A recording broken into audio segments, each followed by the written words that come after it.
understanding unto God. God never pulls away from man. Man efforts to pull from God in his searching for the physical path to spirituality. There is no such thing, beloved ones. How did the higher brotherhood of man get so smart? The same way as you, the hard way. We evolved and grew and learned our lessons, and now we are come again unto you, the human of earth, as emissaries of that one Creator and in the service of the wondrous whole of the creation, to serve as teachers and ways howers to you who have lost your vision of truth and stumble in the darkness. God has sent ones of his realms to fill commissions that you might be given that which you need to find truth and the word.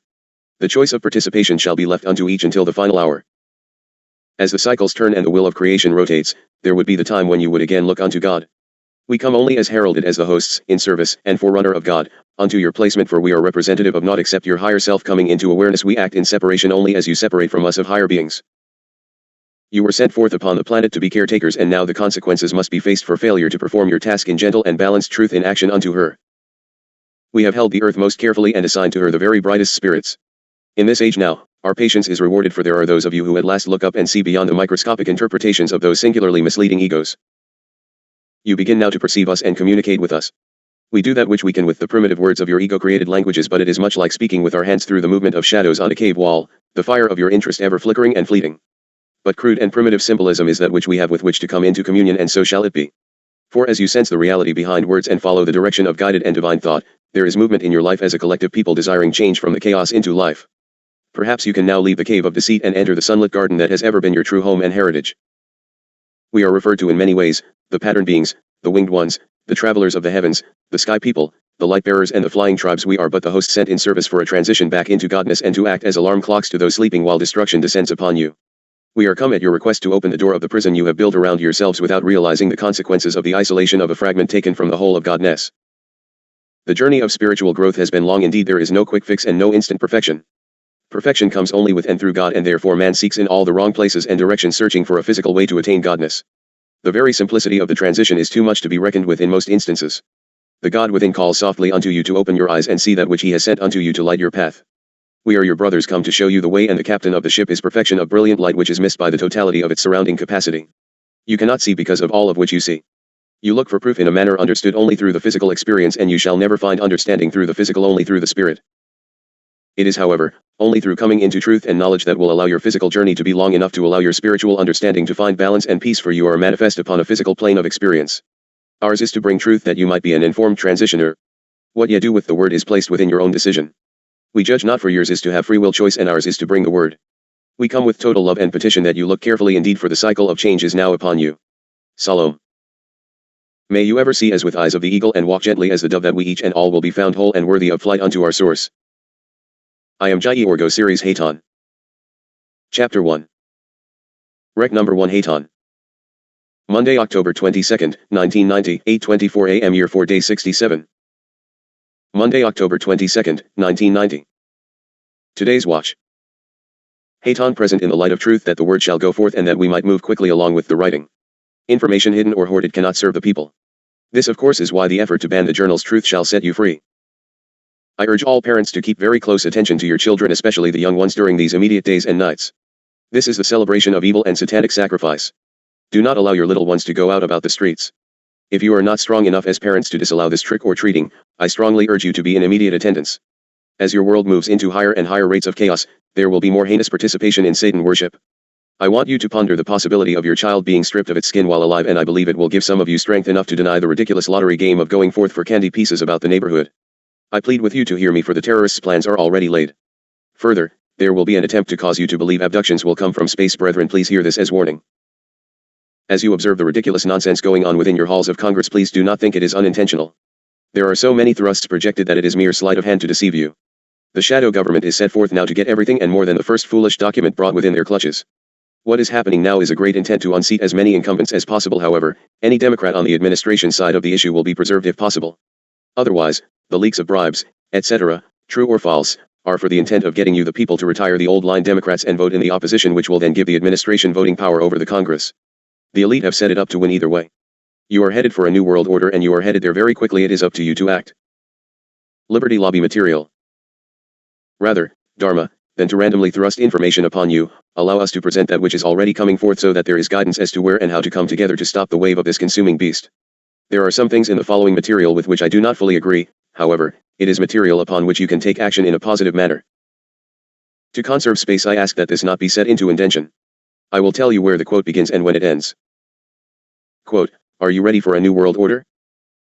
Although President George Bush, his hand on the Bible, swore on January 20, 1989 to preserve, protect, and defend the Constitution of the United States, he now leads the chorus for a new world order. Joining the chorus are Soviet leader Gorbachev and his foreign minister Shevardnadze, Dan Rather of CBS, Abe Rosenthal of the NY Times, conservative chameleons like WMF Buckley Jr., and Newt Gingrich, RGA, and every liberal, leftist, Zionist and trilateralist in the world. For many years, patriots have warned their fellow Americans that the conspiracy to destroy American sovereignty would culminate in a new world order, more often referred to as world government. Patriots who sounded this far-sighted alarm years ago were either ignored or called paranoid or extremist or worse. Now who's crazy? And who is selling out America? Treason doth never prosper. What's the reason? Why, if it prosper, none dare call it treason. Let's tell it the way it is. President Bush, under the cover of what he calls national defense to protect us from a dictator he supported up to a few weeks ago, has unconstitutionally deployed at least 180,000 troops in the Saudi desert plus numberless ships, planes, tanks, guns, rockets, poison gas, explosives, and deadly bacteriological weapons. A devastating Holocaust could break out at any moment with thousands of young Americans killed and maimed for life for absolutely nothing of value. Diplomatically, Bush has shamed America by allying us with filthy scum such as Hafez al-Assad, the murderous, corrupt dictator of Syria, and with the multi-billionaire oligarchy of Saudi Arabia, as well as the terrorist government of Israel and the ambitious of dotty British imperialists. The conclusion is clear but sad. Bush and his Israeli trilateralist backers are now moving to install a garrison state in place of our constitutional republic, with all reins of government in the hands of their obsequious menials like George Bush. And to give himself and his matoid controllers a shred of reason, Bush calls his illegal usurpation of power his new world order. Will you roll over and play dead? Or is the establishment going to have to drag you, kicking and screaming, into their new world order?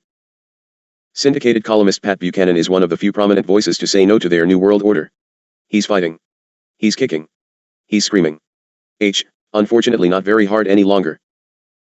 Buchanan summarized it best when he wrote, "The Trilateralist Council on Foreign Relations, the Wall Street big business elite, the neoconservative intellectuals who dominate the think tanks and the op-ed pages, the old left, with its one world, collective security United Nations upper allies dream, all have come together behind a new world order, but out there, trying to break through, is the old authentic voice of American patriotism, or nationalism, of America first, saying, hell no, we won't go. Pat's right. We're not going. That's why Liberty Lobby is ready to fight. Time is short. There's a lot to do before it's too late. Unfortunately, not everybody reads the Spotlight, or the Phoenix journals. So they don't know what is really going on. But one thing is sure.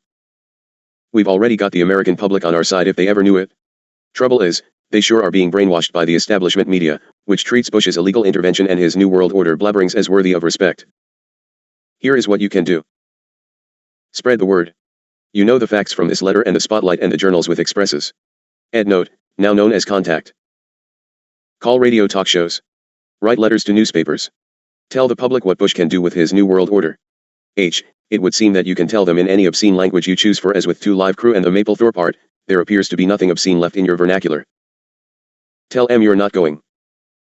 Call your congressman and 2 senators and tell them the same. Buy gift subscriptions to the Spotlight, the Contact, and the Phoenix journals for your friends, relatives, associates and local library. Demand that they be placed in the public libraries. And if your own subscription is coming up for renewal, renew now.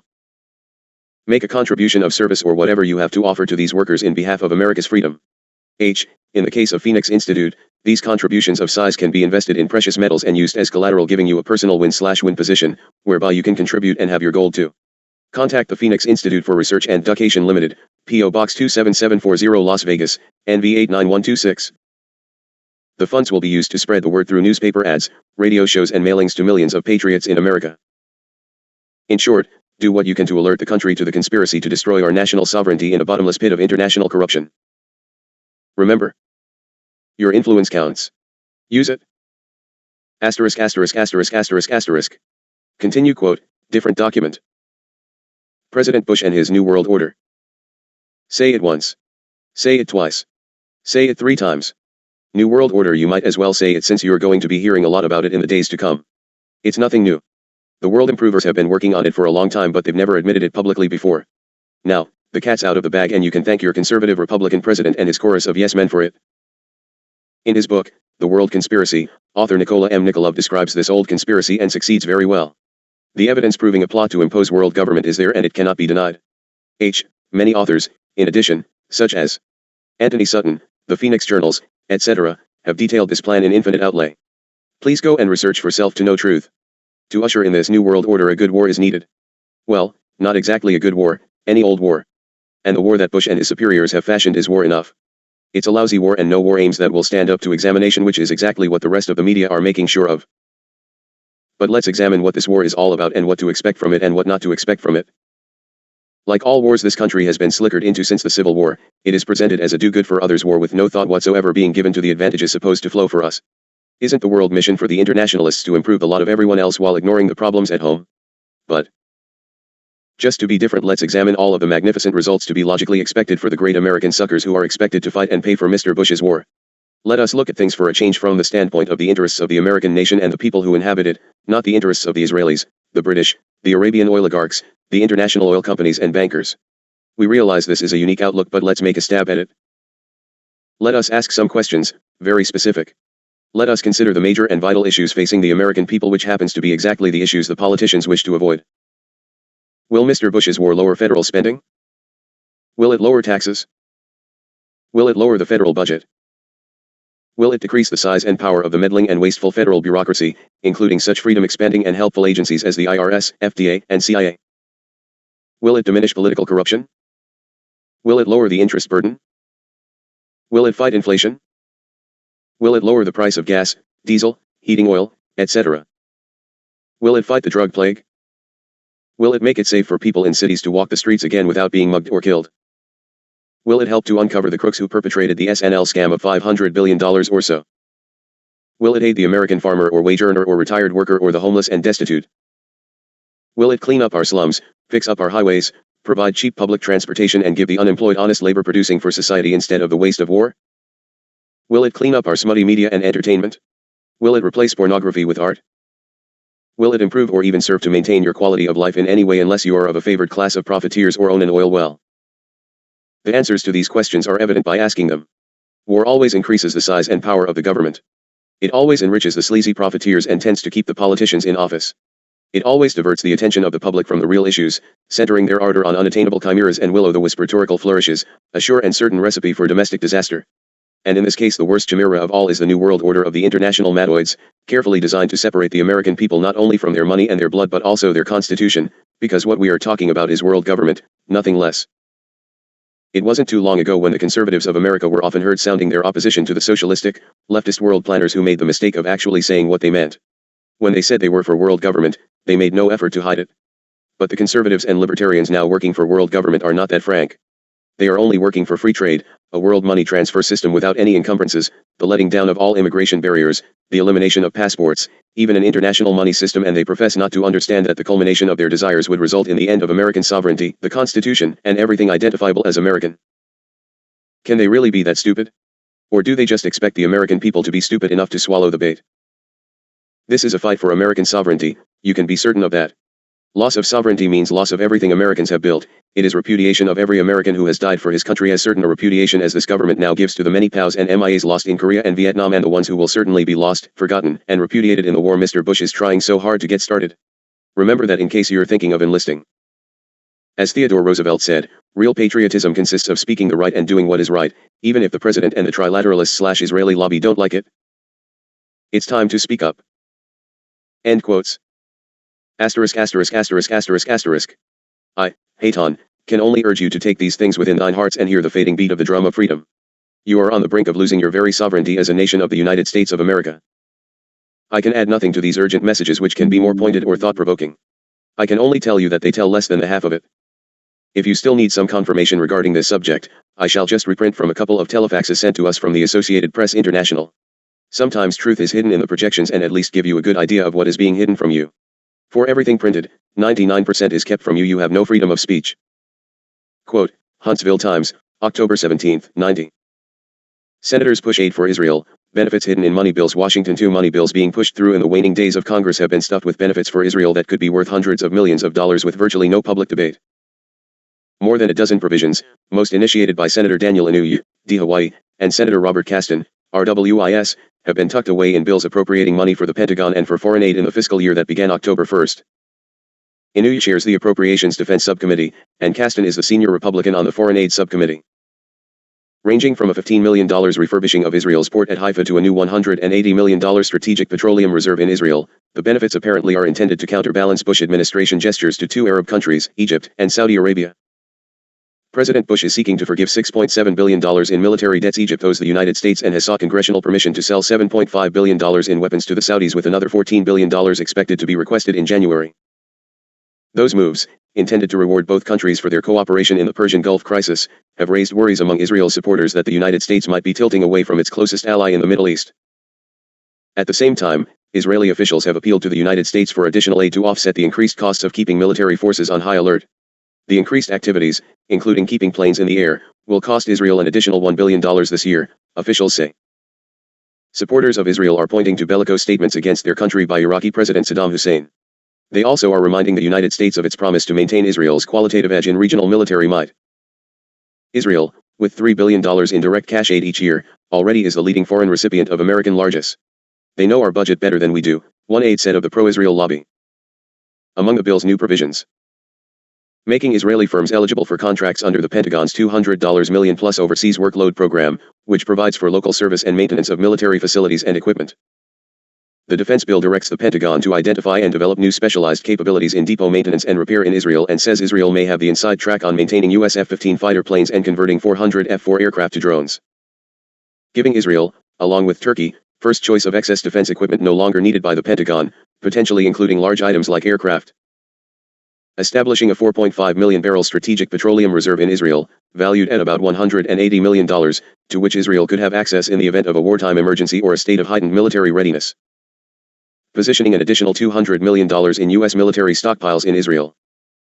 About $42 million to continue the development of Israel's Arrow anti-tactical ballistic missile, and a recommendation to buy Israel's Sheldog fast patrol boats for the Navy SEAL Special Operations Force. In the foreign aid bill now pending on the Senate floor, Israel also would get permission to use up to $200 million of its $1.2 billion in economic aid for military purposes as long as the Persian Gulf crisis continues.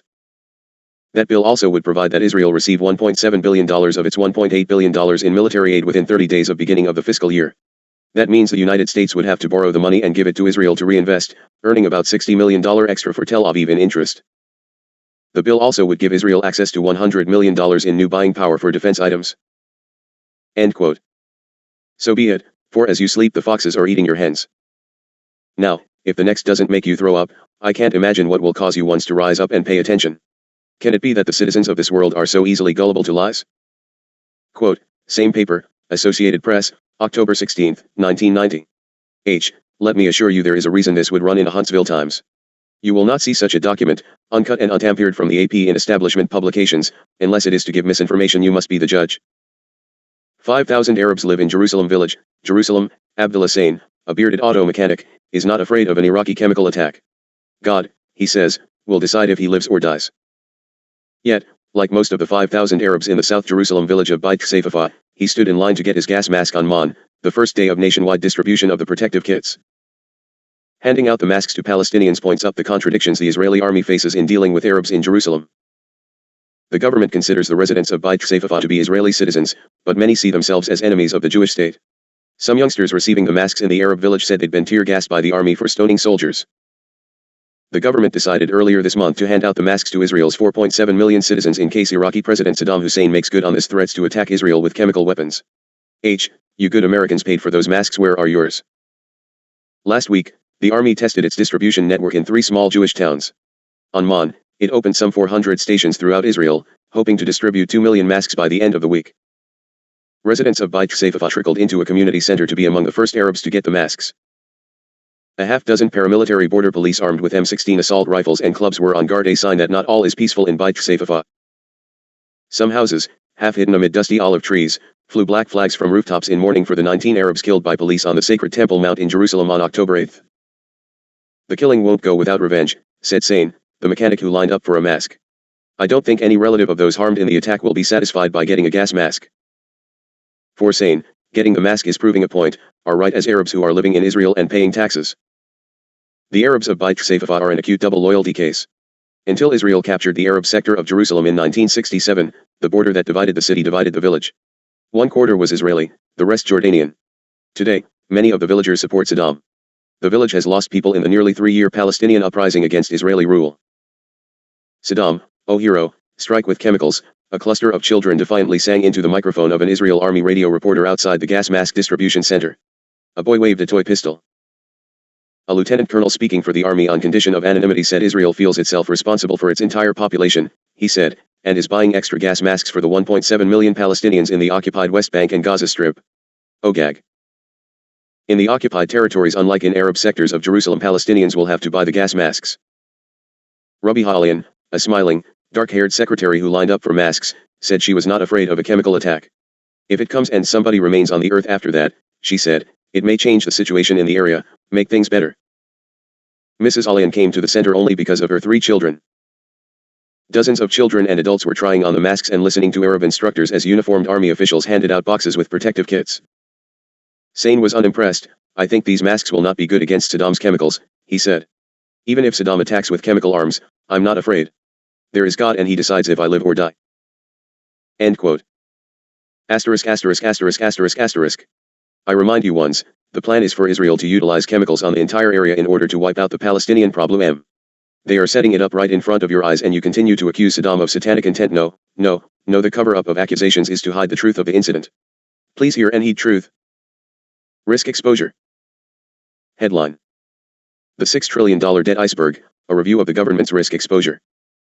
Let's try again for attention in your economy. In June 1990, The Backgrounder, published by the Heritage Foundation, gave you the above headline. They point out that in nominal dollars, World War II cost less than the SNL bailout. But this is just a $300 to $500 billion problem. The total financial obligations of agencies underwritten by the United States federal government is now some $5.8 trillion, and much of that obligation is in bad shape. Backgrounder added that the government's total risk exposure of nearly $6 trillion is more than twice the national debt held by the public and 5 times the annual federal budget. $6 trillion worth of risk exposure. 1. Deposit insurance. The FDIC now insures $1.8 trillion of deposits at commercial banks, and the National Credit Union Administration backs $161 billion in credit union deposits. Add to this nearly $960 billion in savings and loan deposits and total guarantees amounting to $2.9 trillion in 1989. 2. Loans and guarantees. If you add up the Veterans Administration, VA, and Federal Housing Administration, FHA, mortgages, the government is guaranteeing an additional $48 billion, bringing the total of the government's liability in loan and deposit guarantees to nearly $3.5 trillion by the end of fiscal 1988.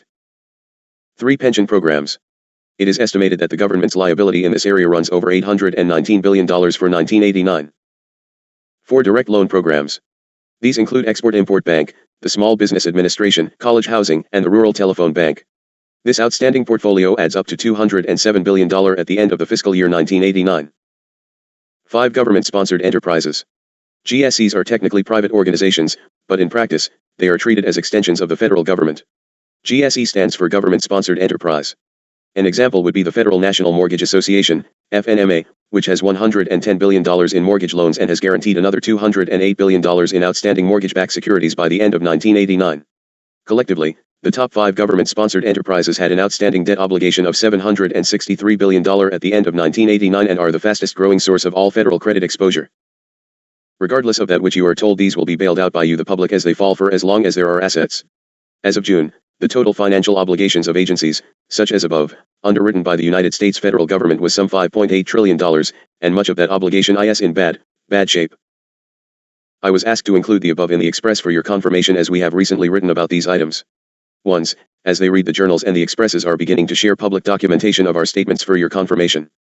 I make no conclusion as to quality or accuracy of the published data other than from self, for which statements I stand fully responsible. However, there continues to be controversy regarding Hayton's validity, and therefore, it might help for you once to see your own Earth projections. Another, People's Daily World. Wednesday, February 7, 1990, Volume 4, Number 117, CIA diverted SNL millions to aid Contras. Washington. Evidence has surfaced that the CIA built 22 savings and loan banks of millions of dollars and diverted the profits to the anti-Nicaraguan Contras during a ban on such aid. The banks, 16 of them in Texas, are now bankrupt, part of the SNL crisis that will cost U.S. taxpayers as much as $300 billion, and more, in bailouts. Just covering the federally insured deposits of the 22 CIA-connected banks will cost an estimated minimum $13.1 billion. Those are findings of an expose on the SNL crisis last Sun by Houston Post staff writer Pete Bruton, who reported numerous links between organized crime figures and CIA operatives, including some involved in gun running, drug smuggling, money laundering, and covered aid to the Nicaraguan Contras. The post cited court documents, sworn testimony, law enforcement records and interviews with key government investigators gathered during an 8-month investigation. It concludes that the CIA used part of the funds from SNL fraud to help pay for covert operations. That Congress was unwilling to support publicly. Please note the dateline, February 7, 1990. That was before the public hearings, etc., on one such as Neil Bush. I hope this shocks you appropriately.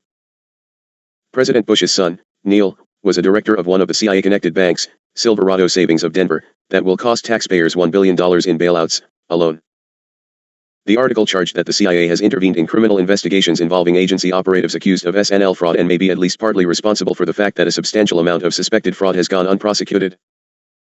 U.S. Justice Department Prosecutor Lloyd Monroe told the Post that federal agencies assigned to investigate the SNL crisis are being precluded from investigating wrongdoing that is possibly being conducted in the name of national security. It seems clear that President Bush has a strong motive for suppressing a scandal that could link his son to S&L CIA to the Contras. In 1988, Monroe prosecuted reputed underworld figure Mario Renta, who later pleaded guilty to bank fraud. At the time, Monroe told the Post he was convinced that the CIA either masterminded or condoned a certain amount of SNL fraud.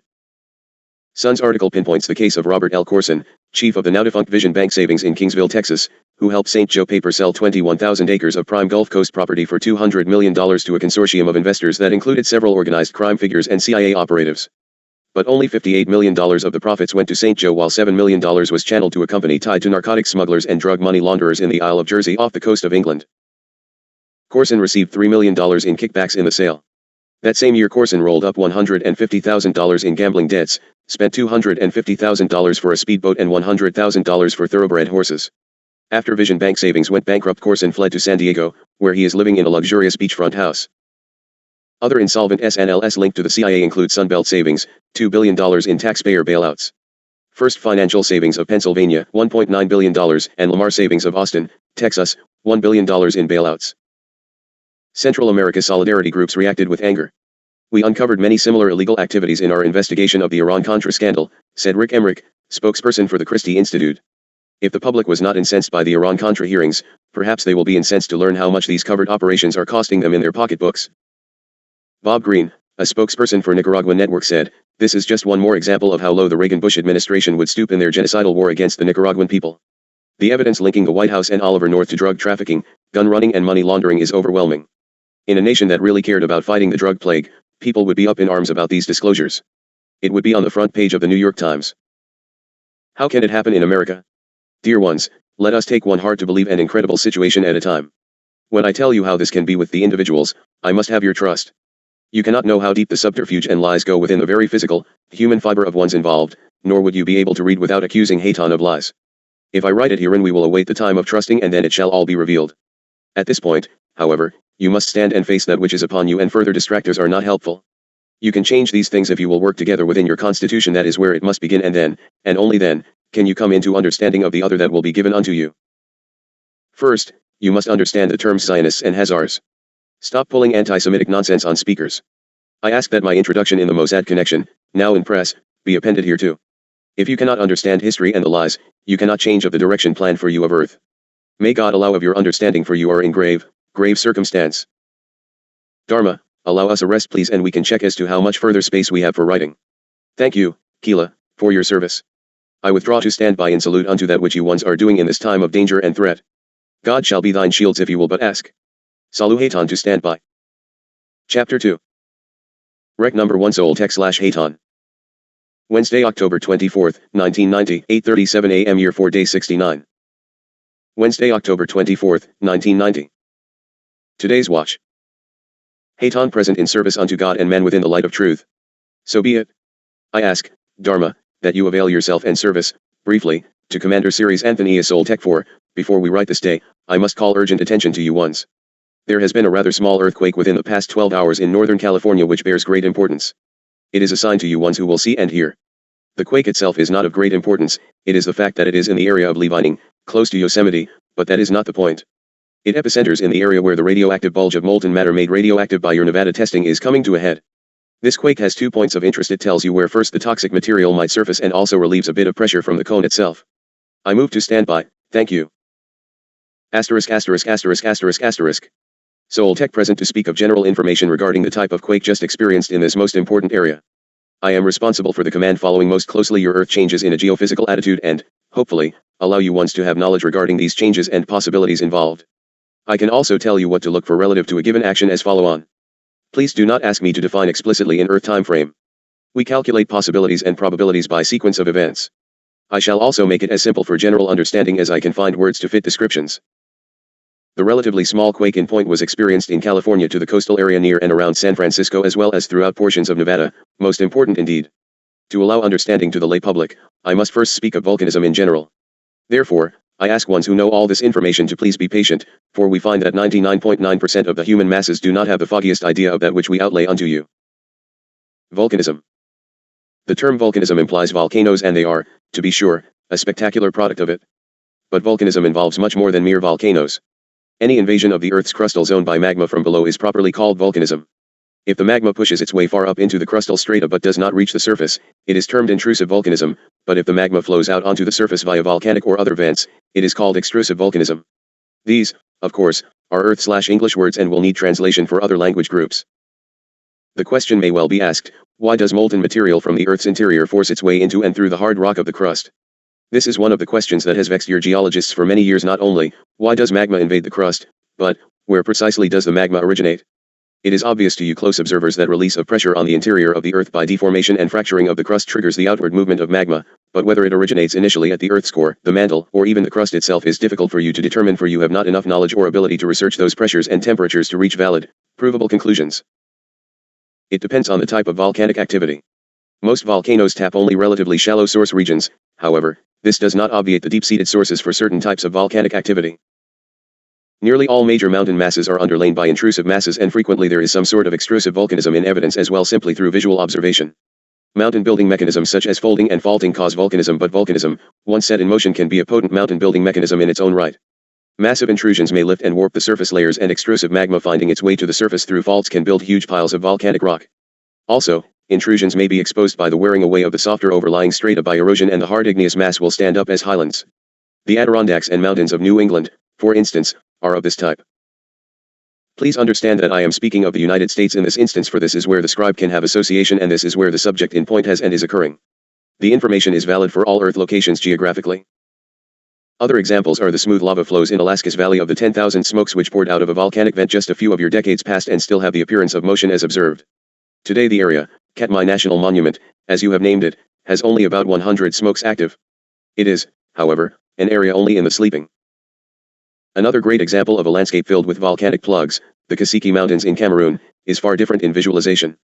Where each great protrusion, plug of rock lava, was once a live volcano, its vent filled with molten lava. As the volcano expired and eventually eroded away, only the solidified igneous rock, relatively harder and more resistant, has survived for your modern-day viewing. Intrusive volcanism. Batholiths and stocks.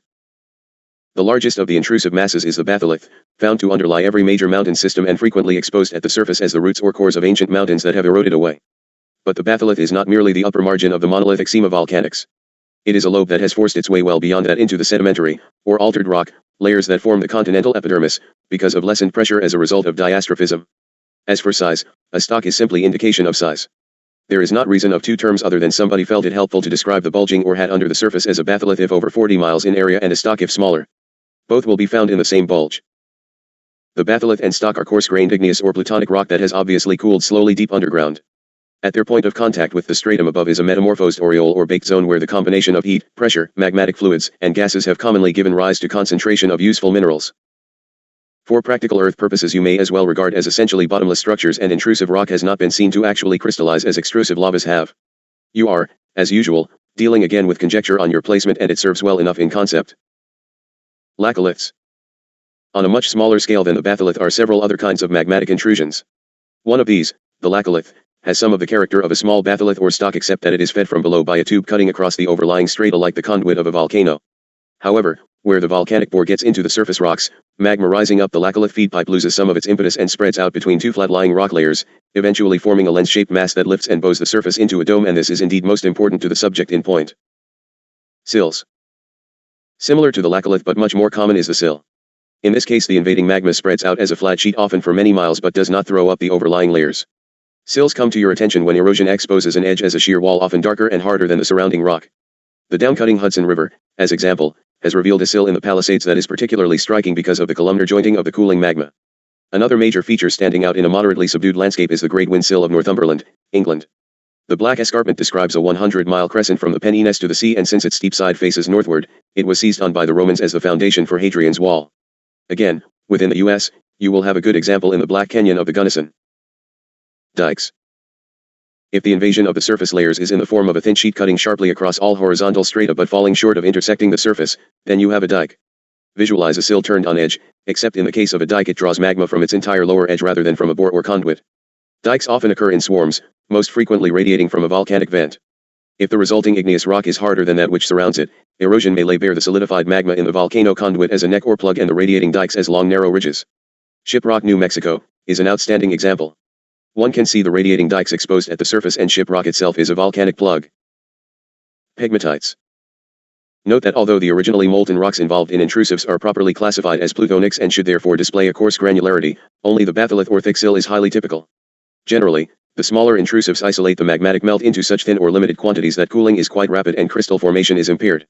However, it is possible that a long intrusive finger may keep its contact with the molten mass below, and selected gases and fluids will find their way into this backwater, pegmatite. Occasionally, crystals will grow to huge size under these unusual conditions. In South Africa, mica crystals have been encountered measuring 10 to 15 feet in width. Extrusive volcanism. Volcanoes. Volcanoes are, of course, of particular interest not only because of their unpredictable explosive habits but because of their impressive structure. They tend to follow fault lines and thus the world's great seismic zones. Faulting, earthquakes and volcanoes go together, and faulting is the basic cause for the other two. The Pacific's unstable margin is often popularly referred to as the Pacific Ring of Fire because of its extensive volcanic activity. Everywhere, cones of all sizes, both active and dormant, are evidence of continuing volcanism. It is foolish indeed to ever refer to any volcano as dead. Dormant is your word most suitable for use and should be used if there has been no eruptive activity in historical time. Even historic time is not sufficient. For instance, in 79 AD, your labeled Vesuvius was not even a very imposing landform which was half hidden inside the broken remnant of the older Monte Sama and had never erupted in the memory of human inhabitation. There were not even any fanciful legends of volcanism, so long ago had been its most recent activity. Yet in that fateful year Pompeii was buried in a great blast of fiery ash and Herculaneum was overrun by repeated flows of hot mud. Then for 16 centuries there were only 10 additional major eruptions. But in 1631, after 130 years of quiescence, Vesuvius began its modern, more frequent eruptive cycle marked by increased lava flows that had been of little consequence earlier. So today Vesuvius is by any measurement active, its personality changed considerably from its former self, and if Sama is any evidence, there have been many times in the distant past when Vesuvius and its precursors have surprised the sleepy folks along the Bay of Naples. The United States' own Cascade Mountains, pimpled with 600 miles of snow-capped cones, must be regarded as merely dormant. Lassen Peak, the least spectacular of the lot, was active in 1914-15, but there has been a tendency to think of the others as scenery. All are very new, geologically speaking, scarcely mutilated by erosion, and this, of course, is why they make such outstanding scenery. But by the same token, dear friends, they are more likely to be alive than dead after such a short time span. Evidences pointing to just such a likelihood are very modern cinder cones all around the base of Mt. Shasta, another in-crater lake, recently discovered by your own geologists, hot spots high on the slope of Mt. Rainier and Mt. Baker and Mt. Lassen itself. Variations in eruption. No two volcanoes are alike in their eruptive habits, and as you have seen from the Vesuvian example, an individual volcano is often capricious. Some are spewers of ash, like Irazu in Costa Rica, which erupted continuously for almost 2 years, 1966-1968, subjecting the residents of the capital city, San Jose, to a seemingly endless rain of thick dust. Others eject lava but with variation. Vesuvius goes off violently with loud explosions and gushes of lava streaming down its flanks. Kilauea, the Hawaiian crater, quietly spills lava over its lip with a minimum of fireworks. Strombolian lava, cooling and crusting over lightly in the crater, traps gases beneath it, which explode every half hour throwing incandescent clots high into the air. Then there are the spasmodic eruptors whose conduit becomes clogged with hardened igneous rock between eruptions. With a cork in the bottle, so to speak, it is not uncommon for the increasing pressures to blow out suddenly through a weak spot on the side of the mountain. This is what happened to Mt. Pelée on Martinique in 1902. Internal pressure started the cork, pushing it out of the vent in the form of a high spire, but before it could wholly clear the passage the side blew out. A dense cloud of intensely hot gases and self-exploding lava mist swept down the slope to the sea, completely wiping out the town of Saint-Pierre in an instant. Calderas. There is yet another kind of happening that involves the reverse of eruption, that is, a sudden emptying of the magma chamber. When this occurs, the entire top of the mountain, lacking support, collapses and is engulfed into itself. The end result is a huge crater-like pit called a caldera. Crater Lake, Oregon, is one of these. It is not a true crater because glacial evidences on the contemporary slopes indicate that a peak of over 12,000 feet must have existed to support full-blown glaciers. This reconstructed volcano, dating back probably some 8,000 years, has been named posthumously Mt. Mazama. But volcanoes can blow their tops. How do you know that it collapsed rather than blew up? You can know because the entire surrounding countryside would have to be covered with debris from the old peak and there simply is none. So now you are faced with the question, what causes the abrupt evacuation of a magma chamber? And you have no certain finite answer. Of more recent origin than Crater Lake is the caldera of Krakatoa, an island just off western Java. On August 27, 1883 there were 4 tremendous explosions, the last of which was heard 3,000 miles away in Australia. A towering dust cloud was thrown up, noticeable around the world for 2 years, and a great tidal wave drowned 36,000 people. Subsequent investigation revealed that a deep pit had replaced 2/3 of the island, but that despite the dust and ash ejected, the bulk of the island had collapsed and the sea had rushed into the resultant caldera. The area is still indeed active. A new volcanic island is building called Bayou, Anak Krakatoa, child of Krakatoa. But even the original Krakatoa was merely a remnant of an earlier, much larger island. Like Vesuvius, standing in the breached caldera of Sama, generations of crustal ulcers appear on occasion to be healing, but the infection distressingly reasserts itself again and again when least expected. Loss of life. On recounting the loss of human life from volcanic disaster through the centuries, one might be inclined to wonder why anyone would choose to live with volcanoes as neighbors. But if a given cone can be classified conveniently as extinct, local residents come to love it, are inspired by its majesty, or even regard it as divine. That the mountain could be venomous and turn on its friends is unthinkable, until, of course, it does so. Agricultural people are drawn to the frequently fertile lava soils, willing to take an unknown risk to derive a known livelihood. And if the giant should cough up rejuvenating showers of ash periodically, so much the better. Anyway, absolute security is not a guarantee of living anywhere. Why would anyone choose to live in earthquake country, tornado alley, or along hurricane coasts? The law calls these acts of God, and God seems, in the short run, less lethal than midtown or freeway traffic, which threatens you all on a daily basis. Classification by cone shape. The simplest classification of volcanoes is on the basis of the shape of the cone. Most of them fall generally into one of 3 types that are easily recognizable, and the cone shape also gives some indication of the type of ejecta and the eruptive habits of the volcano. First, there is the cinder cone. This is the product of a violently explosive volcano where the lava has solidified in the vent, forming a plug. The accumulation of steam and magmatic gases gradually develops sufficient pressure to blow the plug with such force as to shatter it into tiny fragments, called cinders and ash, and these are deposited in a symmetrical pile around the vent, the larger particles nearest the vent and the finer ones farther away. The resulting cinder cone is steep-sided, around 37 degrees, the maximum angle of repose of unconsolidated material, and usually symmetrical, Mt. Asmara in Ethiopia. Although evident in many parts of the world, the cinder cone seldom achieves any great size as erosion rapidly wears away what is essentially merely a pile of loose material. The disappearing islands of the Pacific are often mere cinder cones where an eruption may throw up a pile of solid ejecta above the ocean level to be visible for a few days or months until wave action removes it. The second type of volcanic cone is called a shield or dome. Here a quiet flow of fairly fluid lava issues from the vent, forming a vast low-angle cone as it cools. Mauna Loa, Mauna Kea, whose 13,000-foot tips form the island of Hawaii, is an excellent example of this type of cone, and if the low angle of the island slope is traced to the sea bottom some 5 miles deep, the true size of this twin cone becomes apparent. As often as not, however, a volcano passes through several stages in its history, alternating between explosive eruptions and lava flows. The resulting cone develops a combination of the low-angle shield and the high-angle cinder cone. These are composite or strata cones and display concave slopes with a sharp peak.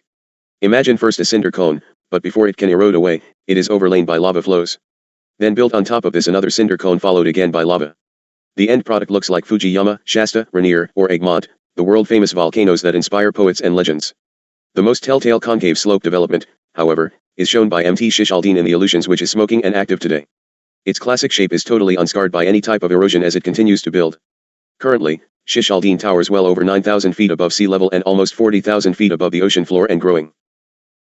The 4 formerly mentioned volcanoes are considered dormant, but El Misti in Peru is equally as impressive and still active as is Mayon in the Philippines. Mayon, despite its generally low elevation and lack of picturesque snowcap, is reputed to be the most perfectly shaped of the world's composite volcanoes. I urge you to not be foolish in your attitude that these dormant giants are continuing in dormancy. The entire of the Cascade chain is awakening. Now, let us turn to a most important link up with information regarding the current quake in point. Fissure flows. Lava, in pouring out onto the Earth's surface, does not always issue from volcanic vents. It may well out of faults or fissures many miles in length. If the lava is highly liquid and the terrain fairly subdued, such fissure flows have been known to cover thousands of square miles and build up extensive plateaus, as in eastern Washington, eastern Oregon, southern Idaho, and northern California, USA. The bulk of peninsular India is also of this origin. In Washington, the Columbia River Gorge and the Grand Coulee reveal along their sides a banded layering of differing colors and textures, each of which represents a separate flow. On occasion, the hot lava will be heavily charged with gases, and as the lava cools, the escaping gases leave holes in the rock, making it extremely porous. Water will occasionally flow through the permeable, scoriaceous rock as though it were a pipe. It is also possible that in a moderately viscous flow, with the surface cooling and congealing through contact with the atmosphere, the hot, still liquid lava underneath will run on and out, leaving an igneous cave. So what, Soul Tech? If you reason carefully regarding the quake in point, you can determine the situation and watch for further example or increased activity in any and all directions. This can allow you to begin to determine likelihood of damage and extent of passage of radioactive material from the Nevada testing site. Because of underlying strata, the flow will be toward the Pacific Sea and will obviously affect the immediate areas around the site of the caldera container and the direct fissure network radiating to the sea. It would be expected then, that material flowing from the nuclear testing center in Yucca Flats outside of and north of Las Vegas would flow along fissure lines into Death Valley and so, however, this is a false premise. A brief and general outlay of descriptive flow from Yucca Flats test grounds would be between the Spring Mountains to the west and the Spotted Range and Sheep Range to the east, moving through and into Devil's Hole, which I believe is one of your national monuments north of the town of Pahrump, Nevada, on the south edge of the Amargosa Desert east of the Amargosa Mountain Range and scattering in all directions. The most open and active fissure, however, runs on through, under, Sarcobatas Flat, between the Inyo and Toyobe National Forests and pools in the major underground to surface cauldrons beneath Mono Lake. Mono Lake is not formed for no reason, dear friends, and it is quite a toxic lake in its already pristine state. Levining is at Mono Lake. Does this mean the only danger from radioactive material problems would be along that route, then scattering out from the Mono Lake Bulge, which by the way, is underwater for the most part? No, it means that it is where the weakest surface portion of the landscape lies. The fissures running into Southern California are much more extensive but are deeper and less likely to show surface bulging. The flow, however, is much easier with much less interference from strata mass. The major fissures all end up at the San Andreas Fault. When you hear of the prophecies expecting death from open fissures exuding death-causing vapors, it will be from toxic substances, yes, but deadly because of radiation from foolish man-made experiments of nuclear materials.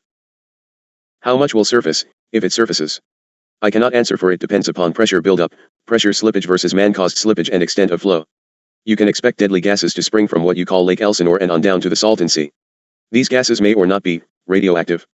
Watch the type of tremors, for you can know if a quake is felt over a large area. It is a bit deeper than a little surface jolt. It means a lot of deep churning and activity in radiating fissures. Since you do not yet show surface fissures to any great extent and very little surfacing material at this point, you can surmise it is still in the intrusive stage and moved into the sill stage from and forming additional laccoliths. The area at Mono Lake represents a batholithic/stock in a location not noticed easily through visualization. The lake is not just getting lower from depletion of water but is also more shallow from the rising of the lake floor.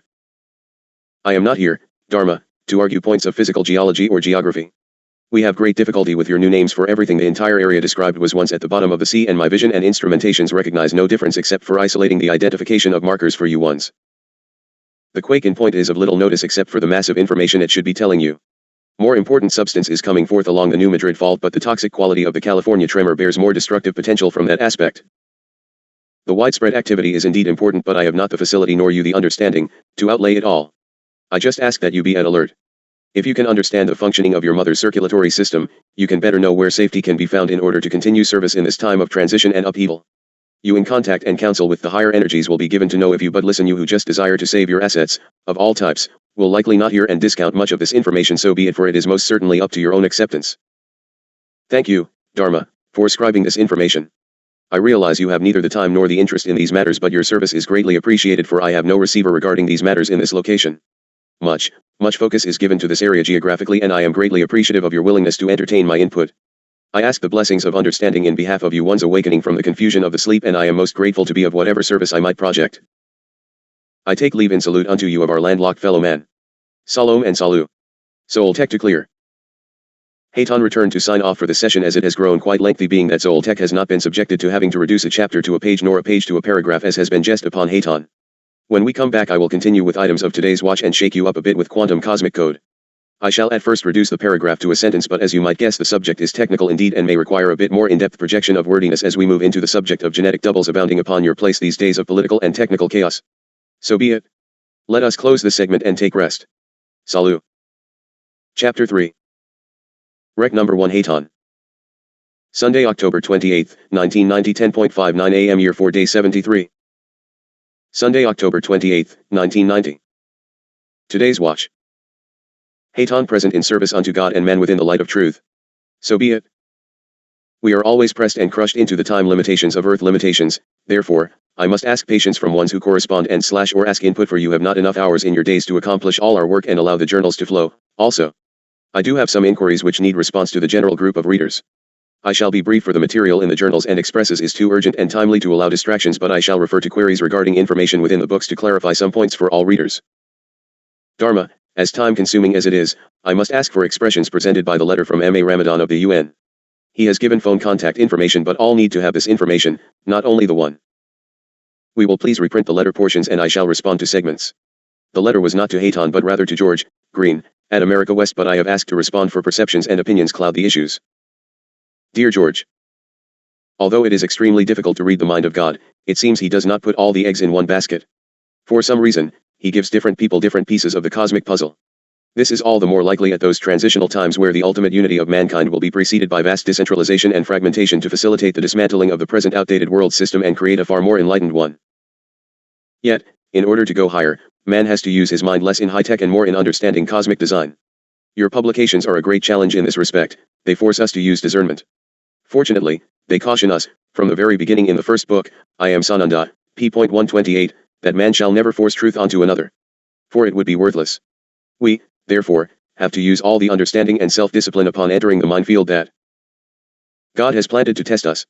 The different messages given to us by the more recent masters are no exception. Let me explain. In a letter entitled Red Alert and circulated in January this year or shortly before, you mentioned that your journals are transmitted directly from fourth-dimensional extraterrestrials who call themselves Space Brothers. As you know, anyone who comes from less than the fifth dimension is terrestrial or human. And to err is human. In other words, those brothers, like us, are not infallible. In fact, the transmitters, or the messengers, imply that.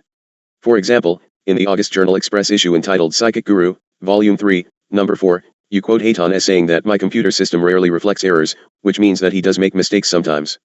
This is in sharp contrast with your recurrent statement that the materials are 100% correct.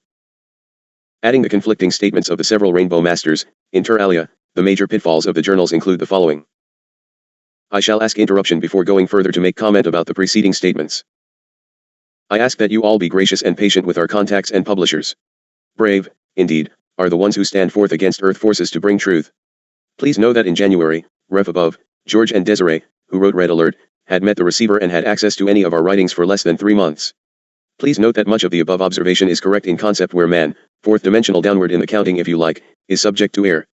More so, however, it is differing in perception and or opinion and interpretation of intent. Just as MAR has erred typographically in the printing of his letter, so too are errors committed in non-intent. I use this as example only in that all can relate to the subject in point through this example. The concept of the letter is 100%, whatever, the errors impact not the concept. Further, you must understand that we speak a universal language or no language at all. Language, audible, is a very primitive mode of communication and transfers errors in perception especially through a written page. I, Hayton, can clarify further the reference to fourth dimension, etc. I personally come from an etheric dimension much higher than fourth. I function in the capacity of a fourth dimensional being in command expression. Many of the crew members aboard craft are only a bit higher frequency than are you Earth persons and function mostly in the third dimension with only relative higher frequency and greater insight into time/space perspective. As communications vary from language to language, there will be errors in the chosen word of use and or typographical errors. Short of God is not perfection either in expression or reception. Everything must be taken most carefully indeed, with great discernment, for each reader will read with differing perspective according to experience, geographic tradition, etc. It is with humble gratitude when a student will carefully study the contents as closely as has MAR and take time to express these inquiries and observations so respectfully and comparatively and with obvious effort at total discernment. I, further, ask that all readers keep in mind that we write through the scribe in the USA, her only reference point, as she is not a student of any literature, religious history, language, etc. She cannot tamper with input for she has no background to either contradict or confirm. To find only 10 points to ponder and question after penning 21 books within the past year, is getting pretty close to accuracy by any standards. Furthermore, the subject under discussion is the most controversial of all information of all time, inclusive religious information and disinformation. I am most grateful to have opportunity to respond to questions or observations so well studied and compared and presented in such clarified format. Thank you. We are in the commission of awakening a sleeping people who are, in fact, at great crossroads on human cycles. We must present truth in a manner which can be received and best understood, and we must ask that the more advanced student of one subject be patient while we deal with the myriad subjects in order to touch all. If we can cause mankind to see, we shall have touched on some type of miracle in itself. We each, you and I, come from varying dimensions in experience and expression, to express as we are experiencing at the current perceived time sequence for specific purposes, yet elusive to most individuals. We of the higher dimensional plane of experience recognize our purpose as do some of Earth compression, but yet few in relative numbers. but onto the subjects as presented. I. The nature of Sananda.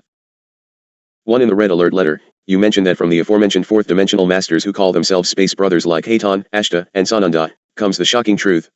Are we talking about the same Sananda who will be our Messiah? Yes and no. It is incorrect to place Sananda into the category of a spaceman as referenced in the above assumption. This entity, Sananda, is a Christ being having served Earthman in several capacities and identities. He, if you will, is overall commander of this project.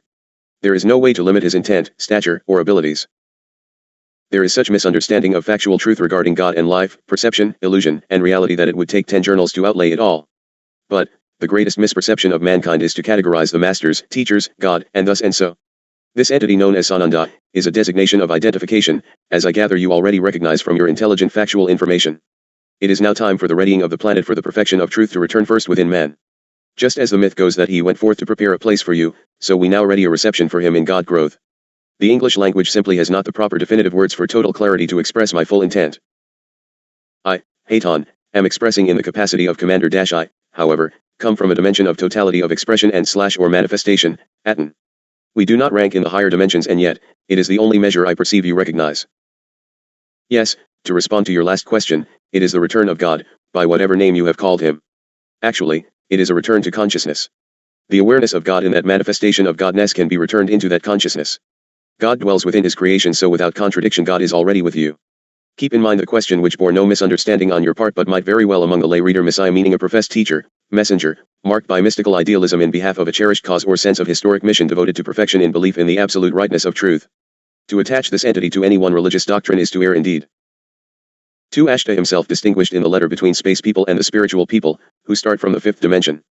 If your Sananda is only a fourth dimension being, fine.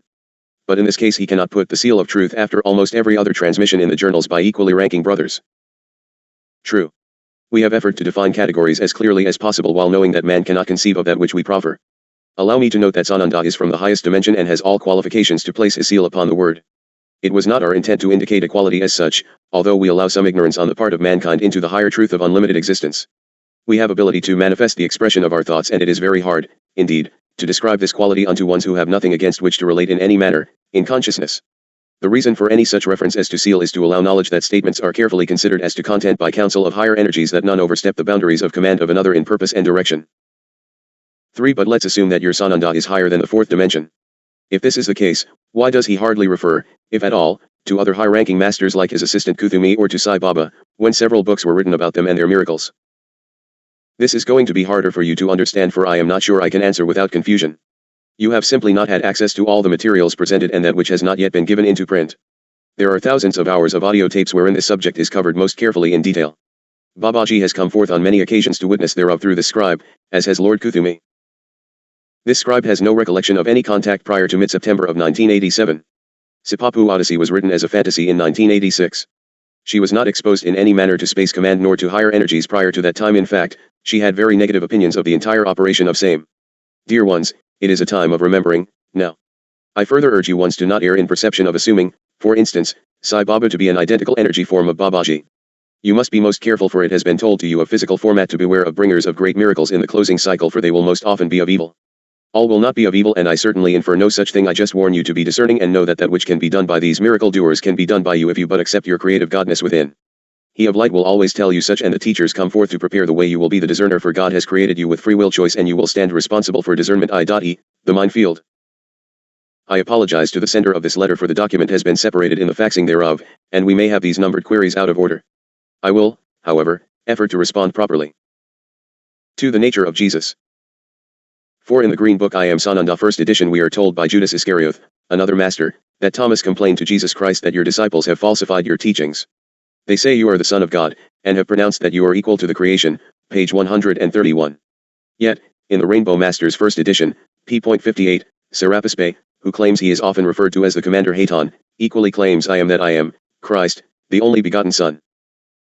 Semantics can be the downfall if we are not indeed careful. Firstly, allow me to be in the reminding of something. Judas Iscariot was translating his own scribing from Arabic and into English for understanding and revealing of truth from the erroneous documents of mistranslation by the German scholars who chose the Gospels. Judas Iscariot was erroneously blamed with the betrayal of the one known as Emmanuel, Jemanuel, Jesus, etc. For clarification, Jesus came through Paul the Apostle much later as a label as Paul traveled in ancient Greece. The facts are that to be the Son of God and equal to creation are mutually exclusive and contradictory statements. The man as such, whether by manifested extension of God's thought, begotten, would need travel the path of life into the perfection of God to be as God fulfilled. This becomes the status of a Sananda as relative to the term Christ-a level of acquired knowledge and perfection. Intent is that this entity could only be begotten of Godness and not the only one. The seed, if you will, was brought forth by the archangelic energy, Gabriel. The book and they called his name Emmanuel, I am Sananda is a transcription basically unchanged from the original scribing of Iscarioth and might very well bear some misperceptions in choice of vocabulary. I urge you all to read with conceptual truth of the whole, lest you not only miss of the lifeboat sent to save you from the floods but the helicopter as well. 5. In many other locations, Judas refers to God as the Father of Christ, who still claims I am Isa Jesus Ananda, I am the Lord thy God, manifest and incarnate. One with God and the creation. I am and yet can be as I am. P.7, however, how can I be like him if I cannot be even the second Son of God? Firstly, why think ye that ye cannot be the second Son of God or, the first, for that matter? Do you not refer to God as Father? Most earthmen do so. The Indians of the native tribes go further Tunkanchila, grandfather, / creator. You are each and every one a manifestation directly from God which causes you to be the child, son / daughter, of God just as you might call your own idea or thought manifested, your child, brainchild, etc. How, sir, would you get this concept across to 6 to 7 billion earth humans? I suggest you do not get hung up on names. If you be speaking unto God, it matters not what you call him, even unto Satan for he hears thine intent of heart and hears not the sounds from the opening on thine lower face. The Christ came forth to tell you that all, each, can be exactly as he, and more. No more and no lesser. 6. But, let's suppose for argument's sake that spiritual entities are interchangeable and could become anything, from God to Jesus and Sananda. To make it easier, let's also accept Jesus' claim in the Bible that God is my Father and yours, implying that he is not God, or better, he is not the only Son. In this case, why should Thomas complain to Jesus that his disciples had falsified his teaching, for merely saying that he was the Son of God? The question here, therefore, is not one of interchangeability but of falsehood. Yes, exactly, and so it is a lie. Further, that was not the only false teaching projected by the disciples. Moreover, in the retelling and selective translations, more was lost from the truth and intent for power and control placed within the covers of the Bible. Emmanuel, Jesus, to you ones, never claimed to be the creation but only of and / or one with / within the creation. The purpose of a visit from the great teacher masters has always been to bring truth of the need for living within the laws of God Creator and within the laws of the creation. God Creator might well be the creator of the creation but he is within the creation, becoming the whole. Remember in all things, it comes back always to one, uno. The nature of Mohammed. For although Hayton and most of the Rainbow Masters are against the church or organized religion, they staunchly, but subtly, side with Jesus at the expense of the other two monotheistic religions, i.e., Judaism and Islam. There is hardly any mention of Moses, the only prophet who spoke to God, and of Muhammad, who was the only man in history who was supremely successful on both the religious and secular level, according to Michael Hart, in his book The 100, a ranking of the most influential persons in history. Nevertheless, none of the great figures of history is so poorly appreciated in the West as Muhammad, to quote British Professor W. Montgomery. For that reason his case needs more detail. Quite frankly, my thrust is to awaken mankind to his plight in his physical state right now. You will know through the continuing series of books, journals, we deal with that which is. I have not now, nor ever, had intent to relate all the world's religions or their leaders, as such. There is great misperception regarding Isa, Emmanuel, Jesus, Mohammed, Buddha, Pale Prophet, Quetzalcoatl, Wakantanka etc. You of Earth try to separate these great Christed energies and therein lies your most heinous errors divide and conquer. The satanic energies never miss a trick, dearly beloved ones, and they haven't missed this one. Further, to quote from experts on your placement bears little influence for if their projections be in truth they are valid if not, they are not valid. No more and no less. If man already was apprised of truth there would be no need for the enlightenment of journals or other forthcoming documents of higher understanding. I hope we can reach a point wherein we find time to further detail many of the great teachers, Mohammed is only one such. As you will note from my current journals, we are deeply into the subject of Judaism. This world has stumbled a long way into the abyss. You ones now equate the Hazar Zionists with Jews/Judaism. Not so. Herein lies the key to the truth of the fall of the kingdoms. Jews and Zionists are no more factual than is black and African. It is through these incorrect and habitual assumptions that man loses his path. 5. While the nature of Jesus and Sananda is perplexing, this is not the case with Mohammed. He made it clear that I am only human like you. The Quran also mentions that this prophet is only a mortal messenger. It seems that the very simplicity of Muslim teachings was behind its quick spread from the Himalayas to the Pyrenees and, naturally, behind the strong counterattack by the threatened church with the legend of fanatical Muslims sweeping through the world and forcing Islam at the point of the sword, which de Lacy O'Leary describes in his book Islam at the Crossroads as the most fantastically absurd myths that historians have ever repeated. Correction, friend, Jesus, by any name, did not claim to be other than human like you. Those ridiculous teachings were projected after his passing. Just as this man's teachings were corrupted, may I suggest that Muhammad did not espouse murder, holy wars, killing or maiming of brothers and thus and so. These are the things projected by man in the name of the teachers. Let us be most careful in our projections or quotations from writers who suggest otherwise. The truly divinely sent great teachers and Christ energies always espoused and taught the laws and the need for man to live within and according to those laws, of God within creation. You must look carefully at the birthing of Islam, for few, indeed, realize that it is an interbreeding of two, and yet, being all one in truth, are they not one in the same? Can we not function as brothers in the service of God and put the separations behind and away from us, for 'tis the truth of the oneness with and within God and those absolute truths in action which shall prevail if man is to survive as a species. I shall leave this input at this point, for I shall finish my response to the above after outlaying the ninth statement from Mar. 6. Naturally, while Muhammad held Jesus in very high esteem, and the Quran, mentions the name of Muhammad only 4 times against 28 favorable times for Jesus, Esa, and 38 times in favor of Mary, Hayton's computer was poorer than that of the church he detested. In the Green Book, and they called his name Emmanuel, my name is Sananda, Judas Iscariot quotes Sananda as warning his killers, verily, verily I say to you, his name will be written with blood and his hatred against your kind will be endless.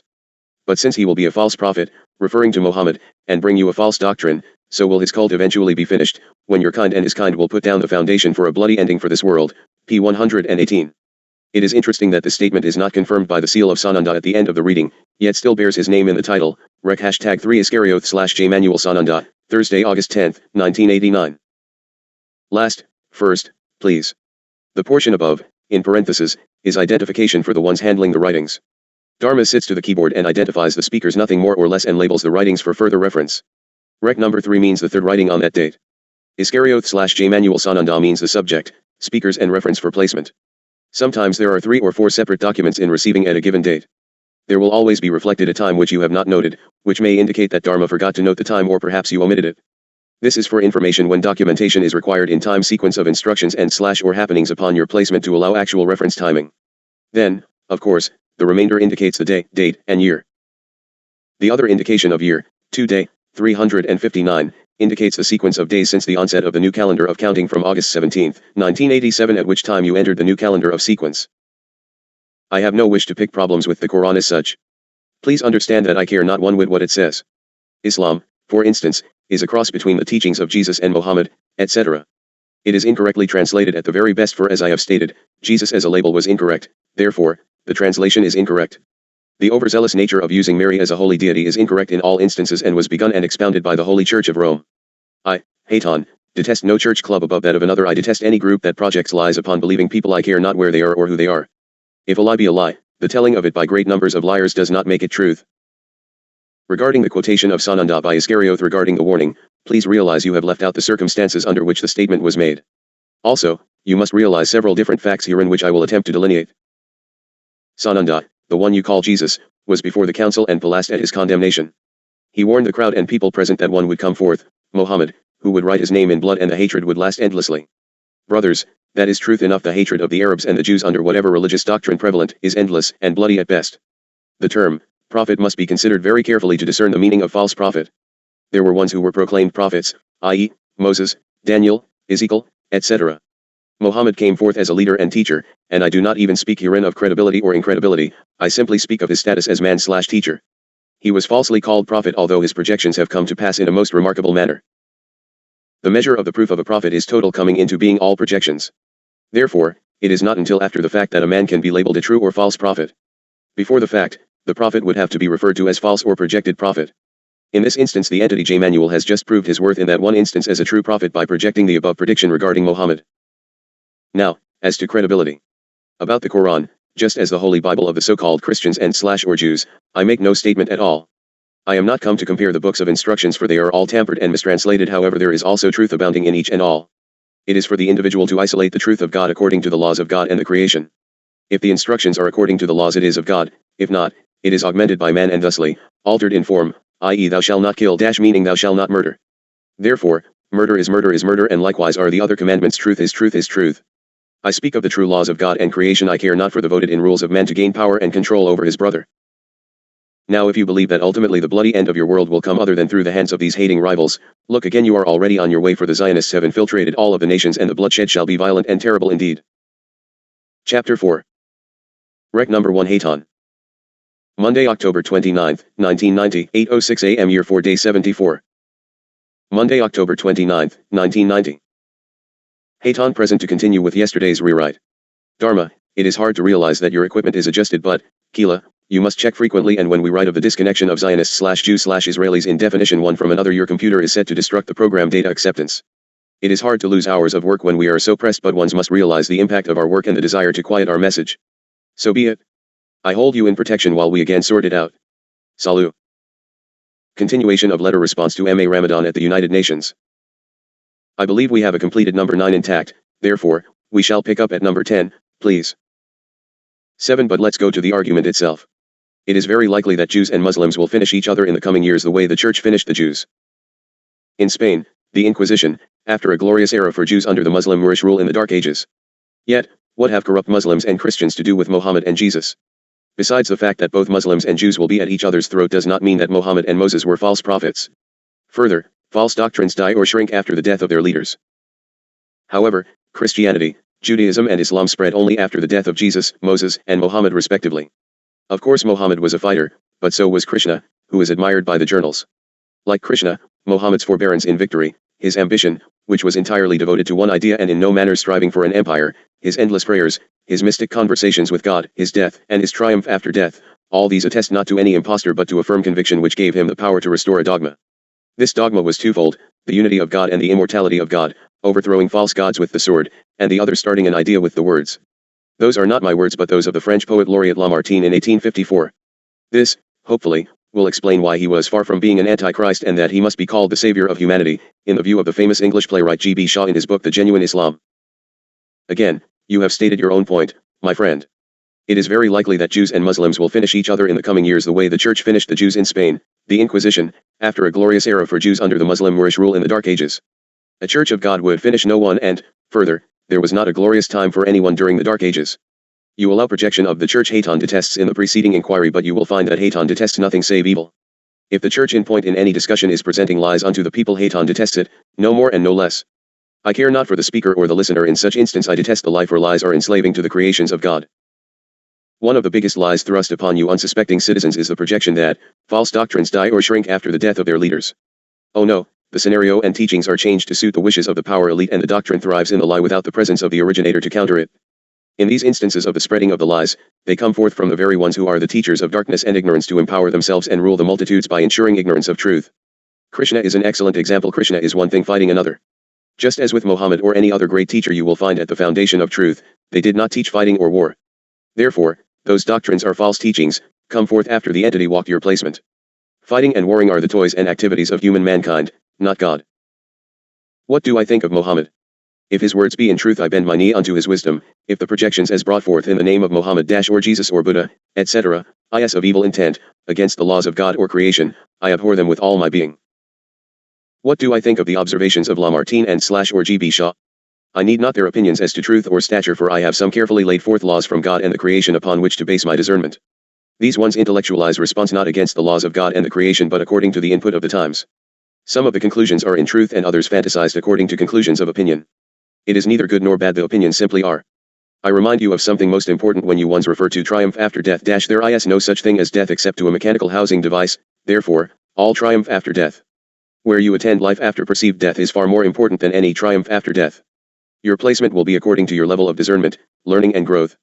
As you can now see clearly, on Earth placement and other planets serving as schoolrooms of universal truth, the third-dimensional compression is a hard but exceptionally grand place of learning and sorting godness from the ungodness. Ah yes, God is great indeed, for he allows, without force or coercion, his creations to learn the path of light and experience the alternative experiences in full measure. This learning progression can go on for many eons beyond counting and always into infinity. As mankind as a manifestation comes into knowledge of the technical ability to create death unto the soul essence, the game is always brought to a close, for the causing of death to another created manifestation into the eternal realms, is a very large no-no. Tampering and destruction of the very base essence of existence of life form is not acceptable, and man of Earth place has achieved that dubious ability and prepared to utilize it for global control. I suggest all of you ponder this input most carefully. I proclaim only to bring unto you truth as according to my mission in this time of bringing the destruction unto a close. When you place your unlimited trust and faith into the hands of another being, you had better think again. You must know that all men function with no greater capacity than do you. If you act simply on another's truth, you err indeed. Come within thine reasoning discerning self and weigh most carefully the input against the laws of God and the creation, and all that moves away from those laws are not going to see you home to the lighted God. Further, God will always allow you to have your own choice of direction. He has promised unto you the word of truth, and there will be no argument nor force. The decision will always be left into the hands of self to measure thine growth in truth of knowledge, nothing more and nothing lesser. God is, and you will find the path and walk in the light, or you will not. The experience of soul shall continue at any rate at is only as to where which comes up for conclusion. That point is not mine to consider for another, but only for Haytan. For example, Ramadan, Mohammed shall decide for Ramadan, Mohammed, and on through each and all of humanity one on one, for another can do nothing save for self. In conclusion, if I were you, George, I would be very reluctant to assert that the information received are 100% true, even if the transmitters of the journals claim they are. Naturally, any space brothers, being imperfect, love to claim otherwise. But you are invited more than anybody else to use discernment and discretion if you want to maintain what you have. I am talking from my long experience with the UN Parapsychology Society, which has hosted dozens of distinguished speakers, some of whom lost their sources when they abused them. I trust that you will take this letter as one of caution and love. Please say hello to Desiree, your wife, and to Dharma and the other channels who, still, provide valuable information but, most importantly, challenge us to discern.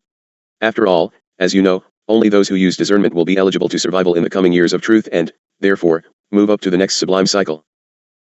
Also, brother, in conclusion, I would second your motion to pay attention. I urge my own speakers to never state an emphatic 100% projection for anything coming from individual discernment accurately or inaccurately as opinion. I always urge my speakers in behalf of any information from these resources to state in my opinion. This emphatic I say thus, and so is the very downfall of truth, for man upon earth is not given to the knowledge of the whole, and all is relative to the whole. How your letter is taken by the receivers of same is again, opinion. However, I, Haytan, take it with great understanding and appreciation, for much thoughtful intelligence went into the preparation of a most important perspective and caution from a caring brother. Our only intent is to bring forth truth in allowance and peace, as to be seen as the light it is, that man may see the truth of the path afore him, for it is the promise of Creator that it be so. Our mission is to bring as many into truth as will walk with God, in that the movement into the next wondrous cycle can bear many in wholeness. I salute you for your time and efforts in understanding and perception. I am Haytan. Salam. Chapter 5. Rec number 1, Haytan. Tuesday, October 30th, 1990, 7:24 a.m. Year 4 Day 75. Tuesday, October 30th, 1990. Today's urgent watch. Most critical times are upon you, and I, Haytan, come in light and service unto you, plead with you to hear me. I petition you to put aside your wonderment and witness the truth as it is unfolding with confirmation from valid earth sources, and come to attention. May God walk in our footsteps through these coming days ahead, that we might put aside the evil afoot. You of the United States must come to realize that your nation is the aggressor along with Israel in this state of war in the Middle East. 'Tis not ones of truth bringing who are treasonous, is the ones who proclaim themselves your leaders. If this move into war is not stopped, it shall be a bloodbath, with the blood spilling from the lives of your own sons, fathers, and husbands, as well as the women you have allowed to move into the places of danger. I tell you again, Israel plans an offensive against Iraq to begin tentatively on or about November 4th, 2 days prior to your U.S. elections. This offensive will be followed plans already in place for the U.S. to move offensively against Iraq to begin the week following the elections. This information is valid and confirmed right from the Israeli Mossad. The information is valid, and the U.S. is secretly transferring patients in veterans' hospitals to other sites in order to have available space for casualties. This transfer will begin to take intensive intent on November 1st. Arrangements for transfer locations are already staffed and prepared. I further inform you that the global cartel intends to control the new Saudi Arabian untapped oil field, which is the largest of all known fields in Saudi Arabia. You in the U.S. will be brought to believe all sorts of lies regarding Israel's invasion, which will end, by the way, on the day of your elections. The U.S. will pick up the invasion after that date while Congress is in recess. If you cannot bring yourself to believe me, listen to what Bush and Baker are saying. Get your confirmation, get a copy of the upcoming current issue of Spotlight and other daring publications, read it and spread the word as quickly as possible now. Just as with the attack plan for October 3rd, it is the only way you can stop this thing, through public demand and information brought public. You can stop this thing if you speak out now. I have naught else to offer unto you save the truth of it, brothers. There are many other things planned for you during the next weeks, but I know not how to cause you to listen to me. You become completely distracted by my status as to credibility of existence. Put it aside, I plead with you, for it matters not if you survive not. I have also spoken within these recent weeks of Devil's Night. Tonight, October 30th has become the nightmare date of your nation for the celebration of evil. The police in your cities are increasing forces, but it will not be enough to control it in total. Please, citizens, be aware. You say, but Haytan, This reaches us too late. No, I have already written of these things in detail. However, this will be sent by fax to multitudes of radio and television news and talk shows. What your news brokers give unto you is out of my control, but you had better begin to demand truth and facts or you are lost. Confirmation. The most I can offer you is the following, for it is a reprint confirming the input I have already given unto you once. For the doubting ones as to my projections, perhaps you will hear confirmation from your own underground intelligence sources. I shall protect the writer, for his life is in grave danger. Just please accept that it is valid and comes forth in a major printed format. The Israeli government is planning to go to war against Iraq 1 week before the United States launches its own offensive against Baghdad. Based on valid information which the Mossad, Israel's secret service, acquired from the United States, Israel expects the American offensive against Iraq to begin the week after the November 6 elections. This date has been accepted as accurate by Israeli intelligence, which learned of top-secret U.S. orders issued to military and veterans hospitals to transfer gradually, beginning on November 1, 1990, hospitalized veterans and military personnel to nearby civilian hospitals to make room for war casualties arriving sometime after November 11, 1990. Acquiring this vital secret information, the Israeli government decided tentatively that it would launch its own war, largely airstrikes against Iraq on November 4, 2 days before the American congressional elections and ending on November 6, as the elections close. Israeli rationale. Israel's decision to disregard American goals in the Middle East and to go to war unilaterally is based on its own strategic concepts of its present political and military needs. These are the destruction both of the Iraqi military potential for a 1992 war and the breakup of the present fragile U.S. Arab political/military coalition, whose continued existence Israel regards as even a greater danger to its security than Iraq. The principal factor leading to that conclusion is that the Israeli government recognizes that for its own security, Israel will be compelled at some date in the next year or two, to expel Palestinians now in the West Bank and Gaza Strip, leading to a war with Jordan and Iraq. Only thus, in the Israeli government's view, will it achieve the Zionist dream of a secure, holy Jewish state in all the territories of Eretz Israel, Greater Israel. Israel has concluded that Saddam Hussein's invasion of Kuwait was essentially a first move to acquire funds and resources in preparation for a war which both Iraq and Jordan expect to have to wage against Israel when the Palestinians are expelled, presumably sometime in 1992 after the wave of Soviet Jewish immigration to Israel is absorbed. Israel, therefore, was already poised prior to Iraq's invasion of Kuwait to disrupt Iraqi preparations for the anticipated 1992 war by destroying as much of the Iraqi munitions and armaments capacity as possible. Israel planned to do this on the model of its successful June 6, 1981 air attack on Iraq's As-Iraq nuclear plant, which Israel feared would be used to produce nuclear warheads. Proxy fight. Because the United States reacted so rapidly to the August 2, 1990, Iraqi invasion of Kuwait, the Israeli government knew, and co-planned, that the United States would accomplish this purpose for without Israel itself having to go to war until it could be shielded by the United States. For this reason, the Israeli government agreed to remain quiet after it received assurances from the Bush administration that the U.S. Air Force would launch an attack on Baghdad and the Iraqi military installations in the last week of August. When this had to be postponed and thus did not occur, the Israeli government put alternative plans into operation to precipitate incidents which would precipitate action. Further apprehension grew over reports that the Bush administration was intent on obtaining a virtual monopoly over oil energy resources and had decided to create a coalition with so-called Arab moderate and oil-producing states which would stay in existence even after the destruction of Hussein. The Mossad report that Secretary of State James Baker had reached a secret agreement with Syrian President Hafez al-Assad to destroy Lebanese Christian General Michel Aoun, in whose survival Israel was interested, was the next profound shock to increase the facade which registered soundly through the Israeli cabinet just as pre-planned. Aoun was overwhelmed in Beirut by Syrian forces on October 13, 1990 also, just as pre-planned. Therefore, I suggest you start to understand that step by unfaltering step, the entire plan has been played to perfection thus far in the scenario. This shock was intensified by the haste with which the U.S., seeking to preserve its fragile Arab coalition, launched the UN initiative to condemn Israel for the Temple Mount incident in Jerusalem resulting in the killing of 21 Palestinians. The UN resolution was passed just before midnight on Friday, October 12, 1990, and you all know what has become of it. I suggest you also go back and see that this distancing is always an immediate precursor to action. The Israel government has now concluded that if successful against Iraq, this U.S. Arab coalition, basing itself on past UN resolutions critical of Israel, would seek to compel a settlement of the Palestinian issue in terms unacceptable to Israel. The resulting impasse could lead to a UN resolution imposing a boycott on Israel similar to the one now in force against Iraq. Therefore, the need to move rapidly and emphatically now. Given these fears, the Israeli government has decided that while the destruction of Saddam Hussein is in its interest, his defeat at the hands of the present U.S. Arab coalition is not. Israel has to act soon despite U.S. public opposition by launching its own unilateral attack on Iraq. Or by causing such a massive incident that the war will be precipitated at any rate. I implore you to listen carefully to the interview with Saddam Hussein which was aired last evening on CNN. My scribe and group missed it, but I assure you ones, it contains valid truth and you ones had better be in the hearing. Further, note that Mr. Gorbachev is strongly pronouncing the need to avert the impending invasion of Iraq at all costs. He should know, dear ones, for Russia still holds the trump cards. Now, you ask, what about the December 3rd incident you project, Hayton? I said that nuclear war was planned for December 3 if surveillance equipment, etc., can be launched and placed in orbit. Attention, getting incidents are still right on schedule for December 3rd, and I suggest you demand stoppage of those as well. I again warn you, the plans are to pull these things off while Congress is on recess.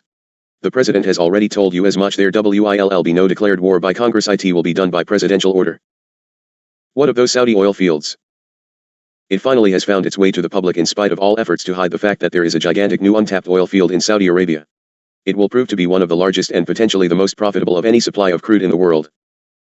It is the key factor in the current crisis with Iraq in the Middle East. It is the largest accumulation of oil discovered anywhere on Earth in the past 2 decades. The new field, in a remote area of the Saudi desert south of the capital of Riyadh, will allow the Saudis to continue pumping oil from the ground at their present, accelerated rate, well into your 22nd century if the world lasts that long. According to your own officials of the Arabian-American oil company, Aramco, the oil is of a rare superlight consistency that they indicate will burn in an automobile engine without being refined. The oil is almost the consistency of water. It can be burned immediately in only slightly modified engines and motors. Aramco officials have further confirmed that the oil will, however, be refined before it is marketed, but that it will be far cheaper a process than with any other oil from anywhere in the world, which will also allow selective use to meet new anti-pollution standards just enacted in the US. They don't miss a trick, do they? How has your media missed all this good news? They haven't, it has just been omitted. Of course Bush knows. President Bush's efforts to defend the Saudi oil fields and to build up the Soviet oil industry as quickly as possible are better understood when you remember that Bush's family has long had very extensive ties to the oil industry. Perhaps I should refresh your memories a bit. George Bush's grandfather and father were employed by a New York investment banking firm that financed and directed the rebuilding of the Baku oil fields, which had been destroyed during the Russian Revolution and the Civil War that followed. W. A. Harriman and Company was co-founded in 1919 by W. Averill and E. Roland Harriman. Longtime close friend George Herbert Walker was named president of the firm. Walker brought in his son-in-law, Prescott Bush, father of the future president, as a vice president. By 1929 Bush had taken over full management of Harriman & Co. Between 1921 and 1931 Harriman provided the considerable financial assistance needed to get the Baku fields back online. This move proved to be instrumental in the Soviet success in repelling the German invasion more than a decade later during World War II. It has been hand-in-hand cooperation all the way. International banker W. Averill Harriman remained in close contact with the Kremlin. Widely accused of pro-Soviet sympathies, he often visited the Soviet Union during the 1930s. Democrat Harriman prodded President Franklin D. Roosevelt to supply Lend-Lease aid to Britain and the Soviet Union and to push America into the European war after Britain declared war on Germany in 1939. FDR named him American ambassador to the USSR to protect his oil interests. As part of the latest effort to revitalize the Soviet economy, a group of American business executives visited Moscow and Leningrad in September under the auspices of Commerce Secretary Robert Mosbacher. Their aim was to supply Western know-how and expertise to jumpstart the Soviet oil industry. The mission was fully supported by President George Bush, an action his grandfather and father would, no doubt, have heartily endorsed. Bush himself also has long been active in the oil business. His uncle George Herbert Walker too financed in 1948 Bush's opening of his own oil development company, Shades of Neil. The new firm's legal business was handled by a young attorney by the name of James Baker. I believe you will note that James Baker now serves as your Secretary of State. He has just pushed and shoved and given your tax plunder to the Soviet Union and every other country, enemy, or friend. The family tie goes back even further, as Baker's father and grandfather handled legal work for Bush's father and grandfather in the Soviet oil development program of the 1920s. The Bush family oil business is booming meanwhile, as U.S. forces now are on hand to protect Saudi Arabia and the Gulf Emirates, including Bahrain. Perhaps not coincidentally, the potentially lucrative drilling rights in Bahrain are owned by Harken Energy Corporation of Dallas, Texas. President Bush's son George is a director and major stockholder in that company, as well as acting as a special $120,000 a year consultant. Harken merged with Bush's Spectrum 7 exploration company about 4 years ago. Naturally, Harken's $1.1 billion a year revenues would be endangered if Iraq were to widen the conflict in the region. What is more interesting is how Harken was able to obtain the rights to Bahrain's oil. Now you begin to pay attention? It is most interesting to note that such a relatively unknown, small-time outfit based largely in Texas, Louisiana, and Oklahoma, as is Harken, only sprouted international soaring wings when it tied in with Bush's son, George. This, dear ones, is only one instance of recent American foreign policy decisions to be driven by Bush family needs. We have already clearly and explicitly given you the tie-in with Bush's brother, Prescott, and the Japanese company who does extensive business in China and Panama. Bush moved most abruptly last December to install a new regime in Panama as a Christmas gift to the funeral homes that would be far more conducive to American business interests, especially his own. Remember also, that he refused to enact any sanctions against the government in Peking that could in any way interfere with his business trade. Do you not question Bush's buildup of U.S. military forces in the Persian Gulf region? It is said to be for the alleged purpose of restoring the despised Kuwaiti royal family to its throne. But the administration refers to it as protecting freedom and democracy. The Kuwaiti royal family is hardly a democratic form of government for the people, of the people and by the people, dear blind ones. No, it is clearly obvious to even the sleepy ones, that the hundreds of thousands of troops are making very sure that Bahrain's oil supplies remain safe for exploitation and to allow opening the new Saudi fields under the control of the elite cartel. At the same time, U.S. taxpayers will enable the Soviet oil industry to reap huge profits as a result of the sharply higher crude prices that have resulted from Bush's actions in the Middle East. Mr. Bush an unpretentious wimp? Oh my, I should most certainly suggest not. Jeb Bush. I have spoken often, recently, regarding another Bush son Jeb. I have received quite nasty rebuttals as to my inaccuracy. I lay it here, once again, Neil Bush is not the only son of the president involved with a failed savings and loan. The federal government has already repaid a $4 million loan owed by Jeb Bush and several partners to the Broward Federal Savings and Loan in southern Florida. Bush held a 20% share of the 1985 loan. When the federal government assumed control of the failed SNL, its assets were sold to a Los Angeles SNL which was guaranteed against any losses. The loan was thus repaid by you, the U.S. taxpayers. Oh, by the way, the top honcho of Broward Federal Savings and Loan is in Tel Aviv, Israel, living happily ever afterwards. Another confirmation. The Bush administration is so worried about an upsurge of terrorist attacks against U.S. targets worldwide in response to the American military presence in the Persian Gulf that it is offering rewards of up to $4 million, taxpayer dollars, for information on major terrorist operations. The word is being spread internationally by videotaped messages starring none other than your good old American showmen, Charlton Heston, Charles Bronson, and Charlie Sheen. The reward program is called Heroes. Further, this does not include the great sums allocated for obtaining information from such leaks in the Mossad, etc., as are coming forth to both confuse and confirm. It is so nice that you taxpayers in the US have endless supplies of money to pay for all this fun and games. Don't you realize that this is a blatant move to completely clear the USA of middle-class American citizens? You will be the ones necessary to be brought under total control, for the rich are on their side and the poor are your responsibility to afford. Already the middle class will be drained and removed, for you are too dangerous if and when you awaken to the truth. It is planned to bring you to helplessness before you awaken, and the time is at hand. Dharma, close this portion, for I realize we are not finished with an express, but I request that George have this document in order to fax it to his contacts post haste, by early afternoon, please. Thank you, and I salute all of you for your tireless service to your brothers. Salut. Hayton to clear to stand by. Commander Jai Orgo Series Hayton United Federation Command. Chapter 6. Rec Number 1 Hayton. Wednesday, October 31st, 1990, 12:51 p.m. Year 4 Day 76. Wednesday, October 31st, 1990.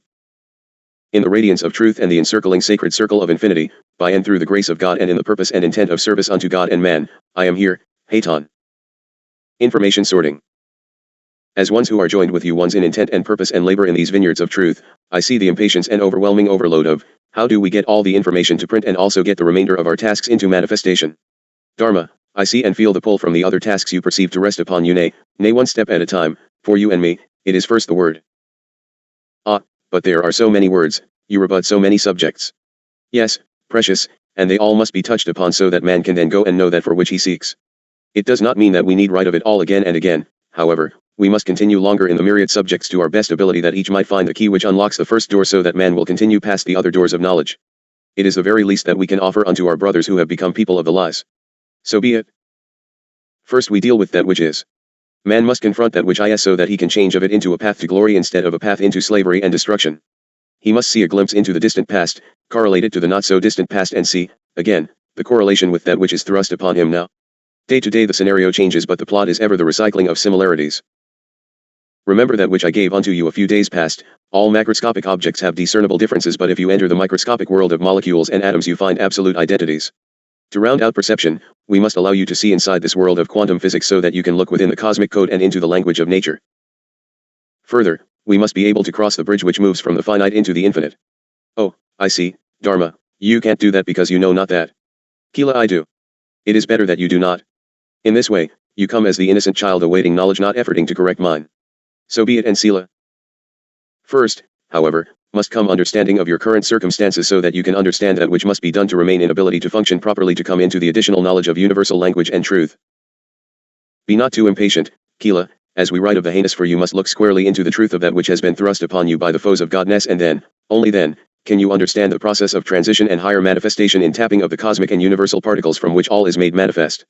Let us only ask that we can keep it simple and beautiful enough for our brothers to understand without mysticism and magic nonsense.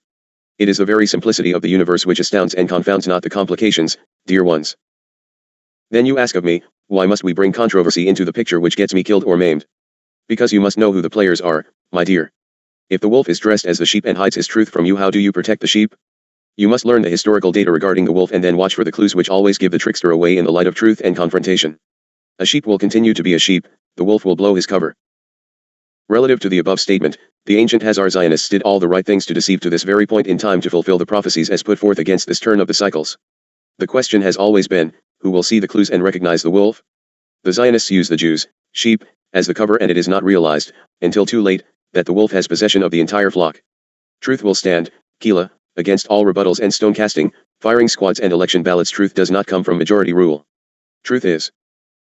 So that you can continue to balance what is occurring this day in your world, we must continue with relative scenarios cast side by side with that which is put forth this day right now in global intent for one world order and global control. Dear ones, the scene was essentially the same even, let us say, at the fall of Babylon. Let us herein do a bit of comparison peeking regarding that very topic, Babylon. Revisiting the fall of Babylon. You live in a world that grows more complex and more confusing with each passing day, week by week, month by month, year by year, decade by decade, and so on. I like to work within the years past in about 10 to 15 years because you can remember those incidents firsthand. Then we can compare instances of ancient myths which relate so closely that if we changed a few terms here and there, the story could be the identical play format for this day. Even though little actually changes, let us consider you so-called Americans. You are typical and fairly new as a nationality, so it is easy to be observant. I do not play favorites herein, it is just simple as example. You Americans are very fond of praising yourselves for the great man-made wonders of your age, and you don't even know the tenth of it. Whenever the obvious dangers to your continued existence as a nation prey on your minds, you are always reminded that you, the great United States, have already survived for the 2 centuries since your republic was founded. Scarcely a day passes that you are not reassured by your rulers, elected and otherwise, that you are the mightiest nation on earth. Your technology, you are told, day in and day out, is so wonderful that it is impossible that any other nation on earth, especially the poor, backward Soviet Union, for instance, might surpass you in any important way. In other words, you believe you are technologically impregnable. Unless you become prematurely concerned over the impact of the recent radical changes in your weather, certain news reports tell incredible lies to the effect that the United States has a 2-year, minimum, store of grains in your storage bins all the while they are empty. In all this, the behavior of the US today is like that of countless civilizations before you just before they perished. In many respects the greatest similarity of all is with that of ancient Babylon just before its abrupt fall from power. The origins of the US, unlike Babylon, were strongly moral and spiritual in content, and the system of government set forth in the US Constitution, which freed men in a way unparalleled in human history, was conceived by men who understood man's place within God's creation. This heritage still lives today in the hearts of many Americans, but it's rapidly being snuffed out under the bondage of rulers who are superimposing the pattern of ancient Babylon on your beloved land. The Babylonian pattern is totally evil, and those who choose to bow down to such satanic rule thereby make themselves part of it. The origins of ancient Babylon are lost in the midst of time, perhaps 5,000 or so years ago, but it reached its peak around 600 BC, at which time it was undisputed as the most powerful empire the world had ever seen. The city of Babylon was the Rome of its day, the most important trading center, the most powerful military force, the greatest cultural influence, and even a center of tourism because of its remarkable hanging gardens, one of the 7 great wonders of the world, and other man-made wonders. The huge city of Babylon was surrounded by city walls so high and so thick that they were impregnable by any military technology of that day, and inside the city there was a 2-year supply of food, making any attempt at siege against Babylon unattractive. And there was no lack of water either, because no less than the mighty river Euphrates ran through the city. Yes, Babylon was powerful, wealthy, and so secure in material terms that potential adversaries were hardly ever taken seriously. Even when it became clear that the increasingly powerful joint empire of the Medes and the Persians had designs on Babylon, there was no real concern. With all their means of protection against invasion and their unrivaled prosperity, the Babylonian attitude was simply, it couldn't happen here. And so when the Medo-Persian army of Cyrus and Darius laid siege to Babylon, the only response of the ruler of Babylon was debauchery, feasting, drunkenness, and mocking any real power greater than himself. At this point you are told that the Babylonian feast was interrupted by the appearance of a hand in mid-air writing words on the wall that said Babylon's rule was at an end. That its ruler had been weighed in the balances and found wanting, and that the kingdom would be divided and given to the Medes and Persians. The handwriting on the wall said the impossible was about to happen. Babylon, the impregnable city, was about to fall. How could this be? No one in Babylon had ever had experience with invasion and so could not imagine such a thing, and yet, within a few short hours, before the drunken feast even ended, the impossible simply happened. First, the water level in the mighty Euphrates River, flowing through the middle of Babylon, started dropping rapidly. Knowing that the Euphrates is all but dry below, the man-made dams of today should be about to give you a bad case of hives/rash. The water dwindled to a trickle and soon stopped altogether. Cyrus, the Persian, had worked out of sight of Babylon and had diverted the Euphrates out of its normal channel. Now the great impregnable walls of Babylon were left with huge openings, namely the riverbed no longer filled with water, and in marched the Medo-Persian army, conquering Babylon without resistance. And a decade ago, the United States was under total siege by the Soviet Union with the cooperation from within of Quislings. You were threatened by the joint Rockefeller/Soviet Empire just as Babylon was besieged by the joint Medo-Persian Empire. The message was still one of no worry it couldn't happen here. Today, it is never said to you that you will have your troops in the Middle East wiped off the map, and worse, you will never know unless you begin to listen here too that it was fully planned and orchestrated by those who would control your globe. Dear ones, just as it happened in ancient Babylon, the handwriting is all over the walls for America and the free nations of your planet. The America you know today is a perversion of the pattern originally laid down for your beloved land, and America as you know it, is coming to an end. Actually, that wondrous America you knew is already to an end, some years past. It appears that the similarity may be missed, for you might say, ah yes, but the Achilles heel of Babylon was water. Water is again your Achilles heel, and you simply have no perception of such. How so water? Without going into great detail, I can tell you that there is the ability to rupture every dam in your nation of America and cause earth upheavals. Weather-changing devices are prevalent to destroy normal sequence of rainfall. Further, there is already contamination of your water supplies with all manner of toxic substances and radioactivity. Your nation has been trained to use abundant water and waste water to the point that you don't know how to function without it in abundant supply. You have elaborate viaduct systems for taking water from one place to another. You have depleted your groundwater reserves, and still, in the West it rains not. 4 years of drought in Southern California has all but devastated the groundwater. Now, add to that broken viaduct systems of contaminated water. Your farm crops and orchards are completely dependent upon irrigation. Do you begin to see? If any of these things are introduced, you will be in deep yogurt. But what has that to do with the Middle East and oil? Everything. The Israeli Zionists want war. Russia and the US made a pact to not allow a nuclear war until 1992, in the Middle East. Russia has the technology and cosmospheres in place whereby, if you push and nuclear war erupts, goodbye viaduct systems, earth fault stability, and there goes lots of dams into eternity. You see, the Hazar Zionists do not play by the rules, nor do they keep their commitments. Once underway, the plans can go awry if fanatical players come into the equation. How will it go, Hayton? I can only look at probabilities and possibilities and pray just like you. I can tell you what their plans are and relay them to you, but they change as the information goes forth. By informing and other players stopping some sequential necessities, you are still in one piece, but Global Plan 2000 is right on schedule. How does a nation survive such things? Now we come full cycle into the importance of spiritual truth or spiritual guidance, even if not totally in truth but godly in intent, although marred by incorrect information. Of all the things that determine whether a nation will survive or succumb in time of crisis, the human spirit is still the most important. A strong spirit and deep resolve can overcome seemingly insurmountable obstacles, and it can make a people impossible to conquer, but a weak spirit, without convictions or values, leaves a people defenseless no matter how much armor they may wear or what weapons they may command. This is why the human spirit has been the most consistent target of all, both of the one world group and of the rulers of your adversaries. Divorce moral and spiritual lesson of truth. The first step is to divorce the moral and spiritual lessons of religions from daily decisions and actions, as if the two have no relationship to one another except for lip service. Then the spiritual teachings for which churches originally existed are diluted and the laws of God replaced by suitable modernizing to fit the need of today. Then the spiritual truths are replaced with preaching about economic, political, and social issues. Next, to top it all off, the word goes forth about something invented called the rapture. Dear ones, not even your Holy Bible speaks of such a thing as a rapture.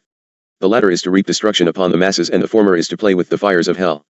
But this is exactly what the National Council of Churches and its sister organization, the World Council of Churches, have been doing for decades. Prior to the end of November 1950, the National Council was known as the Federal Council of Churches. For many years the Federal Council had been dominated at the national level by the Rockefellers and their agent John Foster Dulles, and was the recipient of several grants from the Rockefeller Foundation. But the Federal Council became so totally identified with political activism in support of socialist causes, it became an object of increasing distrust. Accordingly, the name was changed to the National Council of Churches, and its tarnished halo was polished up with public assurances that this was a new organization which would devote itself to the real business of the church. There were many influential laymen in the churches under the umbrella of the National Council who wanted to help ensure that the supposedly new organization would truly devote itself to proper areas of church concern. As a result, a National Lay Committee was brought into being under the chairmanship of the late J. Howard Pugh, a truly great American, who was a director and president of the Sun Oil Co. when it was still free of the grasping clutches of the Rockefellers. The National Lay Committee existed from March 28, 1951 until June 30, 1955 for you who want to look it up. What happened? The whole story of what happened to the National Lay Committee of the National Council of Churches is told in the chairman's final report by Pugh. Unfortunately, that important report has long been suppressed and buried very, very deep. However, I know that you can't rest until you have the TID bit, so let us consider a few passages which will be taken from the chairman's explanatory letter. This letter served as a foreword to the report as a whole.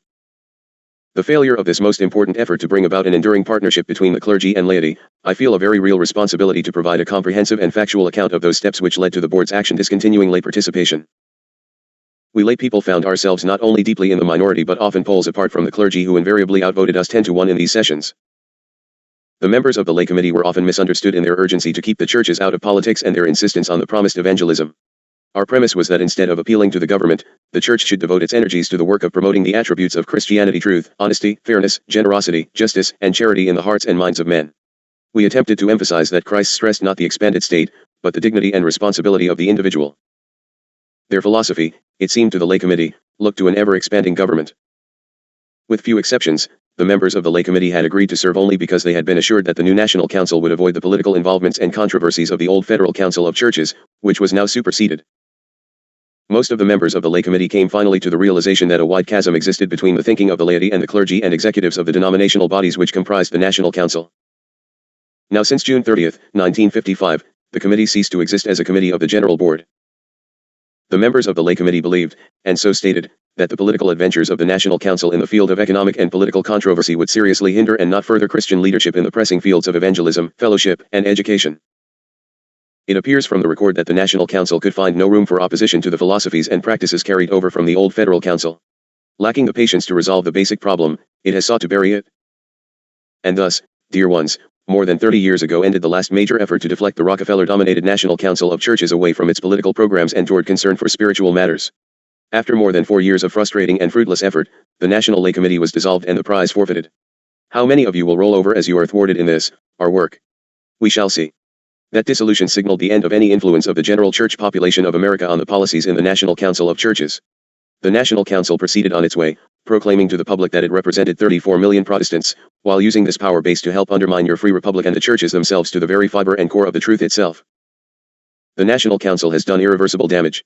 It has weakened and dulled the spirit of millions of Americans and foreigners who seek truth through the lies. It has softened and made legal in the eyes of the churches and the laity all manner of activities totally against the laws of God and the creation. It has weakened and wiped out your ability to discern and judge actions. You refuse to speak out against evil for fear of being labeled bigot or square. You now bless that which is evil and taunt those who practice things of moral rightness. Will you see the way? Can you again see the way?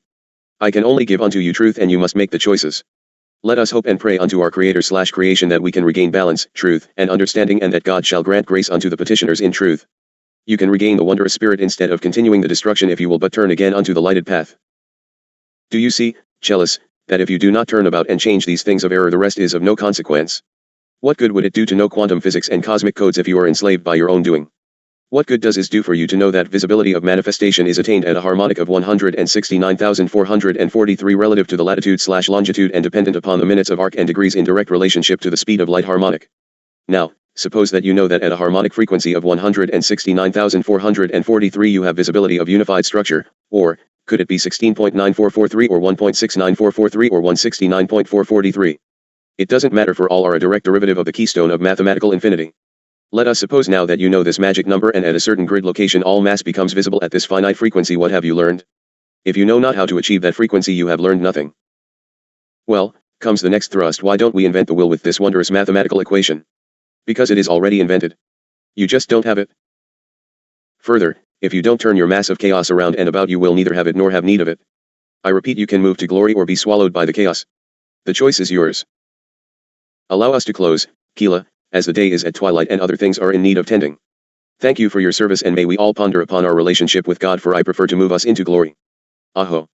And Salom Hayton to clear, please. Chapter 7. Rec number 1 Hayton. Thursday, November 1st, 1990, 6:48 a.m. Year 4 Day 77. Thursday, November 1st, 1990. Today's watch. Hayton present in the service of Holy God, the One, the Many All. I am, and because I am, so shall ye be. Rather than note the myriad of fragments which impact you this day, I shall note only a few and move on. I am besieged with requests to integrate the whole picture in the Persian Gulf, for I am told it is too hard to keep all the fragments of information confined to a single thought pattern. I have outlaid it so many times that I hesitate to utilize the precious time in so doing, but I will effort at giving you an overview of the Persian Gulf power play, for it is so vital to the global agenda of the New World Order. You once cannot seem to understand the close power ties with the Soviet Union to solidify the new partnership, which, by the way, has been binding for decades. As we move along with this scenario, however, Hold uppermost in mind that the Zionists of the Hazars want the Russian territory of their heritage most urgently indeed. The global agenda. The U.S. imperialists have seized upon Iraq's so-called invasion of Kuwait to strengthen their global power under the banner of creating a new world order. It is the same overall plan as the Global 2000 plan. Russia has not changed her plans for world domination, nor has the Zionist Brotherhood, nor has the global elite cartel, the bankers. The action in the Middle East has several dimensions to it. The U.S. has been working closely with the state capitalists in the Soviet Union throughout the Gulf crisis to solidify their emerging new partnership. This new partnership is not about bringing peace and justice to the world, as U.S. and Soviet leaders hypocritically contend. It is largely about jointly exploiting the Third World and collaborating to suppress revolution and unruly Third World regimes, even as they continue to compete for advantage within that collaboration. Let us see what is being touted. First of all, the Soviet leadership, and their apologists, claim they are trying to block U.S. adventurism and prevent war. The reality is just the opposite. The Soviets do have their own agenda in the Gulf and their own concerns about war breaking out on their doorstep. But for now they are more concerned with strengthening their new partnership with the West. Actions like backing the UN embargo against Iraq and issuing a joint condemnation of Iraq at the recent U.S. Soviet Helsinki summit constitute important political cover and support for U.S. bullying and war preparations. Soviet leaders have even stated that they would join a U.S.-led military attack on Iraq if the UN sanctioned it, as if UN sanction would make such a crime any less murderous or less imperialist. Further, on the other side of the mouth it is emphatically stated that Russia considers herself no longer a superpower and would not send any troops into the fray. The high-level meetings are mainly to lay options out clearly. At Malta, Gorbachev and Bush agreed there would be no nuclear war in the Middle East until about 1992. Russia means it and will take measures in hidden ways to ensure it is delayed as long as possible. Watch that Columbia shuttle. As the December 3rd nuclear plan nears, there will be some very interesting incidents to make some serious points to you ones regarding power. The US, after encouraging Saddam to do exactly that which he did, you see Satan always tricks and deceives, the US has seized on the crisis to shore up its leadership control of the Western alliance. In the post-WW2 era, that leadership has been based, in part, on America's role first as the direct supplier of Gulf oil to Europe and Japan, and more recently as the power ensuring its uninterrupted flow at low cost. Remember that Japan gets 70% of its oil from the Gulf, Western Europe 50%. U.S. supremacy slipped as there has been rising German and Japanese economic strength, American economic weakness, and the easing, in temporary measure, of East-West tensions. Today the U.S. sees the Gulf crisis as a golden opportunity to restore American authority by defeating Iraq and demonstrating that only the U.S. military umbrella can guarantee Europe and Japan their oil lifeline and economic survival, and thus bring the nations under control. Meanwhile, the actions of the Bush administration and global cartel show the American people that you are under total imperial control regardless of what the polls proclaim. Voting fraud. By the way, Chelis, don't fool yourselves into believing you function in a democratic/free election nation. The congressional candidates are carefully chosen and the mold formed and ready for you to produce just the proper elected officials to further the Bush doctrines. He is telling you exactly what to do and you will do it. Vote him in a Republican Congress.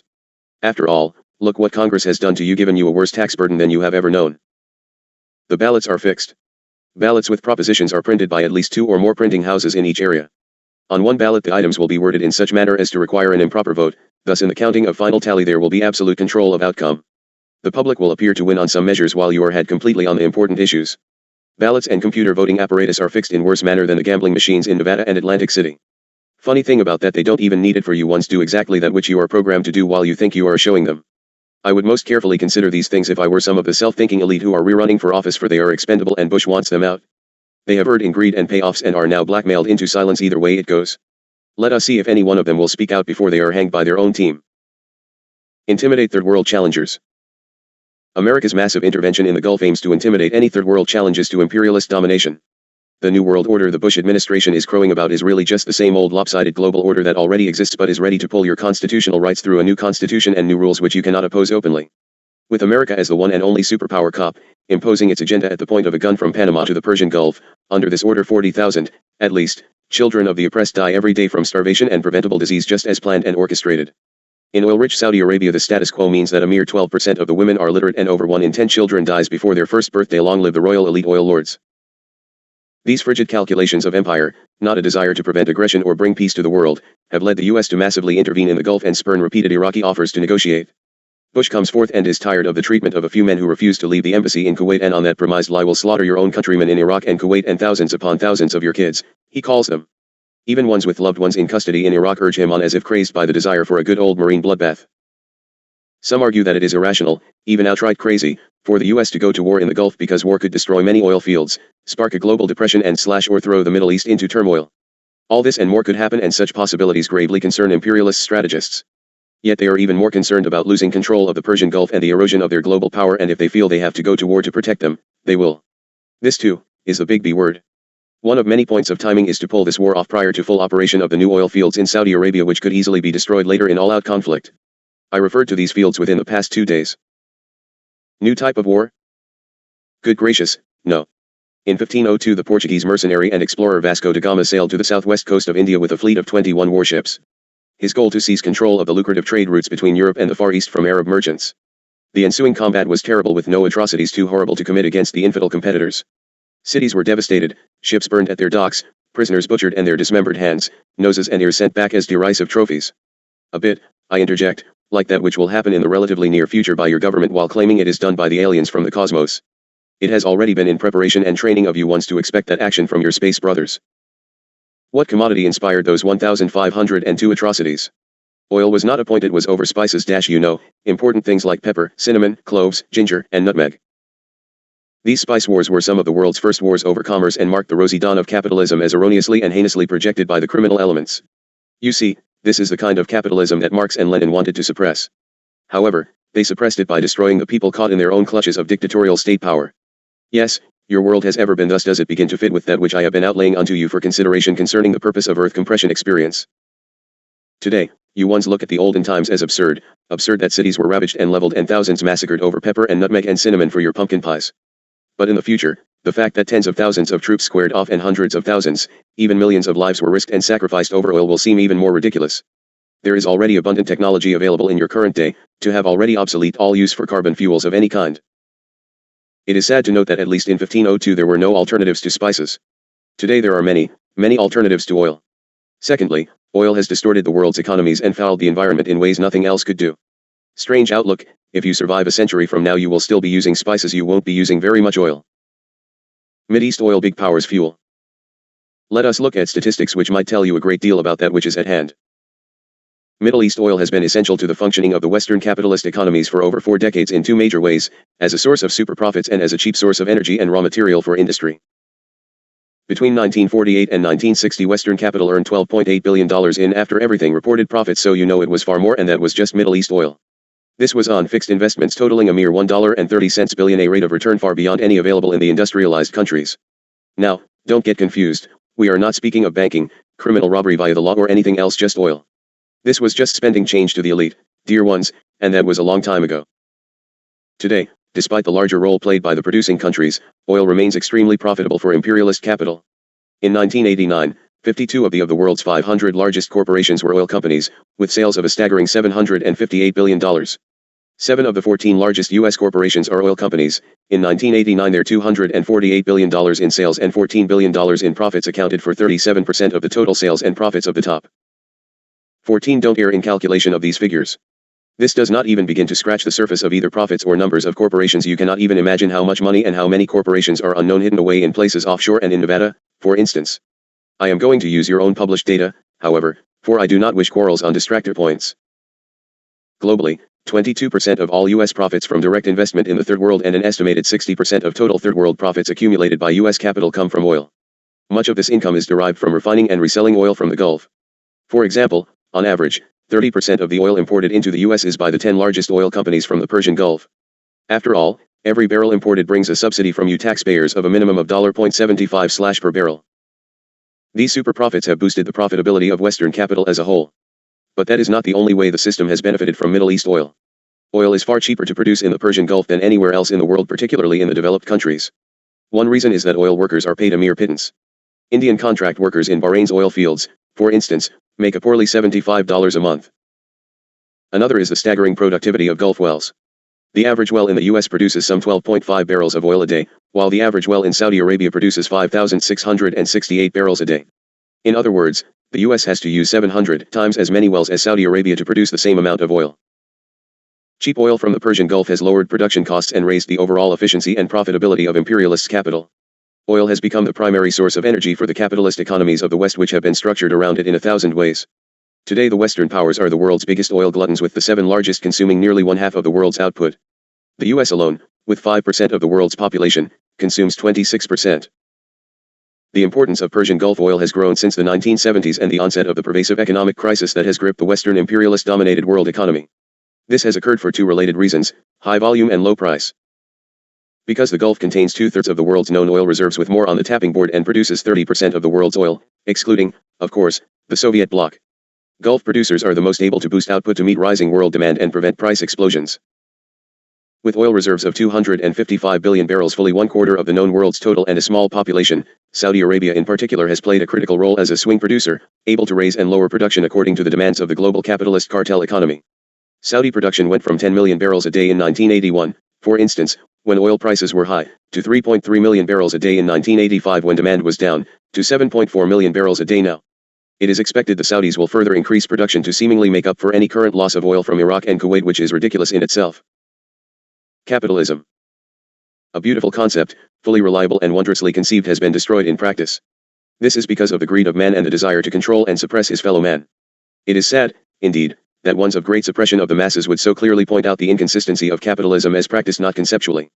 The more capitalism is developed, the more strongly the shortage of raw materials is felt, the more intense the competition and hunt for sources of raw materials throughout the whole world, the more desperate the struggle for the acquisition of colonies.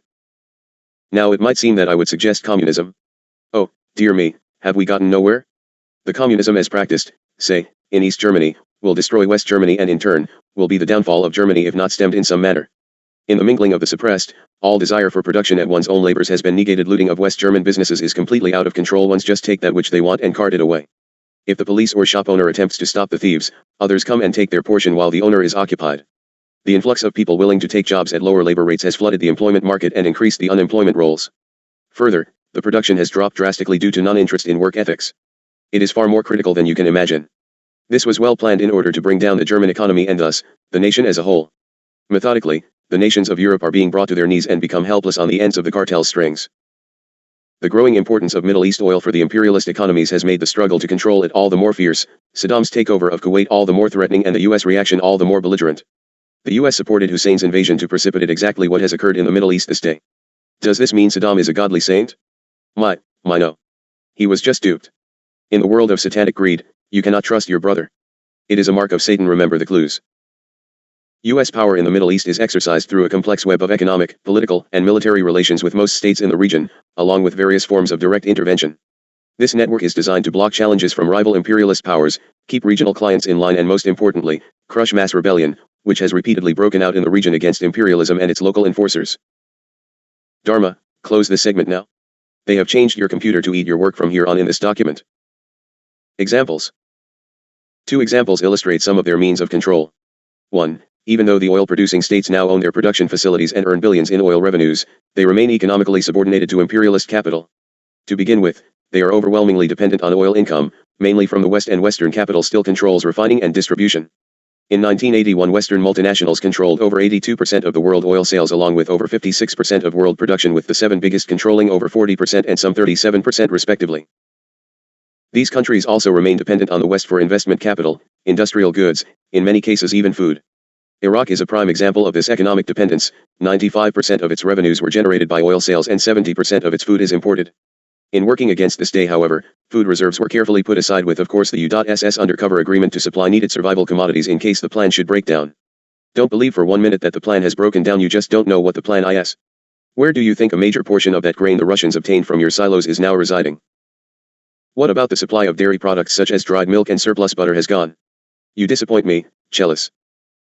Second, the U.S. has built up an extensive military network in the region. Israel, Egypt, Turkey, and Pakistan, key enforcers of U.S. interests, receive $6.5 billion in U.S. military and economic aid a year, half of the U.S. world total. The U.S. also sells billions worth of arms to its regional clients. From 1977 to 1987, the U.S. delivered $34 billion worth of arms to the region. This was more than it sold all other third world countries put together. In addition, over 15% of the U.S. military budget, or roughly $40 billion a year, is spent on U.S. forces whose mission is to intervene and wage war in the Middle East. I want you to separate the above figures from what it now is. This was just a minimum of ongoing and constant input from you nice U.S. citizens setting up your children for gun fodder. Did Saddam step on U.S. toes? No, even if it appears so. The Iraqi government of Saddam Hussein is a comprador regime tied to both Western and Soviet imperialism. The U.S. helped Iraq prevail in the Iran-Iraq War, and over the course of the war Iraq moved closer to the West. Yet the war also sowed the seeds for Iraq's invasion of Kuwait and the current crisis. The destruction of 8 years of war and deepening economic crisis, coupled with Hussein's ambition to become the Gulf's dominant regional power, along with a seeming green light from the US, propelled Iraq into Kuwait. Kuwait was, after all, a part and parcel portion of Iraq, and oil was being stolen even from the Iraq oil fields by the British. Saddam was actually between the very hardest place and a very large rock. In particular, Kuwait had been producing nearly double its OPEC oil output quota, helping drive down world prices according to the cartel plans. This benefited the imperialists but cost Iraq billions of dollars in lost revenues. Iraq also accused Kuwait of pumping over $1.4 billion worth of pure Iraqi oil from wells that straddle the Iraq-Kuwait border run by those nice British companies through the US corporations. This invasion, however, somewhat threatened or at least gave good public reasons for immediate US action to tear America's web of regional power and control. What it did was set the stage and lighting for the Plays Act, allowing the troops set up for later purpose of conquest. Through direct control of Iraq and Kuwait's 20% of world reserves, a mere pittance, and indirect control of another 32 untold amounts in percentage points through military intimidation of Saudi Arabia and the Gulf oil sheikdoms, Iraq could gain considerable leverage over world oil output and prices, or it would have appeared so. Even if Hussein left Kuwait but still had his army intact, the US has good reason to fear Iraq would intimidate Saudi Arabia for years to come and pose a real, valid threat to little Israel. For the powers in the US, this not only trespassed on what they consider their sacred right to dominate the world oil market, but threatened their global standing and the world economy as well. Hussein is now an unreliable client that would be dealt with accordingly. Now, we won't talk of who was unreliable to whom. So let US look backward. In the light of truth and facts, you can see that the US dispatched over 300,000 personnel, minimum, for you have no way to imagine how many are in the desert, at least 600, known, planes and over 50 warships to the Persian Gulf, not for freedom but for greed and world control by the elite. It further set the stage for action by Israeli Zionists without directly pointing the finger at their unilateral actions. No one would notice the destruction of the Palestinians while all hell was breaking loose in Iraq. Let's not play games, good people. You know that the US government is straight out lying when it talks about storming into the Gulf to uphold noble-sounding principles like stopping naked aggression, protecting the people and defending international law. This is the same government that has been trampling over the Middle East, not to mention the rest of the world, for the last 40 years. The US directly helped start the Iran-Iraq war in 1980 by giving Iraq the green light to invade Iran, and then helped drag the war out for some 8 years. A million people were killed in the war by your aiding and manipulating both sides. In 1982, your military and government backed Israel's murderous invasion of Lebanon, in which over 30,000 Palestinians and Lebanese were butchered, and it today supports Israel as it guns down Palestinians fighting for self-determination. The US has installed or propped up dozens of tyrants throughout the region, from the Saudi royal family to the late Shah of Iran, from King Hussein of Jordan to Saddam himself. Most of you know that America's rulers wouldn't be bothered by one country invading another unless their interests were somehow threatened, and that in the Persian Gulf those interests center around oil. Sometimes they're right up front about it. One Bush advisor put it very well: even a dolt understands the principle, we need and want the oil. But you need to get clear as to just what the oil connection is. For instance, the US didn't dispatch troops to the Gulf just to create an oil price panic so a few oil companies could make a killing that would come in due course of events. The oil giants will jump at any opportunity to skin you people, but if that were the deal, why not let Hussein have Kuwait and do the price hiking himself? In reality, the Western governments and big capitalists are afraid that skyrocketing oil prices will throw their economies into a premature tailspin before they are totally prepared to control it. Further, the Persian Gulf is not on the edge of war because America's own oil supply is immediately threatened. Iraq and Kuwait only account for 5% of US oil consumption, remember? This could easily be made up from any number of other sources. Besides, Hussein jumped into Kuwait so Iraq could sell more oil, not cut it off. Sending your death machine to Saudi Arabia is actually not a government ploy to boost Pentagon spending, cut social programs, or divert attention from the SNL crisis, for deploying troops and waging war in the Gulf immediately threatens to make their budget and financial problems much worse and could trigger upheavals throughout the Middle East. Your rulers are actually risking a lot and are not playing publicity games. The games are afoot, however, and the stock markets, gold prices, everything in the economy is at present under totally panicked manipulation in hopes of gently walking you through this disaster and into the prison of total control. It is a risk the global cartels are willing to take to obtain the prize. Oil, power, profits, imperialism. In a movie on your placement called The Little Shop of Horrors, Audrey 2, a people-eating plant with a never-ending appetite, Warren Seymour, the naive, nearsighted florist who nurtures it, you don't know what you're dealing with, you don't know who you're messing with. The rulers of the US are never going to be that honest with you, the people. To understand what they are up to in the Gulf today, you have to first understand the kind of a system with which you are dealing. It is forbidden in the mainstream media and polite conversation to call the US an imperialist power, but that is the most important truth to understand about it. Today this power, your administration, is preparing for war because it is an imperialist power with its oil, profits, and global power on the line in the Persian Gulf, and it is the next step in global 2000 control. What is meant by imperialism? Imperialism is not a curse word, although it is a curse on humanity. Imperialism is capitalism in its highest and most misdefined and practiced stage of deceit. The economies of the industrialized countries are dominated by interconnected networks of giant banks and multinational corporations. Like real-life Audrey 2s with a global reach, these giant concerns stretch their tentacles all over the globe, madly chasing maximum returns and strategic advantage through the export of capital, the penetration of new markets and the control of raw materials. In the process they dominate and twist the economies of the oppressed or third-world countries, condemning the vast majority of your planet's people to lives of degradation and misery for the benefit of a handful in the rich industrialized countries. Today the 23% of the world's population living in a few rich nations consume 82% of the world's output while the 77% living in the third world are left with 17%. This gap between rich and poor countries is now over twice as wide as it was 30 years ago. This dog-eat-dog system is backed up by the military and political arms of the imperialist state, the Pentagon, the State Department, the CIA, etc. This machinery of death and domination is used against rival powers, unruly clients, and especially the oppressed masses in order to subordinate whole regions of the earth, secure them for exploitation and use them as strategic pieces in imperialism's never-ceasing contest for global supremacy. Overseas operations, especially in the oppressed countries, generate enormous profits for the imperialist countries. For example, between 1984 and 1988, third world countries transferred $140 billion to the rich countries in the form of loan repayments. Today the US also has some $373 billion in direct investments around the world, $90 billion of which is in the third world, which generate over $53 billion in profits annually. Operating around the globe and exploiting the oppressed countries is not icing on the cake for US capital, the system couldn't function without it. The imperialist centers are strategically dependent on the third world as a source of cheap labor, markets, and low-cost strategic minerals. This is not a question of sheer magnitude of investment, the super profits extracted in the third world play a critical, stimulating role in the overall process of capitalist reproduction and expansion.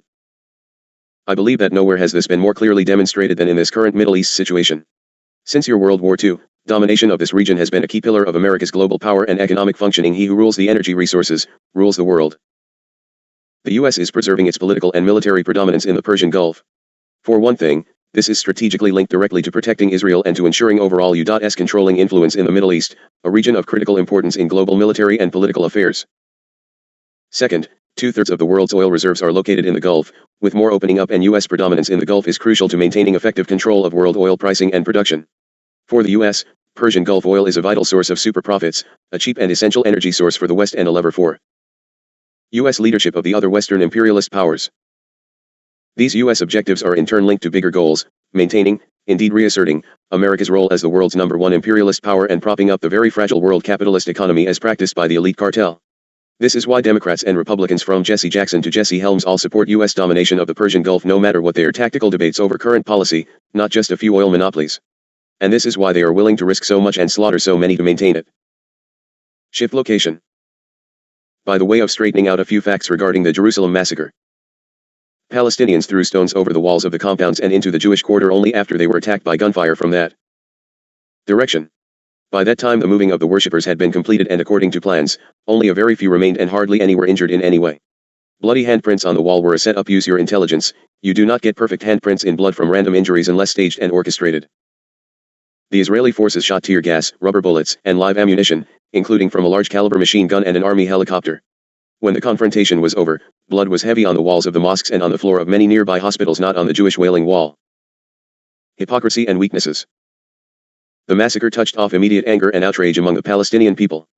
Protest marches and demonstrations broke out all over the West Bank and the Gaza Strip as well as Palestinian areas inside Israel. The Israeli police and army shot down more Palestinians in clamping down on the protests. Israel enforced strict curfews on Palestinian towns and refugee camps and closed down all schools in the West Bank. The Palestinians were then kept away from their places of worship at gunpoint. The action by the U.S. in all previous such uprisings has been to solidly back Israel, openly and defiantly. Now, however, there enters a conflict of interests. The U.S. elite want global one world order for one reason and the Zionists want it for another, so the alliance becomes a bit shaky, especially with the rise of the Intifada and the Palestinian resistance. The U.S. certainly is not going to abandon the Israeli attack dog. But they are using opposition to Iraqi aggression as a rallying call to forge a new military bloc around itself in the region, a bloc that includes Israel but also more open alliances with the royal elite rulers of Egypt and Saudi Arabia and now Syria, as well. This has opened the door for permanent military presence of the U.S. in the region. These are the cynical big power interests and schemes that are behind the U.S. moves of half-hearted spanking of the Israelis by the UN following but not immediately so, the massacre. Bush is trying simply to cover his plans and assets by sponsoring a UN resolution that condemns Israel while at the same time trying to stop another resolution backed by Yemen and the PLO that uses very harsh language, indeed, against Israel. Whatever comes out of the UN, one thing is clear, the US is a deadly enemy of the Palestinians and other people in the Middle East. Remember that the US controls the UN. The Bush administration's maneuvers in the UN also point to weak points and possible problems for the US in the Middle East, which Bush is shoring up as quickly as possible. Just before a major Israeli U.S. precipitated planned incident, they always arrange for distancing of Israel from the US to appear in conflict and distract watchers. Then they strike with deadly accuracy right along according to the pre-planned blueprint. The imperialists are playing with dynamite, however, for if a holy war is precipitated, there will be massive and terrible slaughter and the rivers will run with blood. The citizens of the nations in point are unarmed for the most part, and the massacre shall be unheard of in the annals of time. There is no guarantee how this will turn out. A Middle East war instigated by the US could end up with the US rushing from brush fire to brush fire, trying to prevent a collapse of their position in a most hostile environment for troops accustomed to air-conditioned houses, twice daily baths, beer, and girls along with rock music. There even might be massive upsurges of protest and even rebellion right within the USA if you once open your eyes to the truth of what is coming down here. But it will take bold and determined action by people from the Middle East to you in the US within the belly of the beast itself, to turn the imperialists' offensive into a defeat for the oppressors. Does Hayton advise revolution? Not as you interpret the definition. I only advise a turning about into the paths of truth and stand strong in that truth. That is the first definition of revolution, the turning about. All you would do from active, armed revolution, as in describing war, is the losing of your rights into enslavement. Use the powers given unto you as a people and a nation, reclaim your constitutional powers. Why term Palestinian enemy? Let us examine that which is undertaken. Bush and the US rulers are hoping to cover their assets by criticizing Israel's latest massacre in Jerusalem. Actually, bombing raids are being carried out daily now into Lebanon by the Israelis. The US is a proven enemy of the Palestinian and other Arab people. The US has backed the Zionist rulers from the very beginning of the Israeli state in 1948, a state set up through massacres of Palestinian people and forced expulsion of hundreds of thousands of Palestinians from their land, and through Israel's various wars of expansion in the Middle East. This is a very brief review of how the US has acted as oppressors of the Palestinian people, especially through Israel in the recent years. The establishment media says that the US criticism of Israel is the sharpest since Israel's invasion of Lebanon. In 1982, Israel had launched a full-scale invasion of Lebanon to crush the Palestinian resistance. Some 25,000 people were killed and 400,000 made homeless. The US government supported a UN resolution critical of Israel.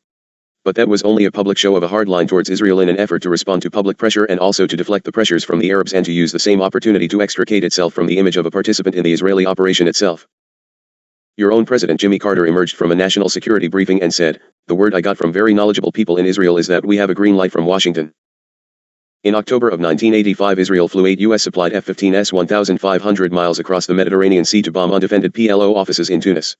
The White House called the raid, which killed 55 Palestinians and 20 Tunisians, a legitimate response and an expression of self-defense. Immediately afterward, Congress approved a supplemental grant of $1.5 billion to Israel. The US gives Israel more economic and military aid than any other country on earth. Just on the record for this year, without any special gifts, you have given Israel $3 billion in cash in official government aid and over $3.5 billion in investments and other financial transfers. You have financed Israel's arsenal of nuclear weapons on top of any other financing. The US has backed Israel's colonization of the West Bank, Gaza Strip, and other land seized from Palestinians. The US looks the other way as the Israeli government continues Jewish settlements aimed at encircling Palestinian villages and bolstering Israeli control. Most of the leaders of armed Jewish settler groups like Gush Emunim are Americans. This year the US guaranteed Israel a special aid package of $400 million, from US taxpayers, for the settlement of hundreds of thousands of Soviet Jewish immigrants who have been streaming into Israel, the West Bank and East Jerusalem. In April of this year, Congress overwhelmingly passed resolutions endorsing Israel's illegal annexation of East Jerusalem and its declaration of Jerusalem as its capital. In 1989, a report by US consular officials in Jerusalem critical of Israeli violence against Palestinians was heavily edited by the State Department to portray the abuses as infrequent and unintentional. This March, the State Department announced plans to work for repeal of the 1975 UN resolution identifying Zionism as a racist movement. Go back and reread that sentence. Zionism and Judaism are not one and the same, Chelis. In June, after the massacre of 7 workers from Gaza by an Israeli gunman, the US vetoed a UN Security Council resolution calling for a fact-finding mission on violence against Palestinians. The US government represses Palestinians in your country. Activists like Jihad Abu Ain have been deported to Israel to face jail and torture. 7 Palestinians living in Los Angeles were rounded up several years ago by the INS and threatened with deportation as undesirable aliens. Warning, your government has designated an INS detention camp in Oakdale, Louisiana as a holding area for large numbers of Arab Americans if needed for reasons of national security. Already and waiting. Last year, U.S. Secretary of State Baker, remember Bush's old business buddy, proposed a peace plan involving elections in the territories occupied by the Israeli army. Under the plan, elected Palestinians would negotiate with Israel for local autonomy under continued Israeli rule. The election ground rules would be set up by a delegation of Israelis and Palestinians handpicked by the US, Egypt, and Israel. The plan was widely rejected by the masses of Palestinians as a scheme to have them participate in their own oppression and to give up hopes of genuine liberation. It was so exposed and hated that even the PLO leadership couldn't stomach it. After refusing to recognize the PLO for many years, the U.S. government began talks with the Palestinian organization last year. But before starting the talks, the U.S. demanded that PLO agree to Israel's right to exist and renounce terrorism. Funny thing about that, the Mossad of Israel is the leading terrorist training machine. This was just one more way for the U.S. to demand that the Palestinians give up all armed resistance to Israel and any hope of real independence. The dialogue with the PLO was aimed at finding a way to save the status quo in Israel, cool out the Intifada and promote the U.S. role as a broker in the region. 6 months later the U.S. suspended the talks basically because the Palestinian people refused to abandon their hopes for liberating the land belonging to them. On and on it goes and has gone while you saw not. May God grant you grace to undo that which you have allowed, for you the people knew not that which you were doing. So be it. Allow us to bring this to a close. In love and service, I move to stand by. Salom. Hayton to clear, please. Chapter 8. Rec number 1 Hayton. Friday, November 2nd, 1990, 10:39 a.m. Year 4 Day 78. Friday, November 2nd, 1990. Today's watch. In the glory of His presence, may we serve. I am Hayton. You ask a heavy load this day, Dharma, in behalf of your fellow man. I feel the fear rise within as you ask of me the truth of the plans of the involved parties for the Middle East laid forth for the next short days, in counting. You believe truth can change the actions. Oh, might it be so, but man seems to have need of great disaster to make his attention focus on fact and not the lies. I ask that you write the document yourself every few lines, for as we move into the segment of truth your computer is programmed to erase the material. Your autosave mechanism has already been eliminated. You had to test me, didn't you? Now that you are paying attention, allow us to continue. So be it, Keela, you are most human, also. I bear the responsibility, not you, for you must also hold truth in the knowing that you are but a translator, and I will give unto you nothing that will further target you more than is already present. Just what are the plans as of this day? This can also be a great teaching lesson in seeing behind that which the establishment media gives unto you and the lies projected from the mouths of the planners. As we move along with outlay of planned activities, we can relate them to the projections as they are coming forth unto you, ones of the world. Actually, the world news is far more informative than is that of the U.S., but by taking that which is given, or not given as the case may be, you can learn to observe the probabilities of intent. Bush projections. Bush denies readying you for war, while all the while he is pushing you into total programming for war immediately. He has told you that the American hostages, as he calls them, will be sacrificed in full intent.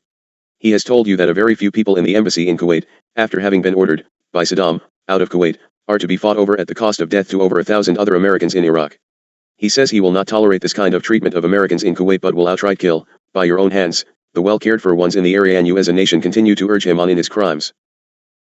Your rulers know that we have projected the truth of their plans, and also know that the plans have been deliberately leaked by the Mossad to great extent, in order to allow for discrediting of the information and allow consideration of whether or not the deception can work sufficiently to allow a continuation of the plans as laid forth, but you ones are worse off than you know.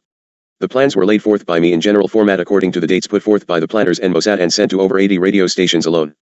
The response was, give us this information after it happens, old buddy, because we don't even want to know about it now.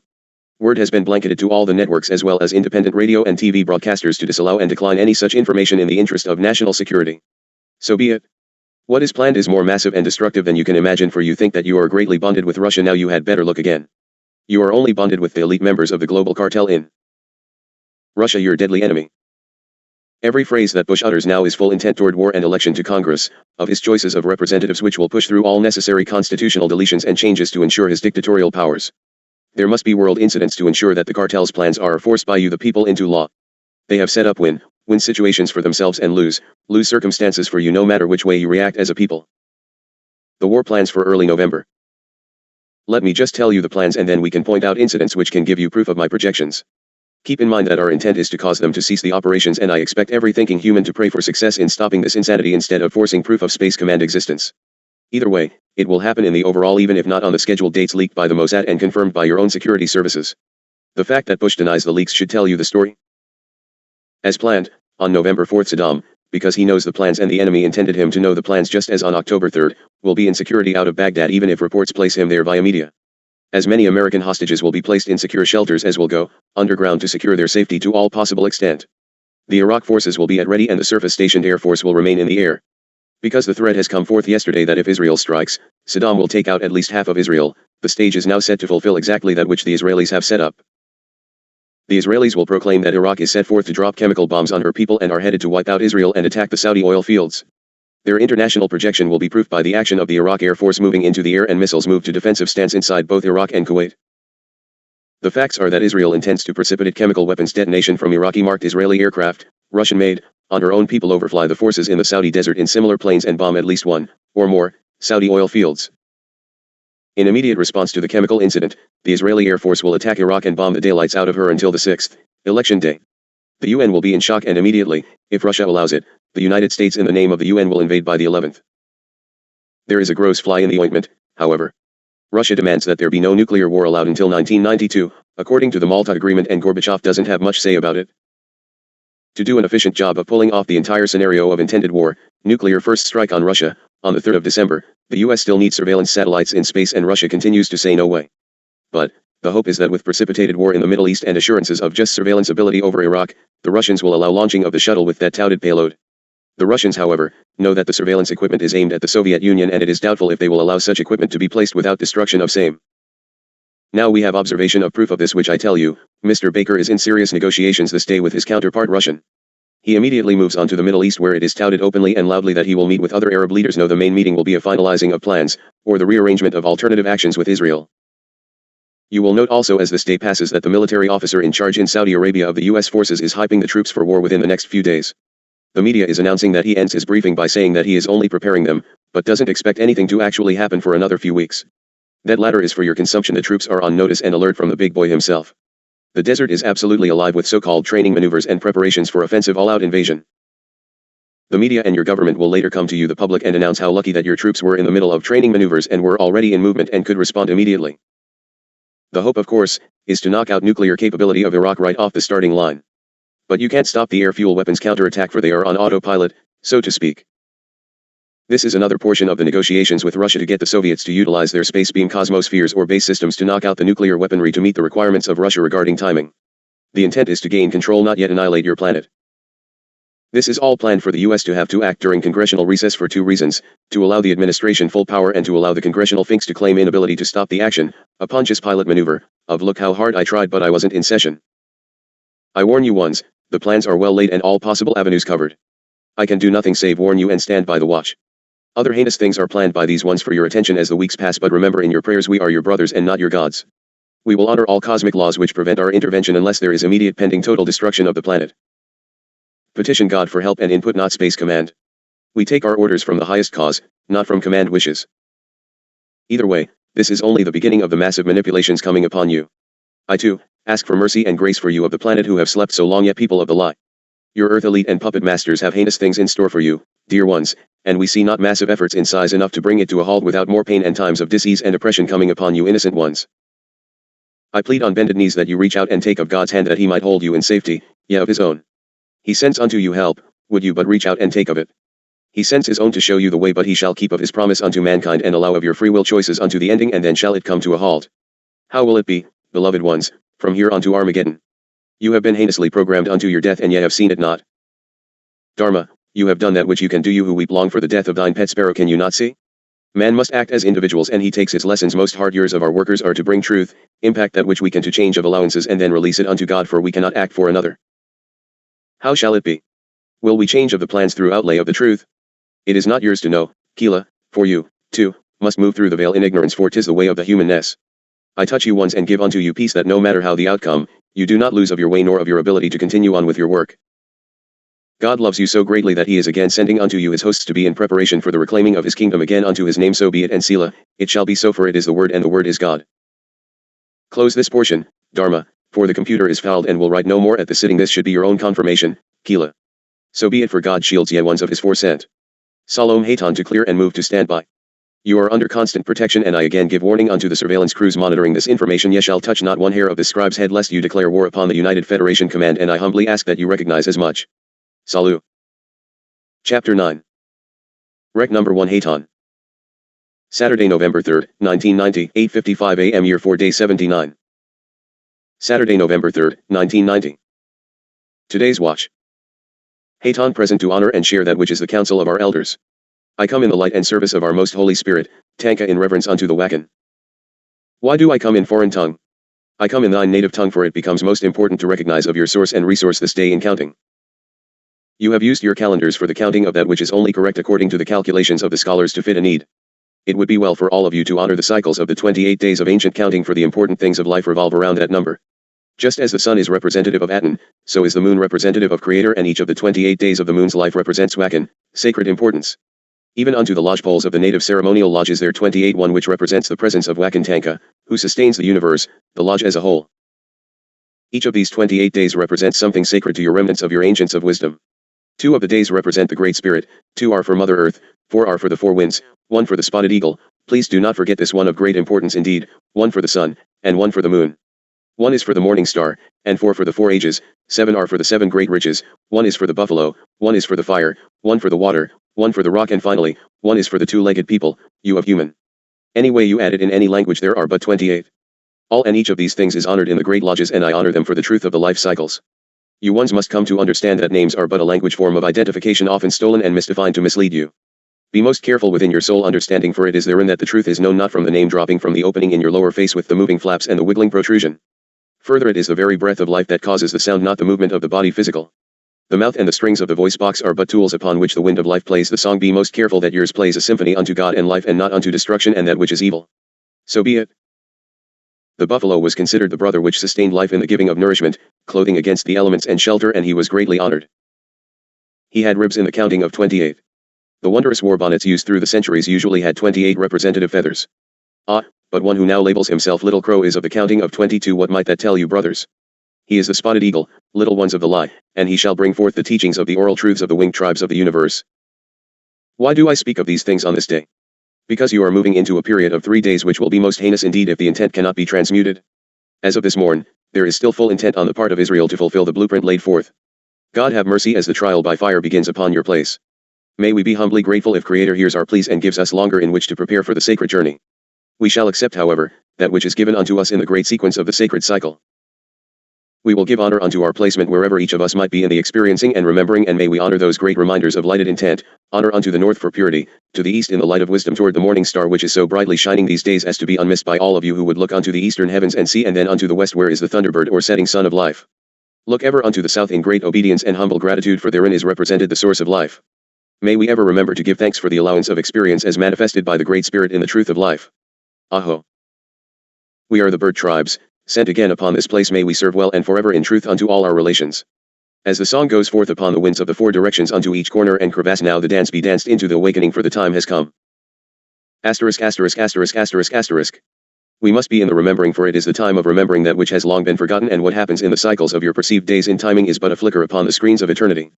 To everything there is a season and a time, to every purpose under the heaven, and in season, all is good, for the tapestry must come into completion.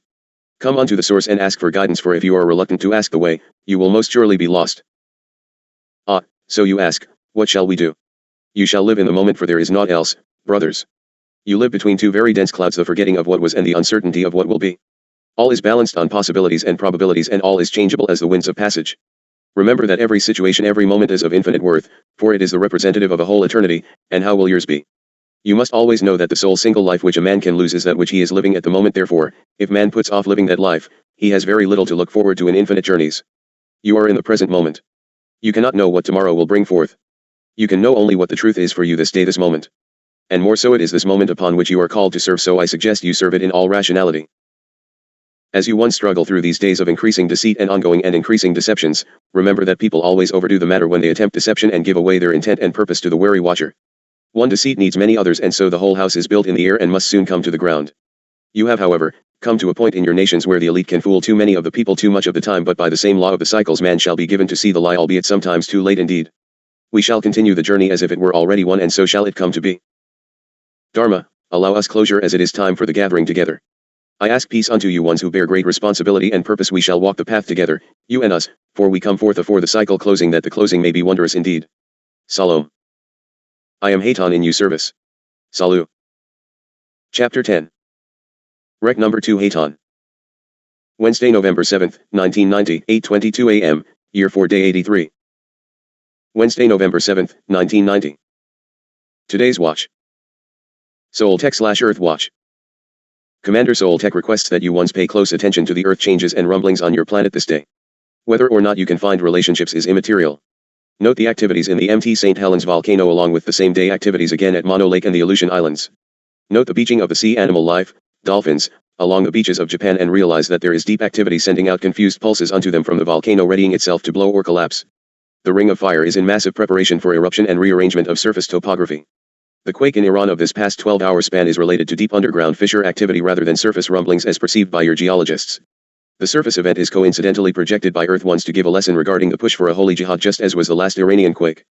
From space, however, the pulse monitors from the cosmospheres can easily pick up the deep activities within the Earth and pinpoint activities. The actual activities are more easily monitored from space than from anything you have on your placement with which to monitor.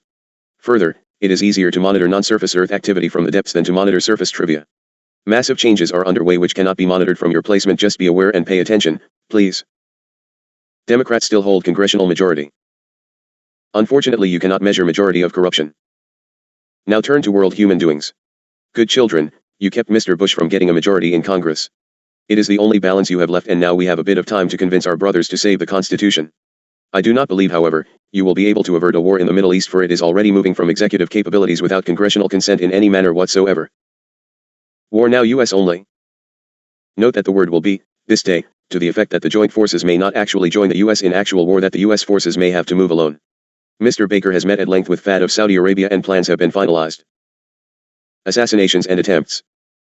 Note the assassination of Rabbi Meir Kahane and the threats of retaliation against the Arabs by the Israelis as massive madness is being churned. Also note the attempted assassination of Gorbachev this day. Please note further, that the celebration of the Russian Revolution has the dates changed to suit the Gregorian calendar. This is a more important point than you realize and fits in with the perceived cycles more appropriately. I cannot urge you one sufficiently, to pay attention to each projection as we bring it forth, lest you miss the most important clues regarding sequence timing. The Russian incident was well planned to signal intent to war with or without Russian consent, and hopefully to deal with the cosmospheres. Watch the space shuttle activities most closely indeed. Note further that the secret aircraft around Edwards are being flown these days, and you will not be given to know what is what or whose they are. The B-1 and 2 will be flown as distractors, simultaneously, to pull attention from the all but invisible spheres. Further, watch closely if you reside within that area. The cosmospheres are constantly present and visible a great deal of the time. Keep your eyes to the heavens and you will see some wondrous things abounding. We shall also be present, for a different type of effort is being made to get the necessary equipment for war and annihilation into space by your military aggression teams. British power. Pay attention to the British Parliament, which would have opened this day in your annual counting. Margaret Thatcher's government is in deep yogurt as they continue to push unrelenting into Middle Eastern war. Note further the pomp and circumstance of the royal queen draped in crowns, furs and gems, and totally lacking in any power in government whatsoever. That does not mean that the queen lacks power in an even more important arena. She is the wealthiest woman in the world today. She owns massive amounts of business in the United States, as for instance. The banks and bankers are more powerful than any of the so-called governments. Israeli watch. Do not take your eyes from Jerusalem and / or what the Israelis and Palestinians are doing, neither miss the ongoing and constant bombing flights of the Israelis into Lebanon. World attention is being distracted from the ongoing plans while you attend all manner of little brush fires, allowing the forest to be lost to the fire. Watch your vitamin cupboard. And remember China. I suggest you ones who intend to continue to obtain vitamins for your general food supplementation pay attention to what is coming down in little noted legislation and stock up now. You are moving into a period of legal controls. Do not take your eyes off China. Note, further, the comments coming forth from China regarding your so-called democratic elections. You see, the entire world knows the farce, and your lack of voting participation indicates that the majority of the citizens of the US likewise are coming into truth and understanding. More progress is being made than is evident on the surface. Don't cease in your work, Chelis, lest we become complacent.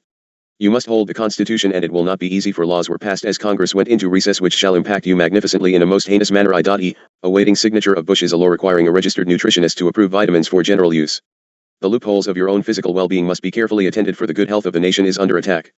You are a people who live on junk, and once your ability for supplementation is removed, you will fall into a nation in terrible sickness, unable to defend self against that which will be introduced into your masses.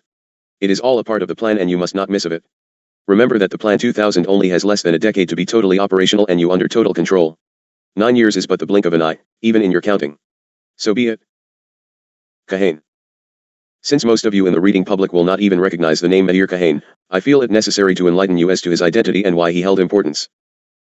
I will only cover a brief segment, for I intend not to write an entire document on this person at this time.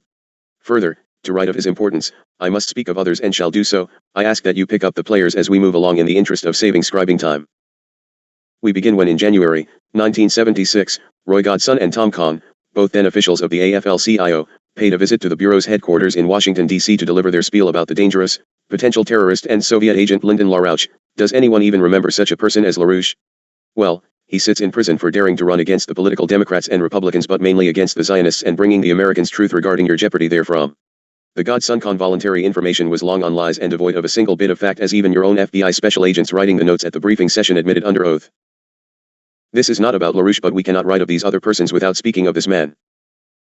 In fact, beyond reporting widely publicized information that Lyndon LaRouche had at the time recently traveled to Baghdad, Iraq to discuss his proposals for a Middle East peace and development plan, which LaRouche also discussed at length with senior Israeli government officials, including Abba Eban, the only fact that Godson and Khan offered up was that they had deployed 2 infiltrators into the periphery of the National Caucus of Labor Committees, NCLC, in New York City.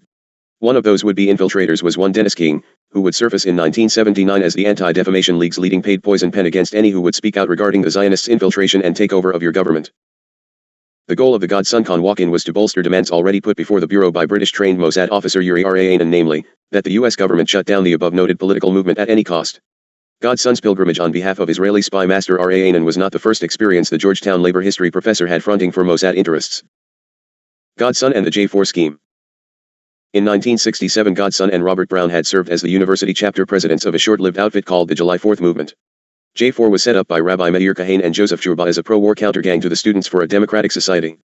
Kahane and Jourba had pitched the idea of a pro-Vietnam War student front to J. Lovestone and Irving Brown, the former leading American communists who had sided with Bukharin against Stalin in the power struggle after Lenin's death and had fallen from grace in Moscow only to take refuge in the American labor movement and later in the CIA.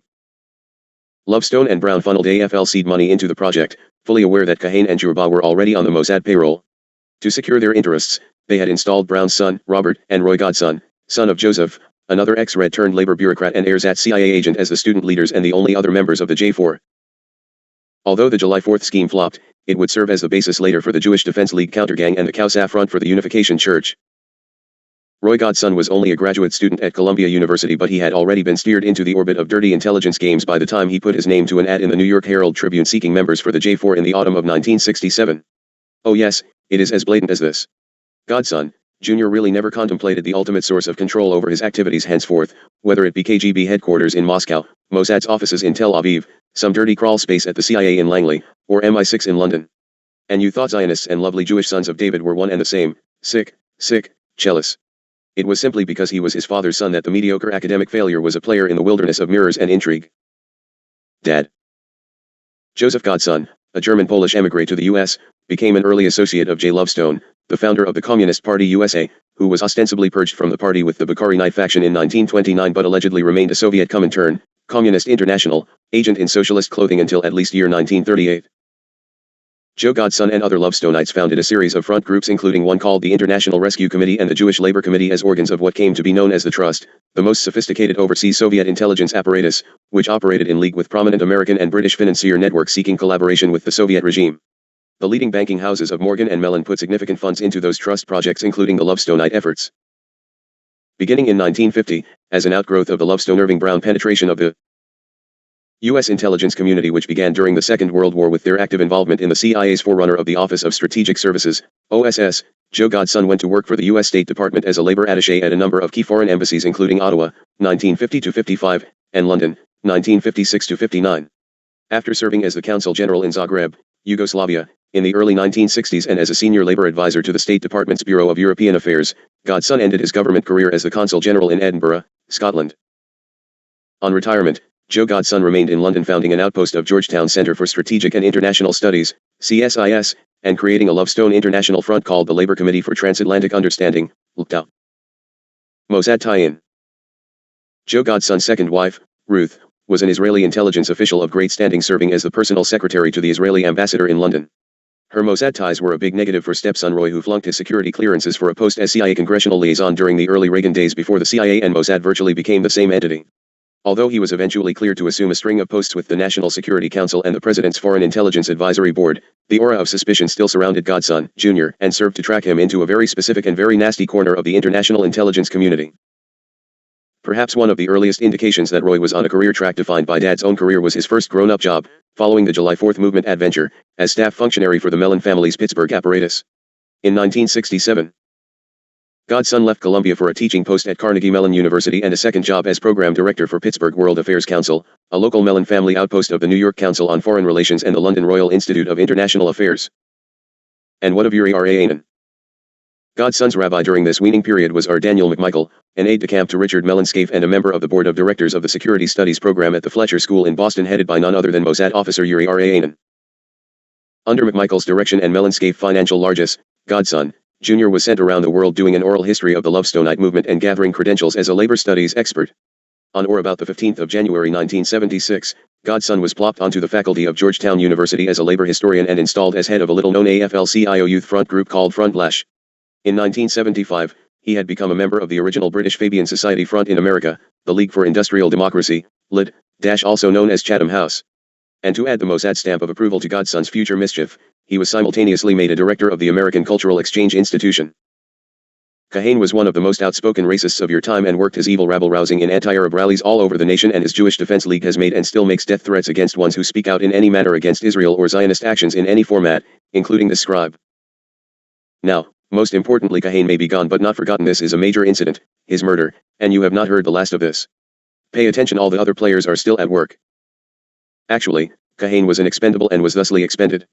Hold your breath for the next episode, for I have just given you names to watch. Kissinger. Well, you keep wanting to know the connection with the Middle East war situation and Henry Kissinger? It is his plan.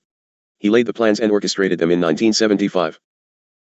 The U.S., which has already persuaded the Saudis to increase production by 2 million barrels of oil a day, could order or persuade them to handle production any way chosen by that same U.S. and Baker, yesterday.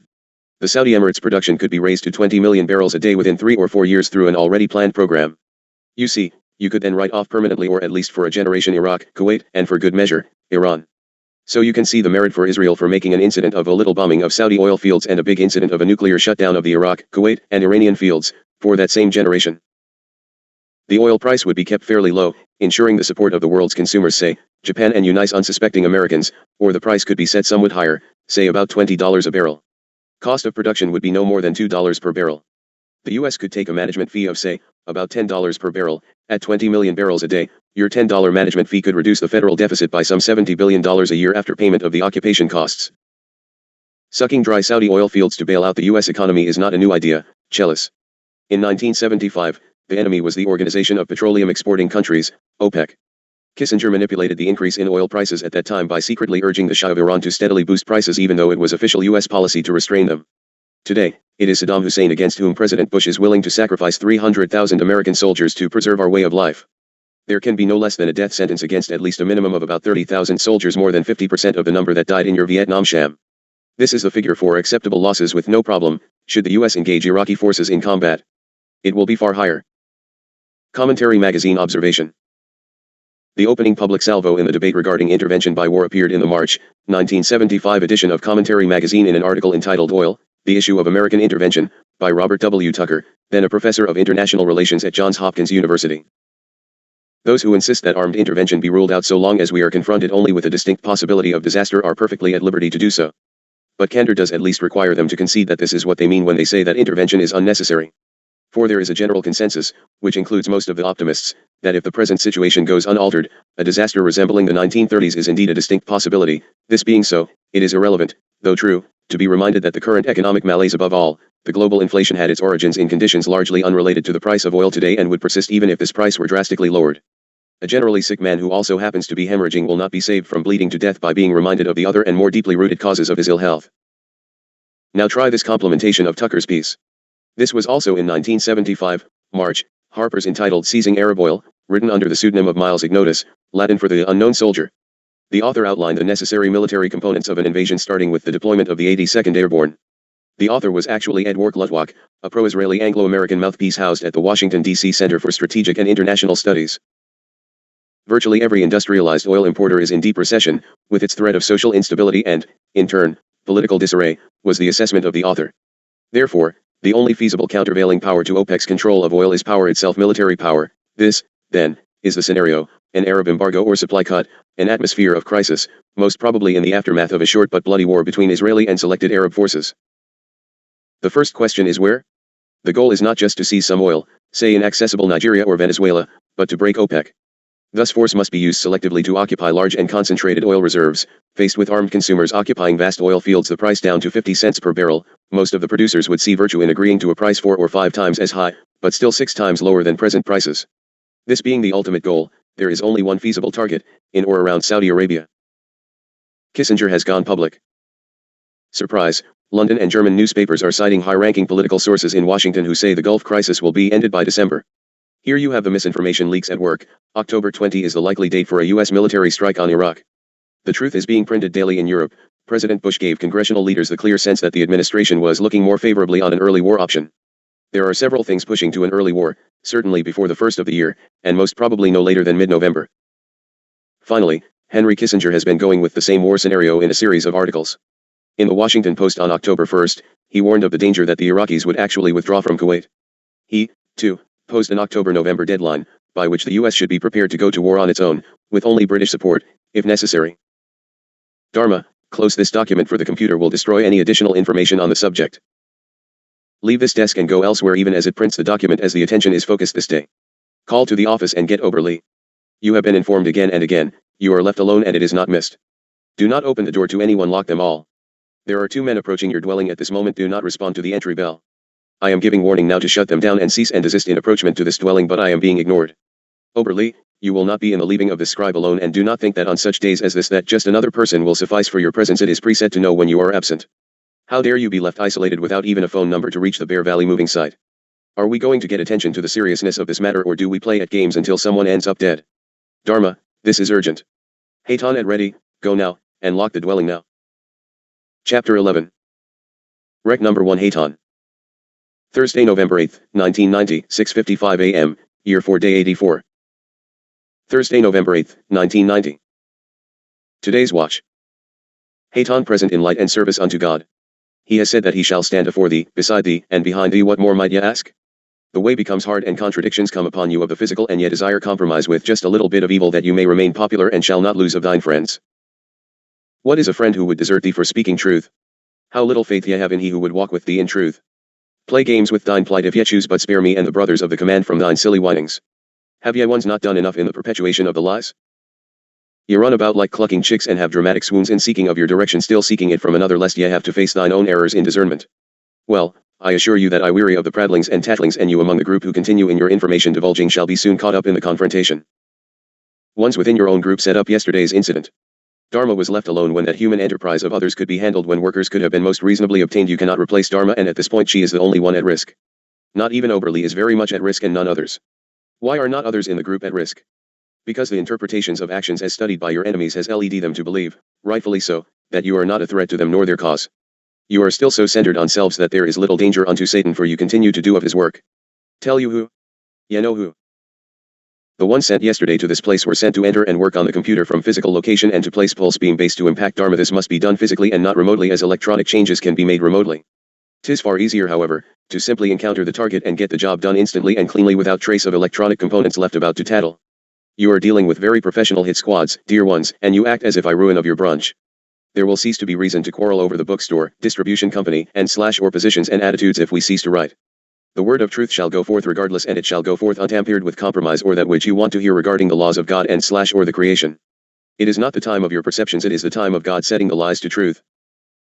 Man has proven that which he can do and destroy in his perception and voting on the truth. If a thing or action be against the laws of God and the commandments, all manner of elections and voting by majority rule will not make it correct in 1 iota. The truth is being put to print. God does not ask that you carry on an inquisition nor a crusade. He asks you not to interpret his truth, simply present the journals. That is your job, the writing is ours. If one or another subject gives you indigestion, leave it be in your projected interpretations unto thine fellow man, for your speculation will only pull the man from the lighted path if it is other than the truth of the laws. God asks you not to die for his truth, he demands that you example his truth, live his truth, and the light shall shine as if by magic. Do you live the example of Godness? If not, then you discredit the word if ye be responsible for the presenting of it. Do not pick upon one who errs, look at self and see if you are the lighted example. Do you practice only the laws which are compatible with that which you accept as desirable, and excuse yourself from practicing the ones which annoy you? I certainly judge not, for that is your choice, and ye shall handle that with God at confrontation of self. I care not, except that you have presented a great disaster upon your placement for your rewriting of the laws of balance and truth. Ye have 7 billion people overcrowding your planet and now commit murder from the womb forth, and still you increase the load to experience your lust and greed. The nervous system of function is formed first in a creating child. Do you think it pains not to have an arm pulled off its little body without anesthesia, or the eye put out by a curettage instrument? Do the physicians not see the blood as it spills from the tiny form? Is this a proper remedy for your lack of responsibility in forming that child? I think not. I cannot require a publisher nor a distributor cease other publications if it be their business venture, for that is their choice, that is their decision to make. I can ask that the publications be in separation from the journals, no more and no less. I do not like UFO books which espouse total lies to be the center of the distribution unit, but that is the discernment of the distributor, and if one of human intent desires to base the work on non-truth, it is only my right to utilize another route of distribution. I choose to not do such a thing, for in all books lie some truth and can be utilized for those truths, but if the reasons for continuing the charade of veiled lie projection is in the name of money and resources, it is indeed incorrect, for ones have been chosen with assets large enough to carry the burden temporarily without sacrificing or compromising. Ye once tout your worthiness and willingness, and yet demand instant physical and conscious gratification of all worldly manner, and then wonder why your distribution is slow in mass growth. So be it, for first God allows and awaits choices and decisions to be made, and first comes the giving in truth and willingness unto God, and then his abundance flows again unto the receiver in unlimited quantity. To assume the books of lies will support the books of truth is deceiving in its worst form, and proves the lack of trust in God as the focus of being. It is simply not even good business in any sense of the construing. A very strange thing happens in the scenario. As you move with God, the abundance is spontaneous without needing of the asking. He who gleans and sucks within for greed or security will be the first to lose of it, for that which man fears shall come upon him. It is the cosmic law of cycles and action/reaction. The subconscious mind knows no truth or lie, it believes anything you program in, not one iota more or less. It is the higher consciousness or the soul oneness with God which is one with God and knows all, and comes again into immortality and infinite experience within the dimensions of life. If you dwell on the things and actions of the physical consciousness and subconscious as programmed by that consciousness, ye shall remain forever trapped within the shackles of limitation and lose of thine abundance to boot. Ponder this truth and see if you rise above the traps laid for you. So be it, for the time grows short in your predicament for the choosing. Do not ask God to bless thine activities unless they are of God in intent. God automatically blesses all relationships and activities if they be according to his laws, and all ones know it. Be cautious indeed if intent is to obtain a blessing to cover thine assets and actions if they be not of God's laws. God will always allow choices unto the very ending with his blessing upon your free will choice. He will not sanction as good that which is not. The blessings of another man, be it physical or dimensional, means absolutely nothing except opinion. It is a wise man who uses wisdom in discernment regarding the gifts given forth. Further, man should look most closely at the gifts perceived to note that often the supposed gift is truly a bomb in disguise, and the payment for the gift shall be costly indeed. So be it. Noriega. Ones are owing and agging over the turn of events in the Noriega situation. Why? I have told you that it is all planned and structured. The tape of conversations with counsel as taken from government wiretaps is all part of the plan to meet obligations unto Noriega. The agreement was that he would be incarcerated for no longer than a calendar year and lose no assets if he would play the game laid forth over a year ago with your government and that of Israel. A tape sent forth to an international network, in this case CNN, is never accidental. This is the one thing that can cause the judge to be able to throw the case in all ramifications out of court, release the man, and all live happily forever after. In the first place, the capture of Noriega was planned, set up and covered up. Secondly, it is not the original Noriega. Thirdly, the invasion had to be structured to cover the fact that your own government deals in drugs and money laundering, and control had to be garnered.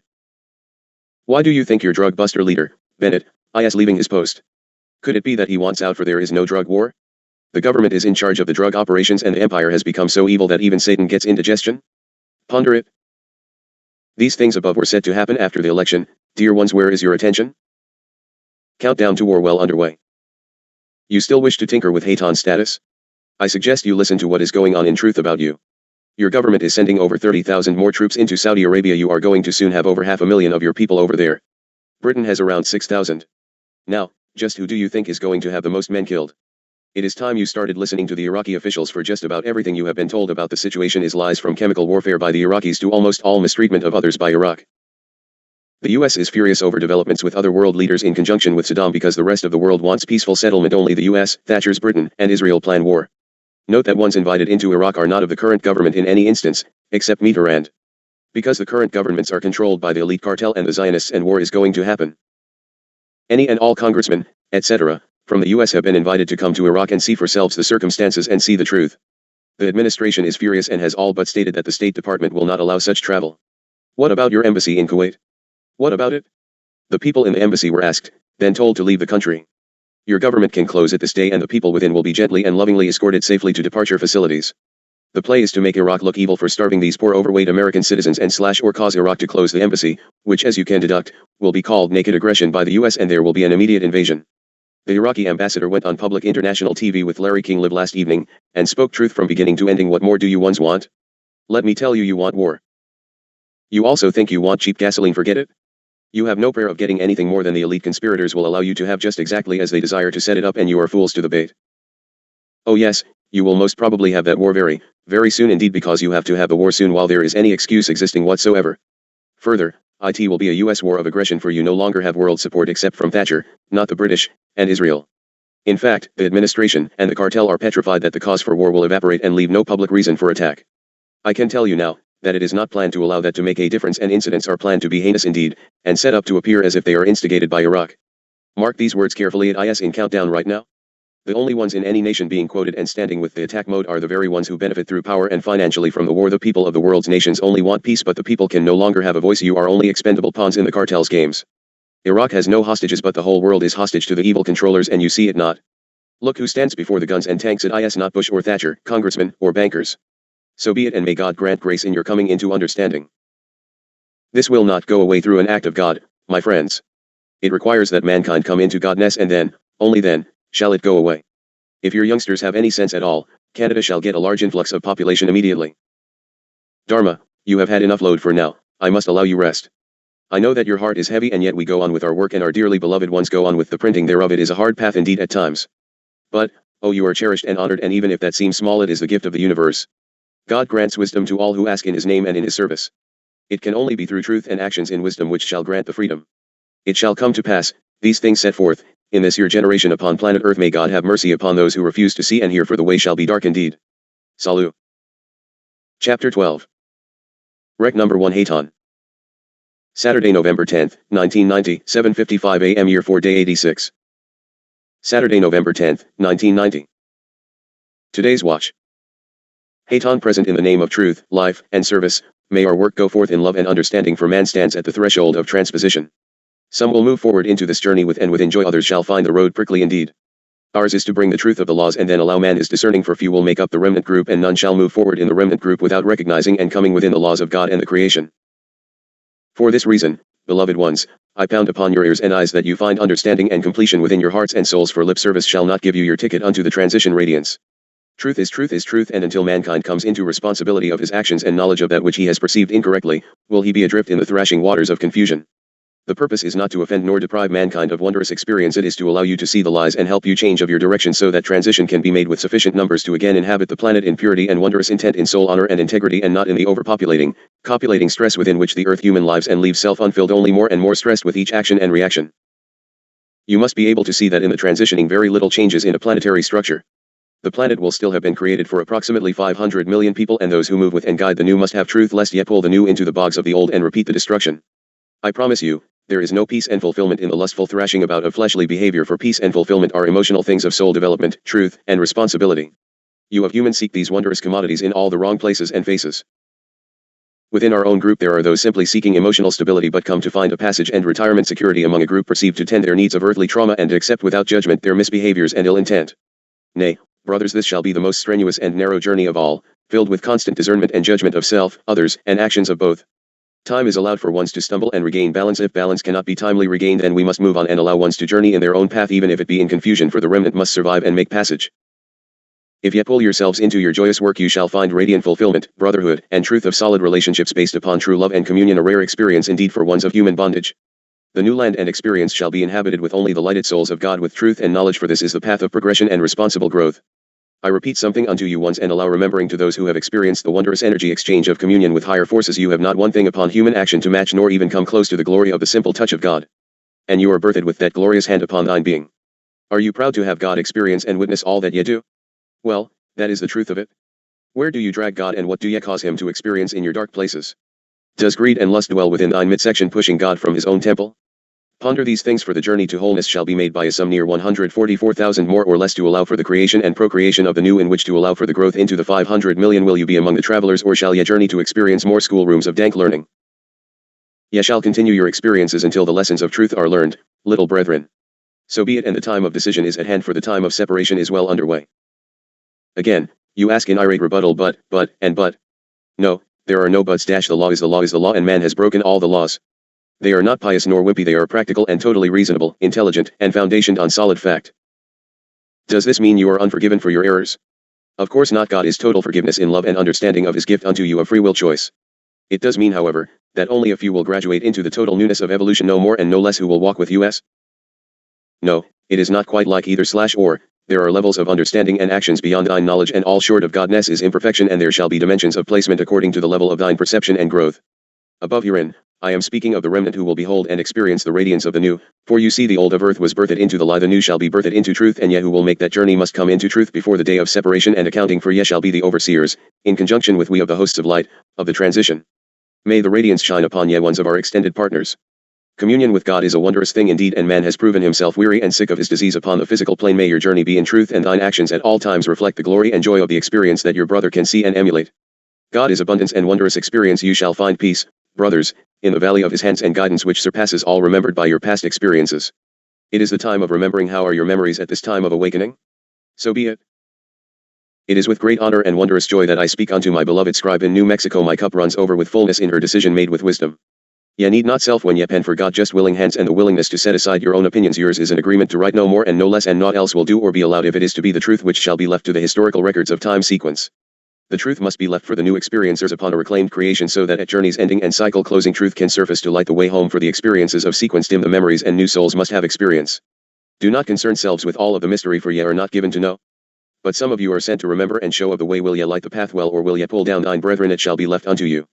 Indeed, it shall be left unto you, each of you, and if ye accept that which is evil action and actions against the laws within your working circles, you will have left thine truth open for the slings and arrows which shall surely follow. Are you the example in truth, or simply the blatterer of words of do as I say and not as I do?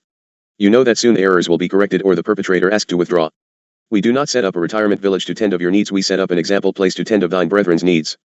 You in the physical format are of no consequence whatsoever, and you and God shall confront that which is about your human actions, not me and not the human brothers. However, the workload is heavy and the willingness to share the joy is infinite. The remainder is up to you as individuals. All are given free choices unto the very transition and beyond, so live as ye will. Ours is not to enforce some set of laws, ours at this point is to build and meanwhile, set the truth to print no more and no less, and what man does with it is his concern, not mine, nor yours. Then why does our work bear such return of hate? Because it is a final showdown of what you perceive as good and or evil. We make no thrust upon enforcement of anything, we simply set truth afore the masses. This mandates that ones who come into truth no longer are enslaved unto the controllers, and the controllers do not like of such an event. We remove fear and unveil plans of enslavement, and those who would be the puppet masters do not like it, for in the ending man shall find his freedom, peace, and fulfillment through the truth we bring upon the senses of consciousness, and he will cease to allow his torture and imprisonment. God shall attend of all your needs in wondrous abundance if you but bear your responsibilities as committed unto him in wholeness. It shall rarely be as you think it shall come to pass, but it shall be wondrous indeed. The sequence of events is upon you which shall bring massive changes. Keep your hand in the hand of the one who knows the way, and ye shall be fine. Take caution, for carelessness can grant thee setbacks. God asks not perfection, he does ask efforts toward same within the truth and guidelines of humanity as created. May you know our presence as we make this journey together. I salute you. Remember another thing, giving that which you have unto God in love intent, shall bring back thine abundance 100-fold, and that is why all contributions are structured within our groupings to allow for return, for it is the law, and the laws work upon the physical plane as well in the perceived heavenly realms. The truth must be exampled so that man can see that which is given in truth is returned in like manner, only greater, for it is the promise. May we now turn to notations of the current days before we move into the writing of greater and more difficult things in understanding. Israel in Lebanon. This has given Dharma a lot of pain, for she can find no confirmation for this which I give her. I assure her, and you, that you will find it to be truth. There have been daily bombings into Lebanon by the Israelis, and now they have moved armored heavy war equipment and troops within Lebanon. Dear ones, a war is on, and you are simply continuing to attend a drivel of misinformation and distractors. The full-out war actions began in serious intent by Israel on the 4th/5th of November, right on schedule. The only thing postponed was the airstrike on Baghdad as leaked by the Mossad. This allowed full-out offensive while the world watched Iraq and paid little or no attention to Israel or the nation surrounding her borders. So be it, ye shall come into confirmation shortly. Syria. You have now become bad partners with the reflection of the devil himself in your unholy alliance with Assad of Syria. Ye shall pay dearly for that coalition. I tell you, there are more than 25 terrorist training camps, facilities, in Syria wherein the Mossad teachers train world terrorists, and ye shall sample the pain and ravages of this most unwise alliance. Noriega incident. Please pay attention to the facade of legal hoopla regarding the tapes involved with Noriega. If you watch closely that which has been said since capture of same, you will note that the lip said Noriega will be given constitutional rights. That was not an accident, dear ones, it is the only action of constitutional nature that will be made by your president. This was a planned scenario worked through Panamanian government officials, yours, to allow appearance of need by law to bring the whole sorry episode of death and destruction of a nation to a close while granting everything intended unto the cartel rulers of your world. Just keep your eye on the ball, and that will be hard, because as other things heat up you will be given less and less information regarding the matter and substance of depth. Why CNN? Because of the relationship of Ted Turner, Jane Fonda, etc., with George Bush. Who else got to sit with elbows touching the great Gorbachev at the White House banquet honoring Same at the time of Gorby's visit a few months past? Learn to relate incidents and you shall be given into the ability to see that which is really going on. I believe you will further note that Turner and Fonda, who are now formally engaged for marriage, although they have lived as partners for some time now, were just received in Russia as great celebrities and very useful political figures. Freedom of the press doesn't have much of a chance, does it? Still, you will get the useful news and non-news from that resource. For now you know wherein the establishment will project its set UPS. Always there will be enough truth to remain somewhat credible to the public, but watch behind the facade, dear ones. Don't worry at it, for the establishment controls all of the media, and if you know it, you can read truth from that which is presented and glean value from that which is projected for different purposes than that of truth. A word to the wise, hint, hint. I shall now relate a little story about a delightful young Marine who has the label of Jeff Patterson. I would suggest that if your religious views do not include war and killing, that you file necessary paperwork now with the military boards if you are of voluntary draft age. I do not give unlawful suggestions, just tell you stories of some who disagree with the movement of your government into a bloody war, using your blood. Jeff, as you recall, publicly declared his refusal to be a pawn in America's power plays for profit and oil in the Middle East. Thus began the U.S. Marine stealth attack on Jeff, but it has now been exposed to the light of day and I would share it with you readers. The military has been forced to admit that their case against this young man is full of holes. At the same time, hundreds of thousands of people have heard Jeff speak, have read his communiques and are taking up his defense. The situation is excellent. When Jeff made his original press statement, the military moved swiftly. They immediately confined him to base, hoping to silence him. But Jeff's statement was publicized internationally, and word of his action quickly earned him the label of the vanguard of the anti-war movement. The Persian Gulf War hype was severely punctured. Jeff filed his application for conscientious objector status, but the government interrupted the process on August 29, 1990 by giving him orders to go to Saudi Arabia. In an orchestrated plan, Jeff was volunteered by his commanding officer to be the first to board the plane. Jeff sat down on the airstrip and refused to be deployed. A military judge declared him a risk to the national security of the United States. He was thrown into the brig and denied any further access to the media. The military enforced an outrageous anti-woman rule that said Jeff could not be visited by single women or married women without their husbands. Protests and letters of support from all over the U.S. caused a federal court judge to order Jeff's release from the brig. An investigative hearing was held to determine whether there was enough evidence to court-martial Jeff for disobeying his orders to go to Saudi Arabia. During the investigation, witnesses called by the military testified to the effect Jeff's act had on the troops. One officer said, "You should see the faces on my boys as they think you mean I can just quit." Their fears as well as their illegal acts were exposed. The Marine Corps investigator's report was released last week. While finding that there is enough evidence to court-martial Jeff, the investigator was also forced to admit that several significant issues are present and will have to be resolved at trial. The legality of the deployment is in question. Jeff had not been allowed to complete the CO application process, and the investigator admitted that had the accused complied with the orders and not missed movement, he may have been de facto deprived of certain rights afforded to him under the conscientious objector order. In other words, the military was trying to hijack Jeff. The legality of the Marines' orders to Jeff to serve as a supply clerk is in question. Although not required to draw a weapon, he was to be a supply clerk for his artillery unit in Saudi Arabia, a task which would have, inexorably, required him to support his unit's mission in Saudi Arabia, whether peaceful or hostile, an activity that the accused implicitly expressed his exception to in his application. The forcible removal of Jeff's shirt, the commander's act of volunteering him for duty in Saudi Arabia, and other incidents caused the investigator to admit that there were gratuitous incidents of public humiliation and ridicule. The military has suffered a big blow. While they say they will move as fast as possible to court-martial Jeff, the court-martial proceedings will expose them even more. Jeff's lawyer is insisting that witnesses who are now in Saudi Arabia be brought from Operation Desert Shield. In the meantime, the military is continuing their attempts to deny Jeff access to the press. He is confined to base. He is allowed no camera or in-person interviews. However, from payphones on base, he has held interviews with radio stations across the country, including on National Public Radio's All Things Considered, Larry King Live, and many other syndicated programs. He has written communiques to the people, one of which appeared in the LA Times in mid-Oct. The call for a national Free Jeff Patterson Day, on October 16, has been endorsed by many people, and Jeff has issued a taped statement for the event and future events as they come forth. Jeff has refused to fight the U.S. war in the Persian Gulf, and he has carried on a brave and determined battle against every effort to silence his voice of resistance. Jeff's actions will directly affect the lives of the world's people. The GI resistance in Vietnam and the anti-war movement of youth in your country contributed to the difficulties of the U.S. government and their defeat at the hands of the Vietnamese people. You must once again act to stop the U.S. war machine. Where do you go from here? Well, the establishment churches aren't much help, are they?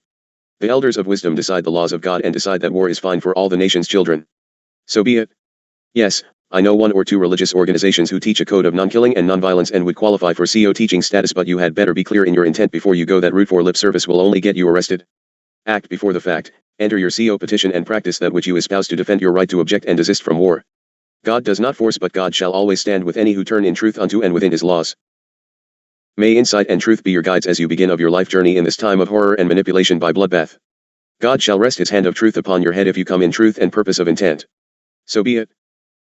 Do not be intimidated. It is not a cowardly thing to stand and refuse to forfeit the wondrous gift of life given by God unto you, nor to stand against taking another's. By any name it is called suicide and murder. If you walk in the footprints of the Master of Truth, ye shall find protection within his shield. My heart is filled with pain as I witness the heinous force of lies fed unto the generation which could save your humanity and witness their placement as forfeiture unto the evil circumstance. May we walk together, you and I, and find peace in the valley of life, not death in the darkness of the lies. Will you of older years not reach out unto these children and youth seeking purpose and truth and help them? Where have all the leaders gone? Soon ye shall ask, where have all the children gone, only to find they have been slaughtered and their blood mixed eternally with the sands, perhaps etched into the melted glass of the Saudi desert. If you allow of this, how will you face your Creator on that confrontation day? This will be a massacre as never before witnessed upon your earth. I would want not this mark upon mine record of life. Dharma, allow us to close this writing.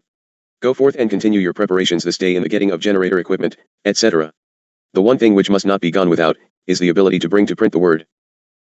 Walk in light, Chelis, for your path may seem hard but ye shall find of the ability to traverse it. Salu and Salom. Hayton to clear to stand by. Good morning. Chapter 13. Rec number 1 Hayton. Monday, November 12, 1990, 8:15 a.m. Year 4 Day 88. Monday, November 12, 1990. Today's watch. As we come into communion this morning, I ask that we quietly petition for greater understanding in the light of truth. I am Hayton come in service and brotherhood. Let us honor the glories of creation and recognize our apprenticeship unto truth that we might recognize the omnipotent spirit of greatness within, yet reaching infinitely beyond self. May that dimension be ever incarnate in us.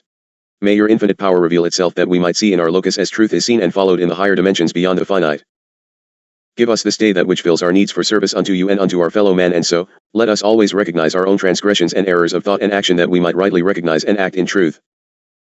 Please lead us not into temptations of the physical tempters to seemingly make our journey easier, for that, we must recognize is the temptation of illusion. Let us sort carefully in thine presence our actions and our truth.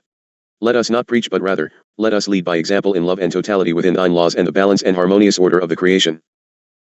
Let us always be cognizant of the sentient presence within and without of your totality and infinite circle of actuality. Let us recognize that the truth of reality is that which is infinite within soul, and let pass that which is the illusion of beingness, that we again come into the domain wherein we shall be at home again in oneness of being. Let us understand the laws of God and the creation, that we maintain the power and control of divinity as outlaid from the center of wisdom, not force or coercion.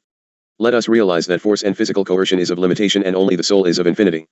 May we serve well that we lead no other experiencing entity unto destruction nor into the path of darkness for yours, Great Spirit, ISRs, and may we always honor as the most high cause of all actions and thoughts. So be it, for we have come to prepare the way for the return of lighted truth, and that which we do shall make the difference unto a weary and sickened people and world. Aho. The hidden war already underway. Pause a moment in reverence unto the souls being given up in the land of Lebanon. Not just from the Israeli invasion, which is hidden most carefully from you, but also from the invasion and ongoing gift of slaughter given into the hands of Assad of Syria and led by the most heinous terrorist, Aoun, and associates. Your Bush administration gave Lebanon away to Syrian butchers, friends, and leave them helpless against Israel as well. To see that which has been done in the name of alliance with the reflection of the devil himself, you have denounced the very foundation of what you call Christian stance. The numbers of Christians and of political opponents of the Syrians and their puppet Haral government who are now being murdered in cold blood in Lebanon continue to grow, yet it is the supposed outrages committed by Iraq's President Hussein which dominate headlines in the presses of the world, and most especially in the United States, for deliberate reasons of secrecy.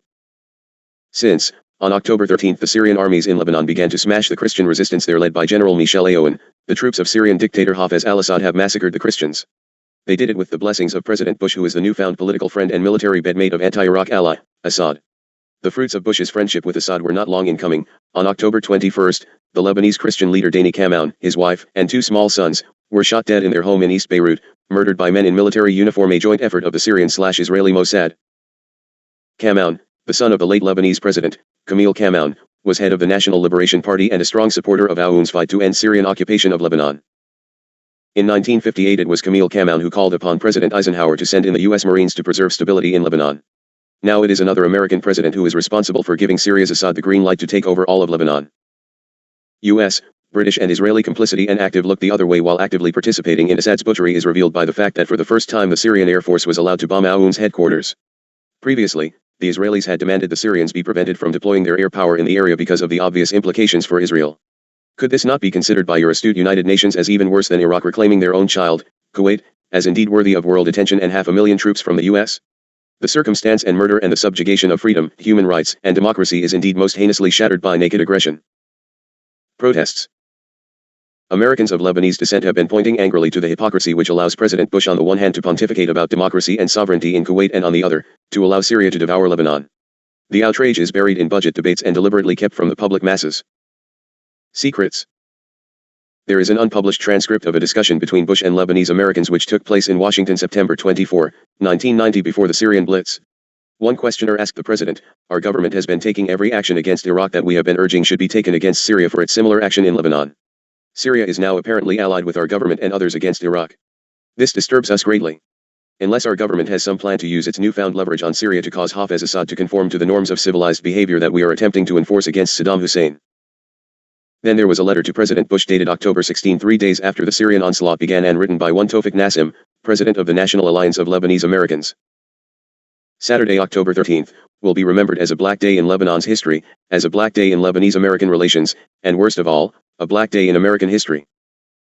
Does the world order that you referred to make use of massive airstrikes by the Syrian forces against civilian and Lebanese army positions to kill the last hope the Lebanese had for freeing their country from occupying forces?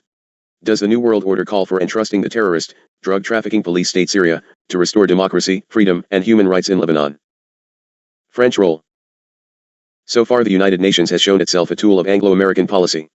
For example, in the case of repeated Israeli attacks on the Palestinians, the UN response has been little more than waggling fingers and producing nothing as contrasted to the UN support of the boycott and other military measures already taken against Iraq. Nonetheless, on the initiative of French Foreign Minister Roland Dumas, the Security Council would meet on October 23 to review the situation in Lebanon. The French protested the murder of Kamoun, and Aoun was taken into safety in the French embassy, where the Syrian blitzkrieg forced him to seek refuge. The embassy was immediately ringed by Syrian troops demanding Aoun's release to the puppet Lebanese government they installed. In a replay of the U.S. invasion of Panama, Syria would like to place Aoun on trial supposedly for misappropriating Lebanese funds. Doesn't this at least give you good Americans a headache? Exploding Jerusalem. The situation in Israel is out of control, just as was planned and orchestrated. A number of violent incidents in which Palestinians have responded to Jewish actions have occurred following the Israeli police massacre of Muslim protesters who were protesting the Jewish fundamentalists, Zionists, to build a third temple where the Muslim mosque, the Dome of the Rock, Haram al-Sharif, now stands. A couple of weeks after the October 8 Temple Mount massacre, on October 21, 3 Jews were stabbed to death in West Jerusalem. The Israeli government banned all Palestinians from Jerusalem for some 2 days. Such terrorist incidents were predicted when the Israeli government sanctioned the attack on the Palestinians and the desecration of Haram al-Sharif, the third most important holy site in the Muslim world. In addition, just 2 days prior, Israeli troops had invaded a Palestinian refugee camp in the Gaza Strip and raised an Israeli flag there. The reason given for this obvious provocation was a decision to use the camp as an observation post for the Israeli army. I bet most of you never heard of that incident. On October 17, the strongman in the present Israeli government, General Ariel Sharon, told the UN to keep its nose out of Israel's Greater Jerusalem. Sharon bragged to the French paper, Liberation, that Israel will not let anybody direct things in Jerusalem. Jerusalem has been the capital of the Jewish people for 3,000 years, and no one has any political status outside Israel to deal with matters there. He estimated that the Jewish population in what he called the Greater Jerusalem would grow threefold over the next few years to a total of 1 million, primarily because of an influx of Soviet Jewish emigres that, dear ones, are Zionists, not sons of David. Who are the real criminals? The same nations who were loath to insist that the Israelis allow a UN investigative team to report back on the Temple Mount killings, on October 21 began considering a war crimes resolution against Iraq. One reason for that was that Saddam Hussein has indicated his willingness to withdraw from Kuwait if he is given redress for his grievances against the former Kuwaiti government and some assurances about Iraq's future security. Well, we all know where it has gone from there. Not only is there no security for Iraq allowed, but you will now have more than 500,000 troops in Saudi Arabia, in addition to a planned nuclear first strike against Russia in early December. Where does this leave you, America? Sitting ducks with all your military defense in a distant desert wide open for influx of thine true enemies from all borders. So be it. You had better all go back and read most carefully. Survival is only 10 feet from hell. No, if things go according to the planned blueprint of your government and military rulers, you don't have time for building bomb shelters, but you will know why and what hit you if it matters at all. What happened to your drug war? Perhaps this scenario will give you an idea, as you just didn't understand the intent of the real drug war. Let us look at that little hotspot of drug war intent, Colombia. Now that one of Colombia's narco-terrorist chieftains, the M19's Antonio Navarro Wolf, is sitting in the cabinet of Colombian President Cesar Gaviria Trujillo, can a narco-minister be far behind? Of course not.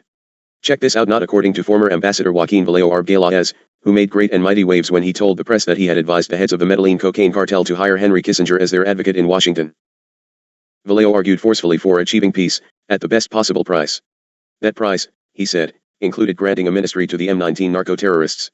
Now, he says, the citizen is doubtless prepared to pardon sins against law and public order, as the church does with penitence. Negotiated peace formulas should be brought because the country cannot put up with more violence and terrorism.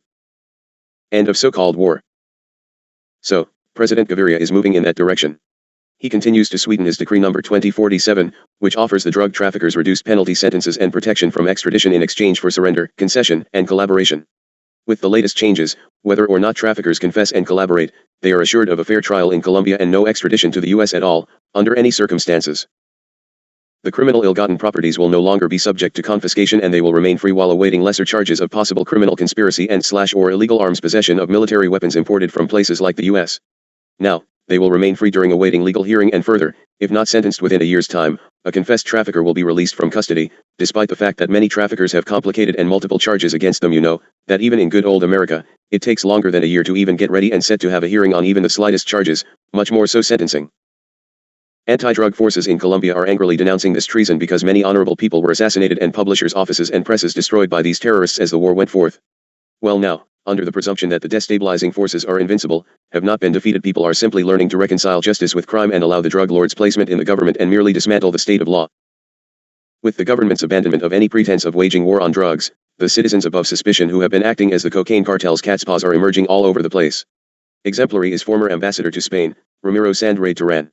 Andrade sent an open letter to Jorge Luis Ochoa, a leading cartel partner, urging him to release the kidnapped journalists in repayment of a favor the ambassador did him back in 1985 in blocking Ochoa's pending extradition to the U.S. Andrade concluded his letter with the promise that should the mafioso grant this personal favor, he could be assured that generous, Christian, and noble acts rebound many times in favor of those who do them.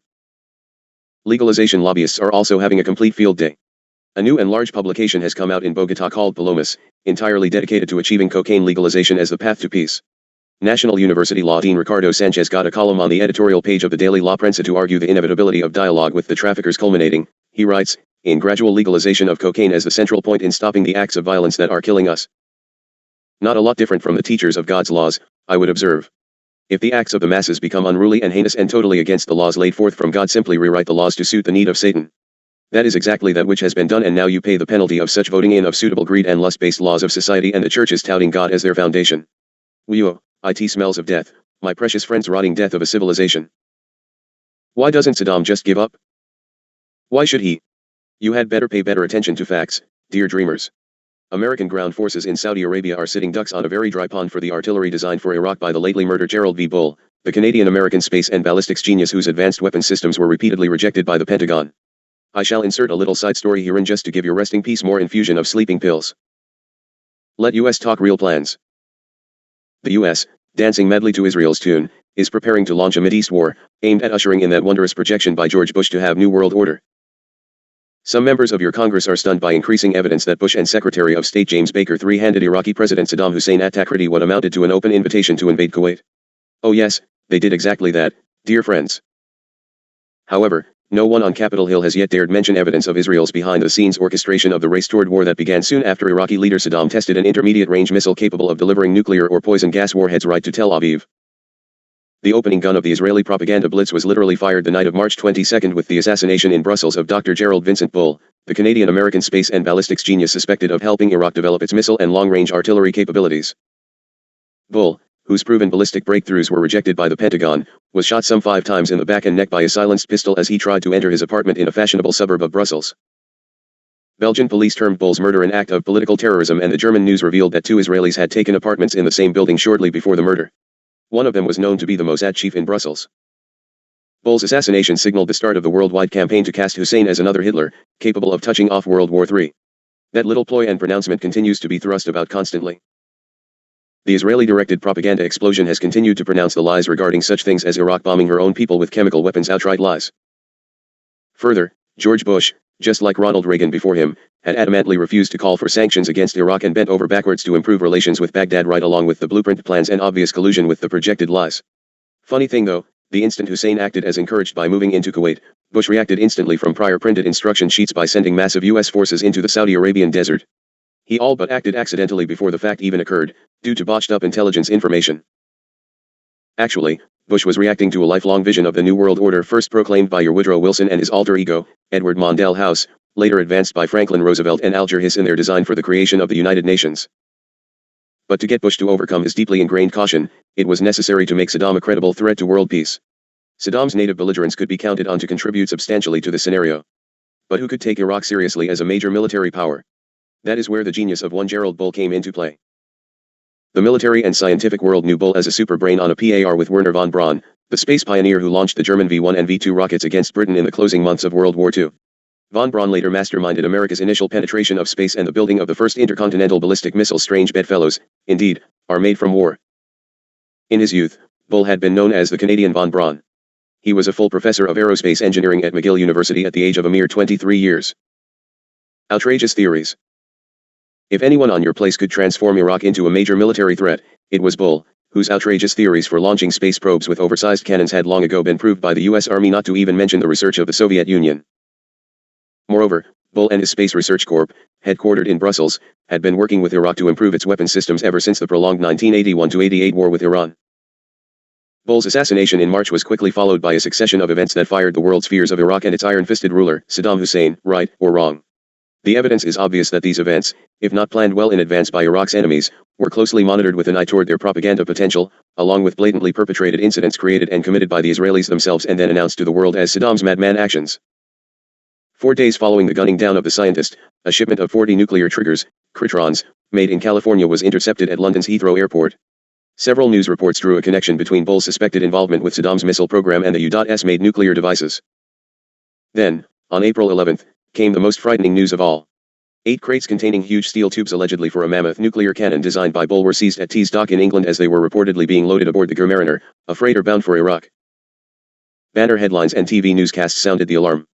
Bull's reported plan was to build a doomsday gun for Saddam Hussein. For several weeks the media fed the world's growing apprehensions about this previously unknown weapon system falling into the hands of the Iraqi dictator. The lies are so obvious that I have great difficulty believing you can be so easily made the fools.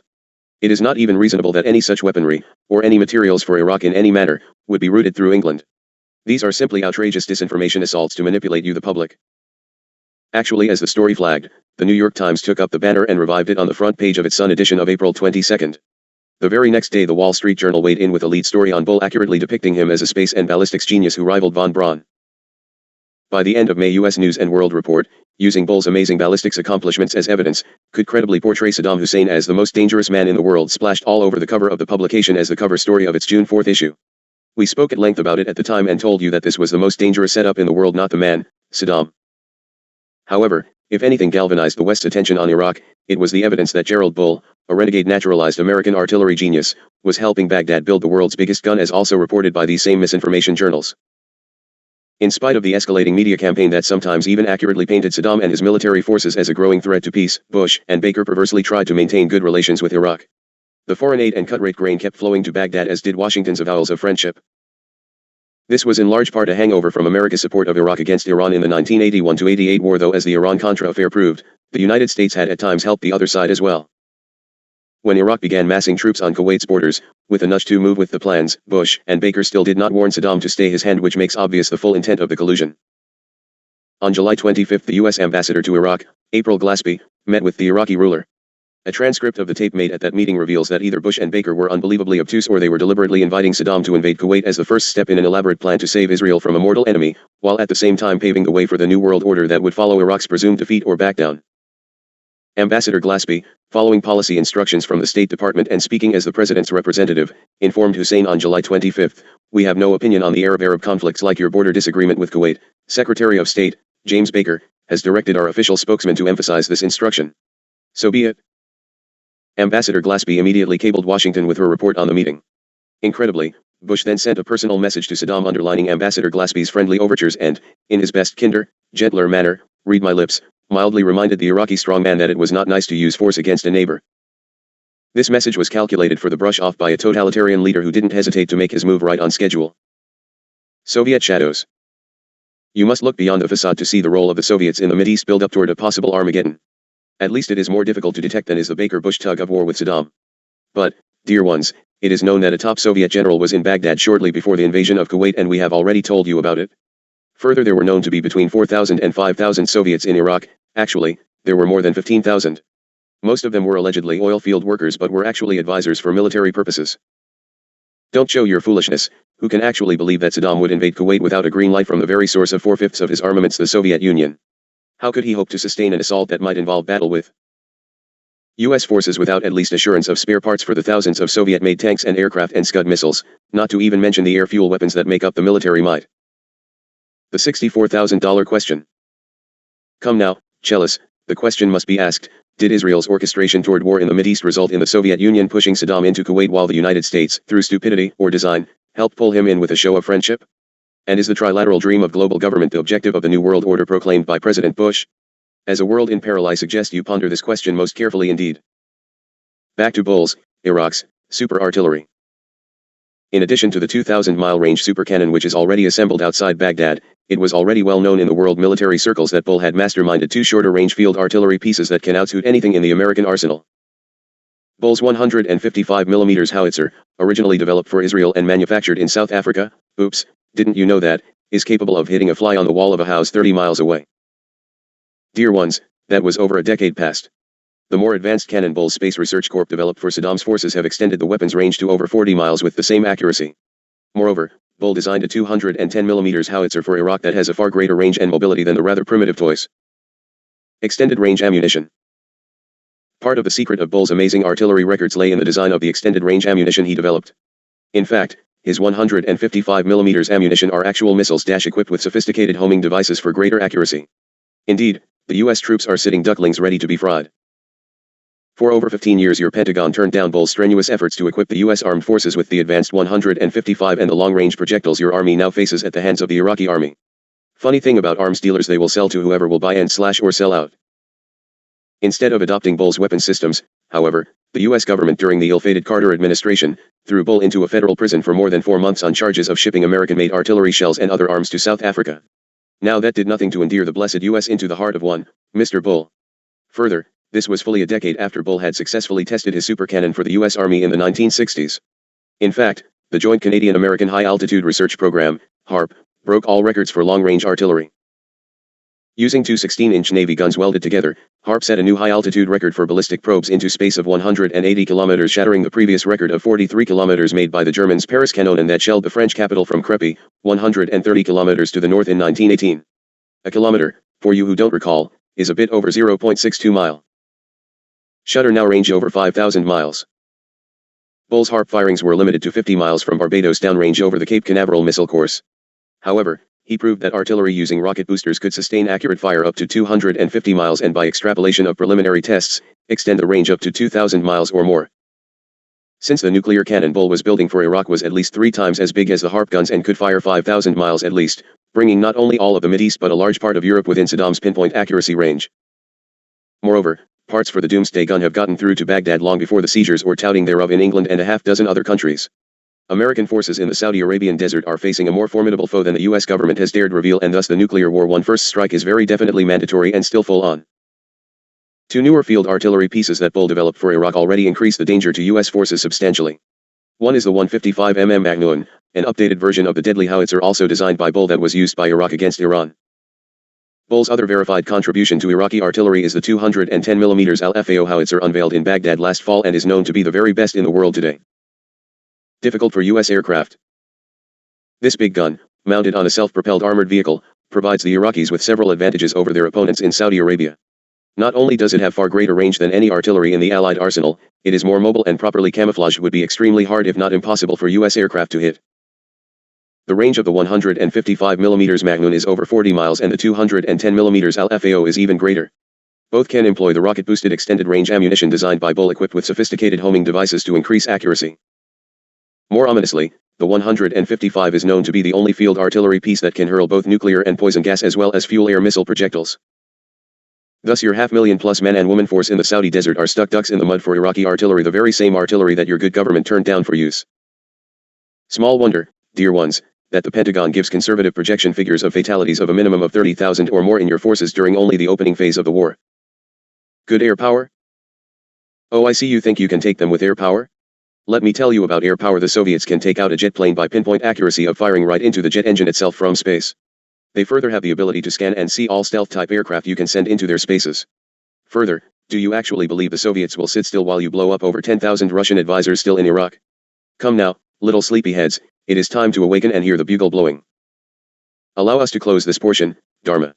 Thank you for your service, and I ask that you and Oberly take leave of this place and spend time in relaxation and refreshment. I further thank you for the gathering yesterday in allowing me to touch with new ones on a personal basis. I move to standby but remain on instant call. Hayton to clear, please. Chapter 14. Rec number 1 Hayton. Tuesday, November 13th, 1990, 8:12 a.m. Year 4 Day 89. Tuesday, November 13th, 1990. Today's watch. In the service unto truth and wisdom of the word, which I ask, do I speak in wondrous communion with you who will place your eyes and ears upon that which is given unto you in this time of passage. I am Hayton of God. Every dawn brings indication of activities for which the coming day is suited. When you see the wondrous eagle or red tail fly across the face of the rising sun and give out his call to the mate and unto the winds, it is not accidental or without meaning. To the other birds and animals who watch and listen, the lessons are learned, and thus do they gain their impressions of the new gifted day of experience. The eagle's flight is a cue, a message wealthy with meaning in each sound and circle. The direction he flies, the time that was chosen for flight, the place from which he appeared to the life of the forests, meadows, and desert who watch, these are all parts of his statement, sentences in the paragraph of expression. But there is other news, equally valid, of more or less importance to various creatures. Ah yes, the birds and animals take careful note. What kind of day is it going to be? Is it a day that you should look for your meal on the hillside? Or might you be better off going up into the pasture? Could it be a morning to fly to the treetops and sing for a while, or might it be better to get busy because your time of gathering might be cut short? In every moment and movement, in every creature's actions, the Great Spirit communicates to all creatures everything they need to know. Through thousands and millions, yea billions of agents sent forth, angel, elemental, vegetable, animal and mineral, through the vast and subtle network of living design beyond the weather, before the wind, the truth is ever being transmitted into your world of form. Information percolates through to you from the subtle world of spirit. Your body knows, your senses pick it up. Its relevance goes deep into that place within where you determine how you can make the most creative use of the perceived allotment of time. Do you waste it? Do you appreciate and value each moment? To understand and recognize the messages, you must first come into communion with self and allow the opening of the senses unto the subtle messages of the universe and unto God who dwells within and thusly speaks most softly indeed. You must understand that identifying with the being of creation of all life, you realize that the particular form that you are conscious of projecting through at the moment is not really who you are. As you begin to see your body as an exquisite exploratory instrument, designed for the expression of your spirit, you begin to relax about the whole mysterious circumstance. Your preoccupation with survival begins to fall away, and you can more clearly recognize direction of actions with which to ensure that very survival. The body does not, must not, become unimportant, but rather the fundamental identity shift must take place. You are not your body. You are not your thoughts. You are not what you feel, not your role or your experience. You are the spirit, actually, the spirit of life itself, experiencing upon the elements of a manifested creation. You must learn to delight in the glorious opportunity of incarnation in manifested physicalness, exploring the realms of matter, blessing the earth and all therein and thereupon and beyond. But mostly, you must communicate that which shares your manifested format. That which is beyond shall come soon enough. Right now. The psychological process that triggers this awareness takes place in the present moment. You must be there, Chelis, fully present, to experience it. This is not difficult, it is just that you are taught erroneously to avoid knowledge and instructed to walk your journey in the sleep state of semi-consciousness and blot out that which makes you uneasy from your consciousness. However, the subtle programming of your subconscious mind rebels and then finally functions according to the programming you insist is its function. The higher conscious continues to rebel unto the ending of the experience in the seeking of its own fulfillment, that of soul journey and chosen experience which shall bring you again into oneness with God. It is not as elusive as it might seem at first. First you must become aware. Stop and see and feel that which you are doing right now. Dharma, leave me for a moment and look about your placement and experience for a moment that which is being shared with you, please. There is the picture of the retarded child seeking better eyesight, a calendar with a wondrous picture of the redwood forest, a script of a perfect prayer, a letter from Sister Thedra, a drawing of someone's perception of Hayton, a valid picture of Sananda, and even a wondrous likeness of a spaceman through whose eyes you see eternity. Look beyond the entropy of the cluttered setting which only Hayton knows any whereabouts of any document or confirmation, and see the things of value. Sniff the air which bears the odor of vanilla and a tropical day. Note the glare coming into thine eyes which annoys, and rectify the circumstance. Remember, you must change the things of negative impact as you can and recognize and grow from the things over which you seem to have no control, and learn to know the difference.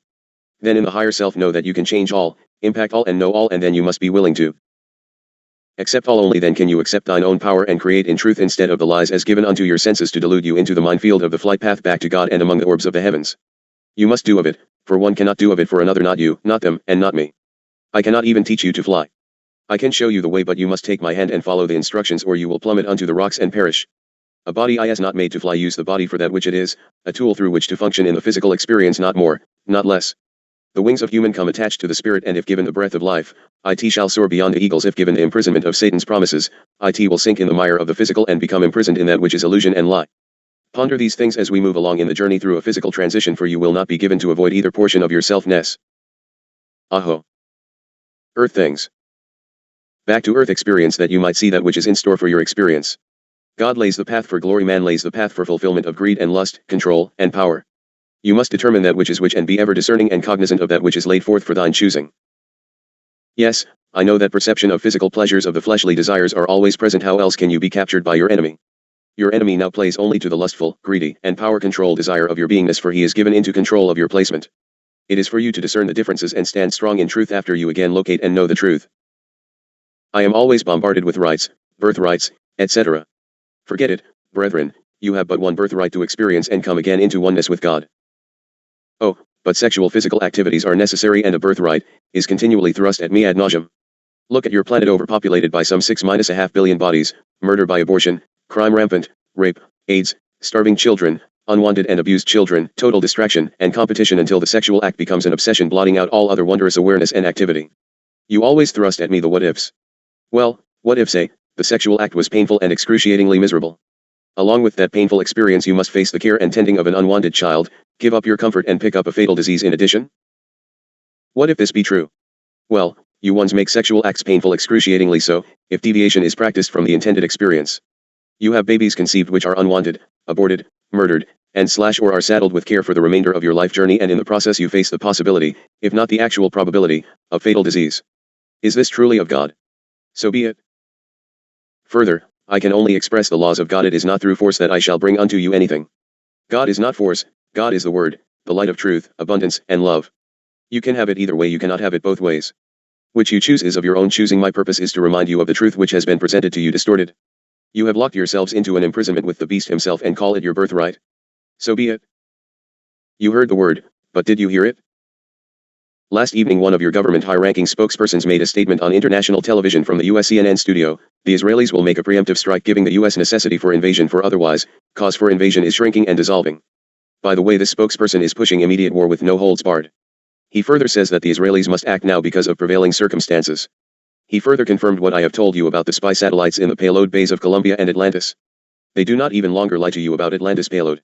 They will try for launch Thursday, and if successful in orbiting the information base, expect almost immediate war. The window for action will indeed be small if Russia allows any measure of success in the maneuver. At this moment the volcano is only spitting ashes. The plan is for full eruption. The entire world knows that the US, Britain, and Israel plan for war and will not be thwarted. Where are your attentions, little sleepy heads? The setup is perfection with the Congress in recess. Do you actually think the congressman pushing for a special called session will come in time? If a session is inevitable, then the actions will be speeded up accordingly. God have mercy and deter that which is about to come upon you and your world, brothers. Pray for forgiveness for that which you are allowing to come upon your children, who will perish never having known truth of circumstance, nor that they were truly set forth to be expended. God, please have mercy for that which you do, for you cannot know that which you do and allow it to be done in his holy name by the evil cardinals of satanic brotherhood. How many will have to make unholy and blighted transition because you failed to show the proper way? Even ignorance will not save their physical lives, will it? Ask your children birthed of your lies to forgive you for that which you have brought upon them, for it is so. This is a burden which shall haunt all experience in all dimensions of your journey. Where will you reside after this brief scene is played in full and finished? It is past time to ponder the serious question, dear ones. Is a deliberate, illegitimate, adulterous romp in the hay worth it, dear ones? Some of my own who claim desire for participation with me, on your place, choose the illicit romp. Your time of choosing is all but at an end. So be it. I do not tell you that which to do or experience. I come only to remind you of the laws of God, those laws which no human can change by any earth matter whatsoever. In the midst of misunderstanding and strained relationships of a group last evening, my beloved Patricia stated the most wondrously insightful dissertation of the evening of the universe, for that matter. It matters not who this one might be in general information. It is important that this group with whom I experience on a local level, understand, and especially that she understand her growth and arrival at truth. This precious student of life, Keela, has walked a very hard journey since moving into my location, wishing to work with the higher brotherhood during this time of incredible truth bringing. She came with knowledge but confused ego projection, for all forget that truth is most discernible and perception is singularly individual. She said, I have learned my truth is best expressed in silence, for no one wants to hear my truth. Patricia, no one, wishes to hear my truth, either. When one desires to walk with the brotherhood of truth, One either rebels and runs away, or one moves within the silence of knowledge and wisdom and continues to work at that which is available to service. The journey to understanding of actions and testing are hard indeed, for God spares not rod in the teaching of those who will stand that final hour in truth without turning from his presence. And then, dear ones, there shall be no silence, for the songs of the universe become thine, and the senses are filled with the dance of light, life, and harmony. The testing is hard, and few make it, dear hearts. Few make it. Rejoice as ye ones reach one graduation marker after another, for in this manner shall ye reach the final graduation. There is no other way except through that red road of truth back home unto God. Interpretations. Interpretations are what stand between you and the clarity of perception that you will need to do the work that lies ahead. You must release them with your thoughts, with your dreams, with your hopes, and with your fears. They may seem to be insignificant, ethereal things, floating gently through your mind or heavily upon it, but do not be misled by their apparent lack of substance. They are the stuff that wars are made of, the harbingers of death, the agents of disease and destruction. With the energy that you give them through your attention, they have the strength to cripple a planet and all its civilization. There is an old myth regarding a tree in the center of the Garden of Eden. Why do you suppose the Lord forbade those first recognized humans to eat of the fruit of the knowledge of good and evil? If, indeed, he did so, it might well have been thine dark brother who set you up. At any rate, only one with a consciousness of the whole of creation is in a position to determine the good and evil as it pertains to the various creatures. In the other reality, the first humans shared in the holistic perspective of the Creator, but in the form reality, their perspective was decidedly subjective, incapable of accurately assessing the needs of the whole. They could not creatively direct the course of those who had projected forms functioning within creation. Only the totality of consciousness, God the Father, the Creator, was in such a position. So long as they had trust in Him and were willing to function within the range of their design, within the context of the Creator's own internal dynamics, they had complete freedom to enjoy the created realms.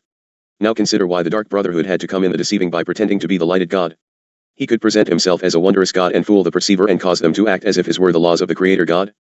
Well, the old boy is a god, he is a god, the god of the fleshly, physical experience of evil intent. He cannot create and therefore must utilize that which is consciously aware of predicament, you, the human species. All other creatures act in balance and harmony by instinct. In the parable of the partaking of the forbidden fruit, these first representatives of deity stepped outside the range of their designated function, consequently outside the range of the creative energy that was available to them according to the nature of their design. This was the beginning of disease, aging and death, the beginning of their pattern of false identity and the beginning of human history, so to speak. The pattern of false identity has lasted and increased in intensity unto this very day of perceived experience in your format, and while it has not critically affected the gestation period, it has certainly made it far less enjoyable. Might you now see more clearly why it is absolutely essential in these closing days of the cycle to release your interpretations? They belong to the past. Life exists eternally in the present. You were intended to share in this eternal life. But to do so, you must release identification with the past lies put upon you for your misinformation and misperceptions. You must release identification with the material garments you wear and accept the creative definition that life gives to you in this present moment. What do you call Satan? His body is the past, his breath the future. Energized by your past-oriented guilt and your future-oriented fear, he follows you around like some vast cosmic shadow. He casts his nets of fear on the waters of your awareness, then draws them with ropes of reason, back into a guilt-ridden past. You can only experience in the moment all is the present, and you must reevaluate that which is fed unto your consciousness lest you end your journey before coming into understanding. Let me illustrate for the sake of example. Your presence might well be compared to an inflatable balloon, a plasmic membrane of sorts. It is designed to be filled to the full with the energy and power of life. Like two gigantic tears in the side, guilt and fear allow the precious life substance to escape, leaving you withered, ineffectual and short-lived, all the while using your own life substance to energize everything that you fear. Move into reverse. It is easy to reverse the situation. Let yourself die to the past and wake up in the present moment. Why should you hesitate? Are your past experiences really comprehensive enough to provide a basis for understanding everything you encounter in the present? Do they truly deserve the authority and credibility that you give them? How attentive were you to all the factors that were present in the moment of their occurrence? If you are preoccupied with experience, how attentive will you be to what is occurring in this very moment? Where is your attention right this moment? You must be wherever your attention takes you. In fact, you are your attention. If your attention is fragmented, you are fragmented. When your attention is in the past, you are in the past. When your attention is in the present moment, you are in the presence of God and God is present in you. Let yourself die to all that does not really exist and discover what does. Let go of all you think you know. Be honest, all you know is of the past. It does not exist in the eyes of God. In the eyes of God, your knowledge is but dust in the eye of a child, blinding you to the splendor of creation. You know in effect, nothing of eternal significance, for you have forgotten that which really was and cling unto that which is brief and spoiled by the lies given to trip you up along the path of experience. I have one bit of clarification unto Patricia, who went too far and equated herself with being at the bottom. I know what she meant, but the group did not. She does have a nasty habit of discounting self-worth, which is insult unto God. However, Being at the bottom is actually being at the summit, because the circle of life moves from one extreme into the other rather abruptly at times, and there is no actual difference in the circumstance in the least. If you once could but put aside the ego in honesty without giving it perfection nor imperfection, you would gain greatly and swiftly. Accept those things which were incorrect in information and give honor unto the creation which you are. Be most careful, for as with a Patricia, you hold to the expectations of past and insist that the same abuse and lack of acceptance shall come upon you, making it necessary that in the physical consciousness that is what must occur. In other words, all agreed with the concept as expressed in the group, but you must understand the significance of that which was stated and remove it from individuality in the holding. Do not allow the luxury of being a martyr wherein there is not one placement intended. To suffer for the show of suffering is foolish indeed, for it detracts from the truth espoused. You all must be at awareness of intent at all times of thine experience, lest you fall into deeper traps than that which you just extracted self. You know in effect, nothing of eternal significance. When you operate on the basis of your so-called knowledge, you are operating without divine foundation. Belief in your own knowledge is not belief in God, dear ones. Trust in your own knowledge is not trust in God. No matter how much you learn within your present framework of finite knowledge, it will never be even one step closer to an understanding of God, the universe, or yourself. Knowledge, as you presently understand it, will never bring you closer to life. Do not cling in imagined righteousness, for that is where many of you continually reside. Do not cling to this or that segment of your experience as if this or that piece of the past were somehow worth the saving. Well, you say, I will die to everything but this or that. This is too sacred. This means too much to me. Let it go. Does it mean more than life? You don't need it anymore, whatever it might be. You fear not surviving. You are usually concerned that some aspect of your identity will not somehow survive the psychological process. You might well be correct in the perception of same. But you may just as well be wrong. Let it go. It makes absolutely no difference whatsoever. There are no guarantees that this or that is going to survive the sight of God. But the only things that are threatened, the only things that will not survive, are things that do not exist apart from your conceptions, things that have no reality apart from the reality that you give them. The only essential thing to you is being sustained by the creative power of the living God. All that you sustain in existence through the misuse of your creative abilities only serves to involve you in areas where your own life energies become mischanneled and eventually dissipated. Any belief, any concept, any conviction that you might have that truly mirrors what is present in the mind of God, will still be there on the other side of the psychological process. Only that which has sought to cheat you of your destiny will perish. It is really very simple, let it all go. See what God has in store. Hesitations which you feel are only indicative of a continued trust in fear and reason. These are the false gods of the cycle of the ages in which you find yourself experiencing. They will continue to enslave you until your trust is restored in love and life. Trust God implicitly and explicitly, and the truth of His divine design will be revealed in every situation. This design is your own operating manual. Ignore it in favor of your own interpretations and you are ignoring the blueprint for your own identity. Specific information of each and every situation is being supplied to you continually by the source of infinite knowledge. Why do you not trust it?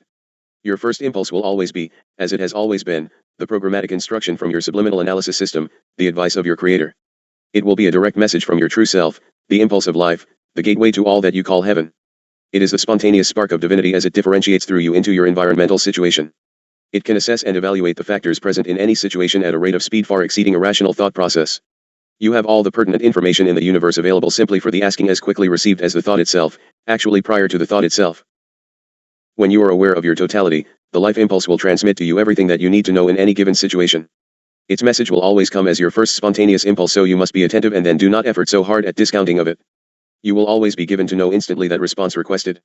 Until you recognize your own totality, how can ye expect to guide thine brother through the maze? For it will be through example that he will learn and see, not from all the lecturing in the universe. So be it. Dharma, allow us to close this writing. I shall dwell on this subject through the following sequence of penning, for it is necessary that man come within balance. We shall simply function as best the human limitations allow us ability. You once can know every detail of the plans of the elite brotherhood of darkness for your downfall and still not have the slightest notion of that which you can do about it without coming into understanding of self. We simply must take the time away from the physical aspect and perceptions to speak of the spiritual truth, lest you become distracted into the frivolous as if it were a sacred thing unto life. It is only pertinent unto death of physical perceptions, and yet, you are manifested into the dimension of physical experience, and thusly, must the experience be confronted, and the changes must come through the power and control of the spiritual knowledge of truth. God does not move from man, man efforts to move from God. Sila. I shall move to stand by that you might take rest. These, Dharma, are the words which will save men's souls in this blind journey. We must set this document forth in prior order with all possible life-perceived necessities set aside in your attention. Man flounders upon the brink of destruction and cannot seem to grasp a handhold on the polished surface of the mountainside. We must build him a stairway if we expect to help him reach the stars. Salut. Haton to clear, please. Thank you, Keela. You are my hands of the physical plane, and I bow in gratitude for the service rendered by you, of my brood. May we never falter in our work lest our brothers perish in the darkness. Salom. Chapter 15. Rec number 2 Hayton. Tuesday, November 13th, 1990, 1:01 p.m. Year 4 Day 89. Tuesday, November 13th, 1990. Am I lower class that I would stoop to be of service and wash of the feet of another? Nay, I am great enough. Ponder it. I am. Will ye come and walk with me? So be it. I petition to you to come within the lighted way and come with me that you can find peace in this valley of shadows of the physicalness of experience. No intent or query in the intent toward God is too small nor too large for my attention, be it offered in truth, and furthermore, I am given to know the difference. Oneness. Dharma, we will share of these truths of life that we will fulfill our accepted mission. I am from the presence wherein there is not time but only the eternal now.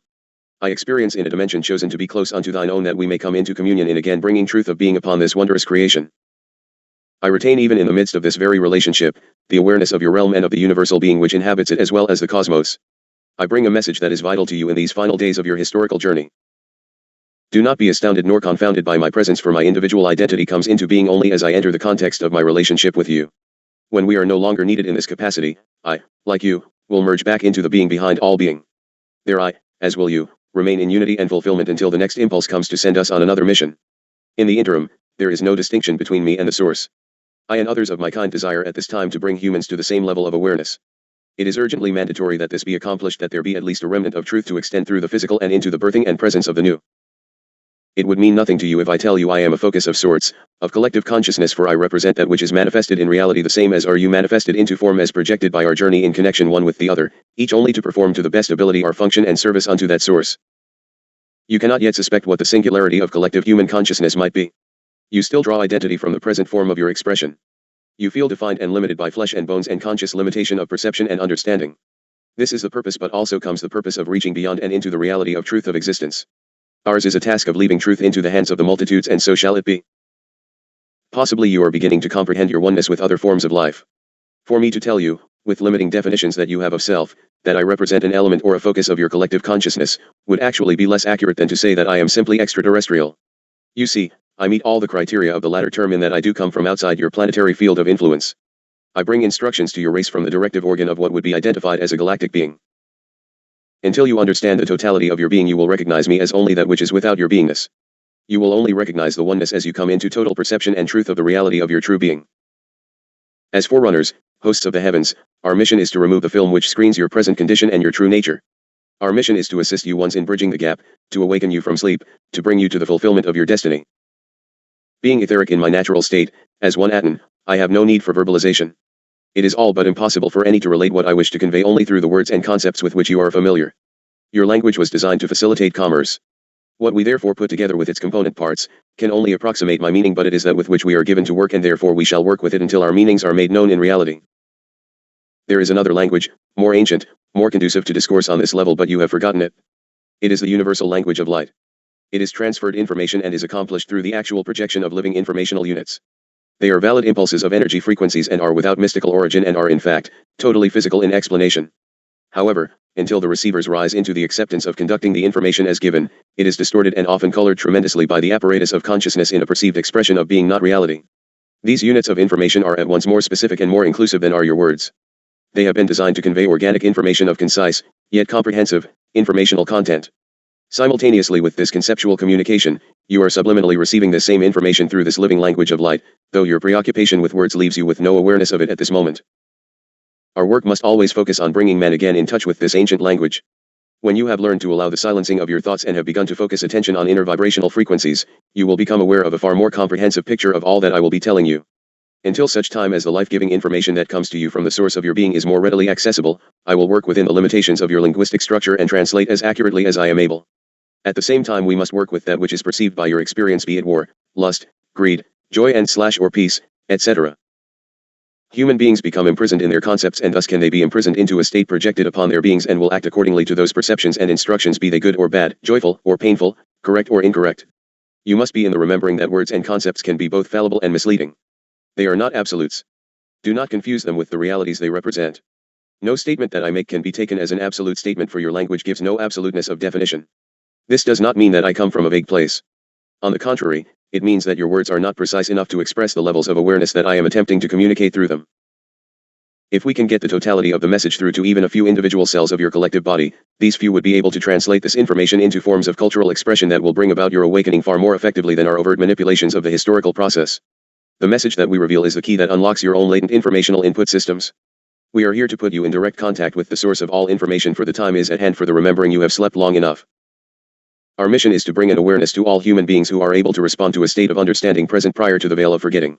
The mission is the bringing forth of the truth from God regarding life and uncover the lies as thrust upon your awareness. Ours is to place the information upon the table, and then it is up to mankind to choose that which will be his to hold, however different they may be, whatever background they may have come from, using whatever conceptual structures seem appropriate. These individuals will then be instructed to translate, as with this translator scribe, this awareness into forms of informational exchange appropriate to their respective cultural situations from which individual mankind springs.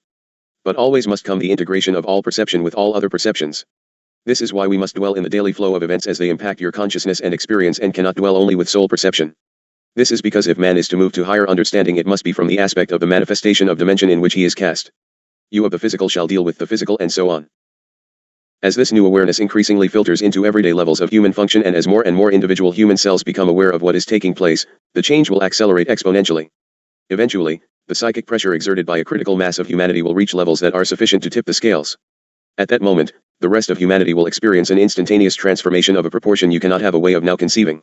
At that time, the spell which was cast on your race through the years past, when you plunged into the worlds of good and evil, will be shattered forever. Even now, with the healing influx of new information, the spell is beginning to lift, and man is beginning to question that which abounds about him. Even as we write, the materializing force fields of bondage and limitation are loosening as put upon consciousness.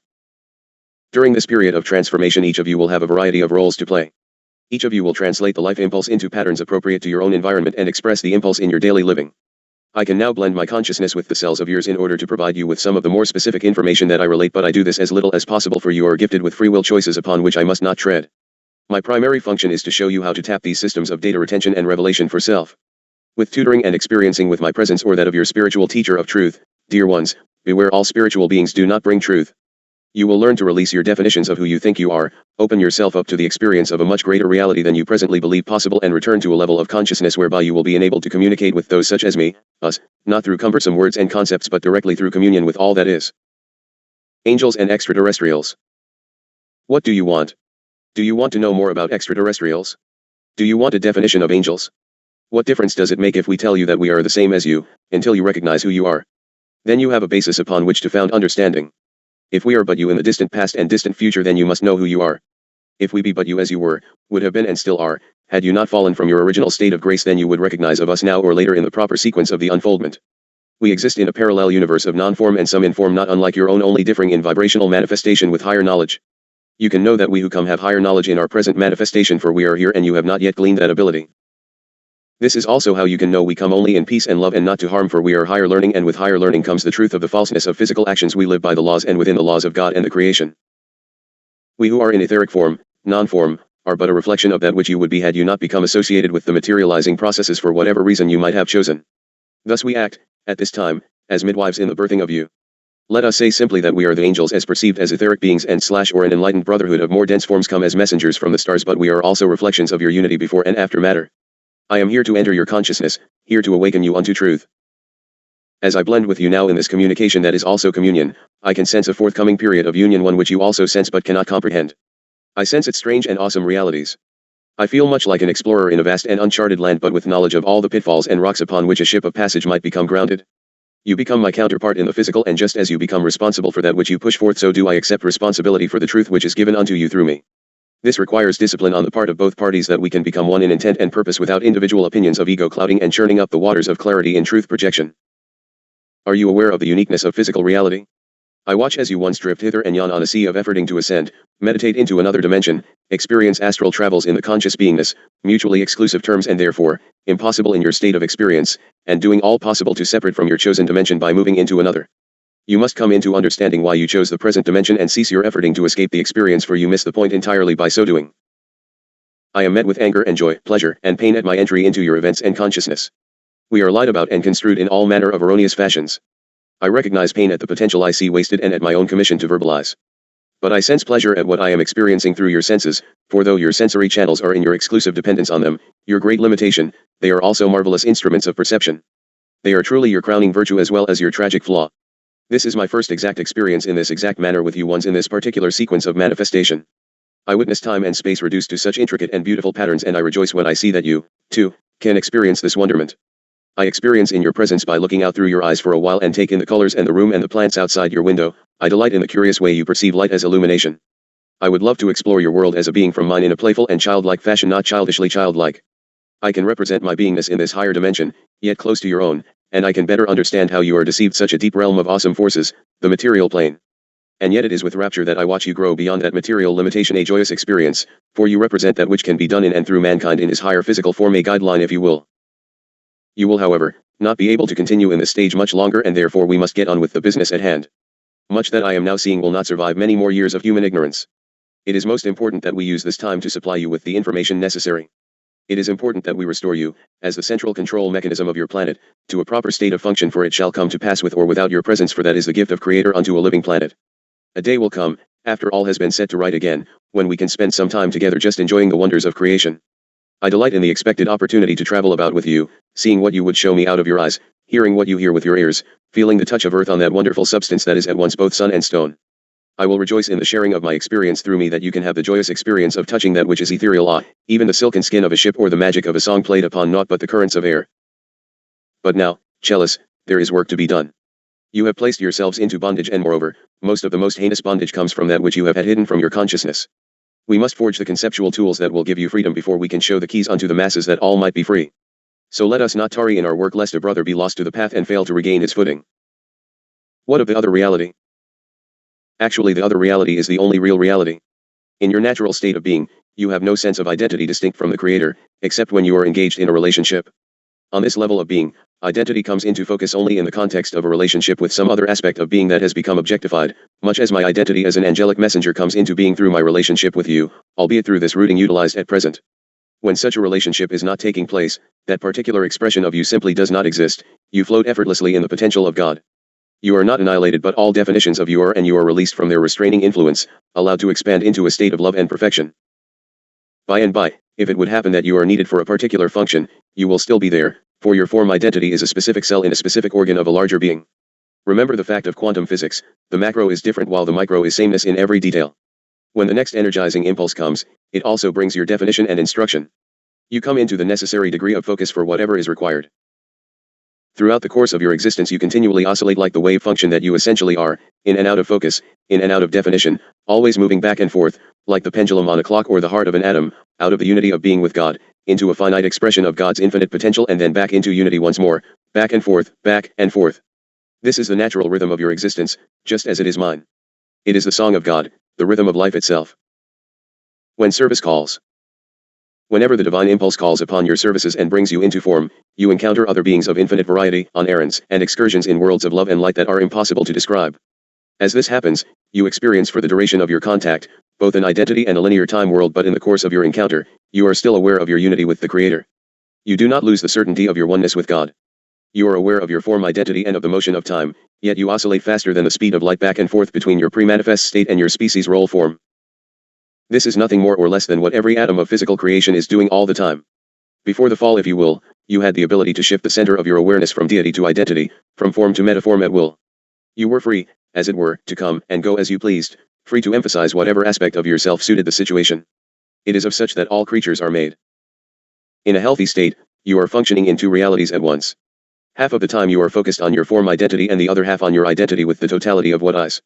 In the fallen state of consciousness, you find yourself trapped with your awareness on one side only, while the actual substance of your being continues to function on both sides.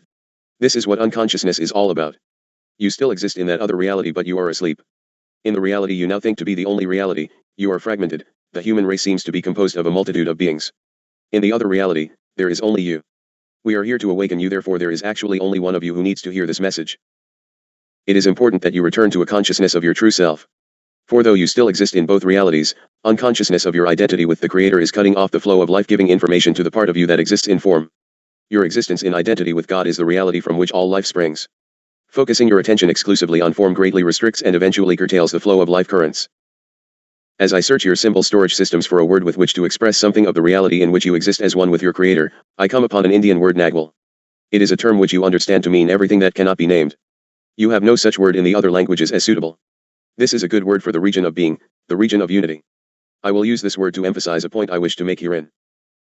In the pre-fall state of awareness, you existed in the Nagwal, the all, the everything, the nothing, the primal void where all exists in a state of potential.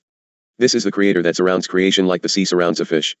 Out of this Nagwal, you are called many times to dwell, for the space of a relationship, in its opposite, the tonal. The tonal is everything that can be named. It is the imaginary world of God in which all apparent differences exist. It is the playground of what is. The tonal draws all of its sustenance from the Nagwal. It cannot exist apart from the Nagwal. While the Nagwal is a dynamic, yet steady state of rest, the tonal, or manifest physical universe is continuously flashing on and off. This oscillation occurs in all things manifest from the smallest subatomic particle to the greatest galaxy. All of us, angels, humans, anything that can be named, are only in form one half of the time. The other half of the time we exist in the totality of being. This totality of being that we have been calling the Nagwal has also been called God the Father among other things. It is the life of God the Father that animates all creation. It is this reality that all healthy creatures oscillate back and forth to and exist in, half the time. In this reality, we do not exist in time or space, for we can name these, they are both features of the manifest universe. From this spaceless, timeless state we derive all energy, blessing, and nourishment. This always holds true, even for you in the fallen condition. The difference is that in the fallen state you are not aware of this process and therefore unable to participate in it consciously. By forfeiting your ability to oscillate in consciousness between the two realities in which you dwell, you are restricted to an awareness of just the tonal, just the material, conceptual world. You still receive your nourishment from the light of the Nagwal, but no longer directly, only through animals, plants, and minerals. You are unconscious of being and conscious only of form. How did you lose the ability to shift your awareness from deity to identity, from form to metaform? How did you lose God consciousness? How did you fall into the illusion of separation? Let's look at it for a moment and I will effort at explanation. Shifting awareness. It was through a simple lack of faith that you lost the ability to shift awareness. It was through a loss of confidence in the absolute perfection of the universal design. This was brought about by the entry of a single factor into your existence, fear, the serpent in the garden, so to speak, the devil in history. Through a subtle process of reasoning, this being encouraged you to move in a pattern of activity that has come to be called original sin, an absolutely absurd term but suffices for the purpose of explanation. It was a pattern of activity that you were never designed to move in. With a clever and subtle lie, you were convinced to not exactly stop trusting God but to stop trusting exclusively in God. The moment you did this, your consciousness began to shift from God-centeredness to self-centeredness, and for the first time, you became more aware of your identity in form than of your identity in God. This shift in awareness was minimal at first but enough to begin what was to become a long spiral downward through denser and denser levels of energy bondage and restraint. For Satan, your tempter, is the materializing influence who in its right place is responsible for the bonding of energy in the creation of matter. As you began to focus more and more upon your identity in form, you began thinking in terms of defending that form with unnecessary and cumbersome ego structures. It became harder for you to avoid identifying with your experience. You began to carry over past patterns of behavioral response into new relationships. This made you less effective in those relationships because you were no longer fully present, no longer using the fullness of your potential. You were beginning to build up around yourself energized thought structures that imprisoned you. You were drawn by simple gravitational attraction, to those realms of space where energy was in the process of being bonded, where matter was being created. Particles of physical substance began to gather along the magnetic lines of your thought structures and you began to identify with denser and denser levels of physical expression. This process went on for a long while before you actually found yourself in any kind of physical garden. When you did, you had already fallen a long way from your original state of grace, but you were still functioning on a level of awareness far enough above and beyond your present condition to give rise to all the myths and legends of a physical paradise. The physical Garden of Eden lasted for many centuries of Earth time before the momentum of the materializing processes caused you to rely so much upon the physical senses that you became cut off from the direct nourishment of divine light. In reality, you have never been cut off from this nourishment, but as your sense of identity became almost exclusively wedded to your physical bodies, their growing density began demanding more and more earth substance for their support. You finally reached a point where you could no longer meet the demands of your physical bodies without work. It is at this point that your chronicle state that you were driven from the garden. In truth, you were never driven from the garden or anywhere else. The garden is still there, surrounding you even now. You have simply ceased to be aware of its presence. Language is only capable of communicating on one level at a time, yet the fall was a simultaneous multi-leveled occurrence. While you were clothing yourself with increasing layers of material identification, you were also becoming more and more fragmented within yourself. As you began to bring into your relationships a sense of identity based on previous relationships, you were not only lessening your own presence and effectiveness in current relationships, you were also creating separation within yourself. None of your past experiences were comprehensive enough to fully identify with in the present moment, yet you began to rely on them for your understanding of and approach to the present moment. Thus, the whole process of the fall was accompanied by a corresponding fragmentation of your sense of identity, your very sense of self. By the time of the physical Garden of Eden, you were already perceiving yourself to be more than one. The sexual process came into play in order to produce physical projections within which these apparently separate entities you had split yourself into could take form. Even to this day, these apparently separate beings are but your own fragmented reflections. In the fallen state, you perceive them as separate and distinct. Yet, despite all this talk of a fall and original sin, etc., you are not held prisoner by events that transpired in the dim reaches of your collective memory. You are not born into sin. You are born daily into the presence of God, yet daily you reenact the original foolishness that is recorded in all your ancient chronicles. Daily you commit original sin, daily you eat of the forbidden fruit, and it is from moment to moment that you keep yourself imprisoned by allowing a dubious rational thought process to come between you and your immediate sensing of God's will. This was the hesitation that led to your initial fall from grace, and it is the same hesitation that keeps you now in a fallen state. There should rightly be no interval between the determination of the need to take action and the implementation of that action. This rational interference is what caused you to stumble in your primal dance of trust with God. You are now, in effect, sleeping under the influence of what could almost be seen as a spell, an illusion that prevents you from experiencing the clarity of perception that is your natural birthright. Our mission to this planet is to awaken you from sleep by whatever means necessary, and so it shall be. As I speak of these things, I speak often as if we were separate, for in your illusion, you would have it be so.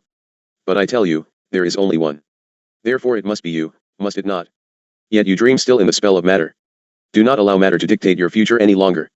Go gently in these last days of unconsciousness. I suggest you reread that sentence. Listen to the voices among your dreams. Listen to the whisperings within your heart. We speak of a new way of being which is as old as creation itself. We speak of a new reality which is nothing more and nothing less than, now, or ever shall be. Does this not make sense to you?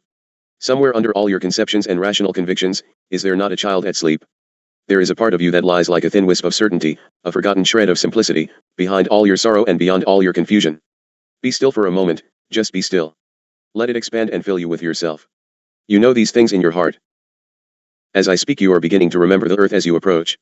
You can feel her wrap you in her matter. Are your life forms not sufficiently prepared now to receive the blessing definitions that will terminate their larval period? You have told them to multiply and fill the earth, and behold, they walk the entire face of the planet and dominate every habitable landscape. As I look out across the sleeping sea of humanity and I whisper these words into the silence of your mind, I know that I address a great being sleeping still in ignorance of itself, its wondrous self. I know that if the wild winter winds of your communication system send tatters or fragments of these messages echoing in the darkness, it will still be to the unconscious that I speak, but not much longer, dear ones, not much longer. For the conscious have seen the sky start to brighten in the east and have felt the warming spring of eternal life begin to thaw the hardness of their preconceptions. The time is at hand to accept the understanding. Forget all but the song I am singing in your soul. Be in this moment here with me. Open to the life that I am. I bring the burning fire of purification, information, revelation. Open to all that you are. I bring the annunciation of your birth. It could be now, this very moment. Let everything that you imagine yourself to be drift to a state of rest and feel me rise up within. I am rising, you know, like a spring from the depth of your being, my being, and we are one. But you must come into the realization, and I can only tell you how it is. Salu, Salu, Salu I am. Chapter 16. Rec number 1 Hayton. Wednesday, November 14th, 1990, 8:44 a.m. Year 4 Day 90. Wednesday, November 14th, 1990. Limitless. The potential of this universe is limitless. Her revelations of potential are infinite beyond number. But there are no Star Wars or advanced and fearsome civilizations beyond your own, because if civilizations are fearsome, they do not advance beyond your own. They simply become extinct, to rise up in the soils of another world, a little wiser, until they learn. Our task today is to help you remove the blinders that historically have distorted your perception. Realize that what you feel in your heart determines what you see. Perception rides upon the expressions of the heart like a canoe rides upon the river.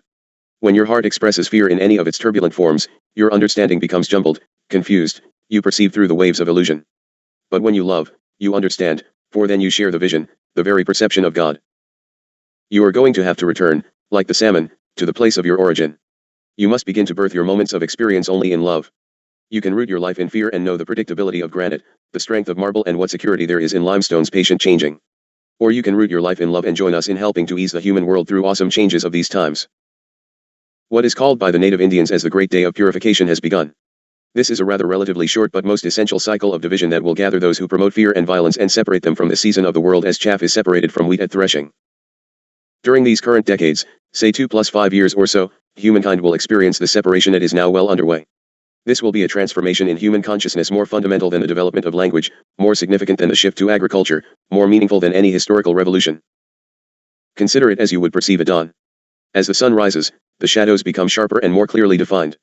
As the energies of love grow stronger, the shadows of fear become more visible than before. To some it may even appear that they have grown in number and in strength, but this is not so. What was hidden has simply become revealed that it might be healed and brought to peace. Action born from fear is becoming less effective with each passing day. Institutions, traditions, and societies forged in fear have already begun to falter. Change is occurring everywhere, for as the planetary awakening proceeds, the consciousness that determines the quality and nature of life is itself changing. Further, once man knows truth, he cannot again return to unknowing. He may well turn away, but he will never return to the state of innocent ignorance. Amidst all these changes, more and more people are again turning to God for guidance and direction. Unfortunately, they go first to ones of earth who reinforce first the lies. However, as ones begin to seek more deeply in the quest for inner knowledge, they finally come into truth. They are coming to dwell in the place of their own inner spirits and to recognize their spirits as expressions of the God they seek from outside selves. God asks only to be trusted in the human heart. He seeks no temples of stone or gold inlays, only the silent, loving comfort of his own temple within. That is when the awakening takes place. The Creator asks not to be worshipped in an external image but to be acknowledged in each human being. You are all God beings in potential with no reason not to become God as the reality within. Trust yourself, trust your natural response to each new situation. The action arising from within your heart is not going to be destructive, it is going to suggest the most creative path to walk in answer to your situation and your world. When you trust yourself, you're trusting in the wisdom that designed you. This is how you trust in God. It is not an abstract thing. Trusting in God is trusting in the God who lives within you, trusting in your spirit's ability to respond to each situation beautifully, individually, creatively, and impeccably. When you doubt your native ability to breathe the air of spirit into your world and create according to your divine thought, you are doubting both God and the universe. You are rejecting life's most precious gift to you, your own inner knowing, and you are presuming to replace it with values, judgments, and opinions you have acquired secondhand. Without the acquisition of another skill, without the acquisition of anything but complete and total trust in God and in self, you have everything you need to interact optimally, creatively, and productively with every situation you encounter. There are no exceptions. Perhaps as much as 80% of your current typical behavior is exactly what you would do in a fully awakened state. Accept yourself, feel clear about all you do. As you do this, you begin to introduce into your actions the very power of the Creator. There is a movement of spirit that proceeds from within your heart to greet the world with the clarity of perfect action.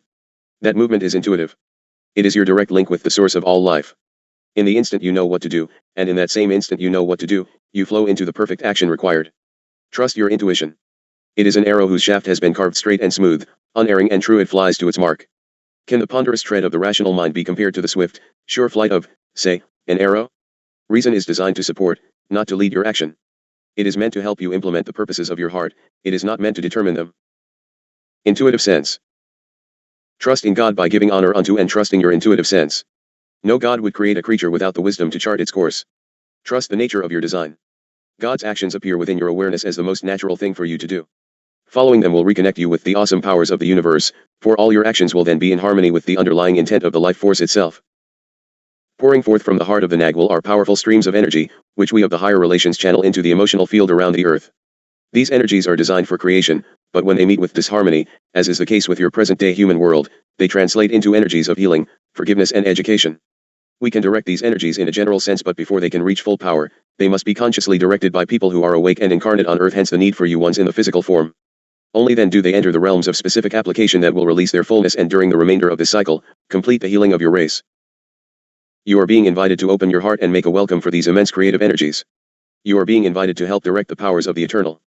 There are two requirements. The first is that your heart be open, loving, and able to channel, at least to some degree, the love of God. The second requirement is that your identity be fully in the present moment. If your identity is based in your past experiences or thrust forth into the what-ifs of the perceived future, you are not truly present. What looks through your eyes is then only a fictitious creature, an image, an illusion. Too much thinking about oneself is the greatest thing that keeps human identity from being fully present, for when you are constantly self-reflecting, you are too caught up in past and future to notice the presence around you. You are doubting your own power whether or not you realize such. You are not vibrating fast enough to channel the immense energies of creation because your attention is scattered and you are close to the one moment where the love that would quicken you exists, the moment where you are. Human individuality.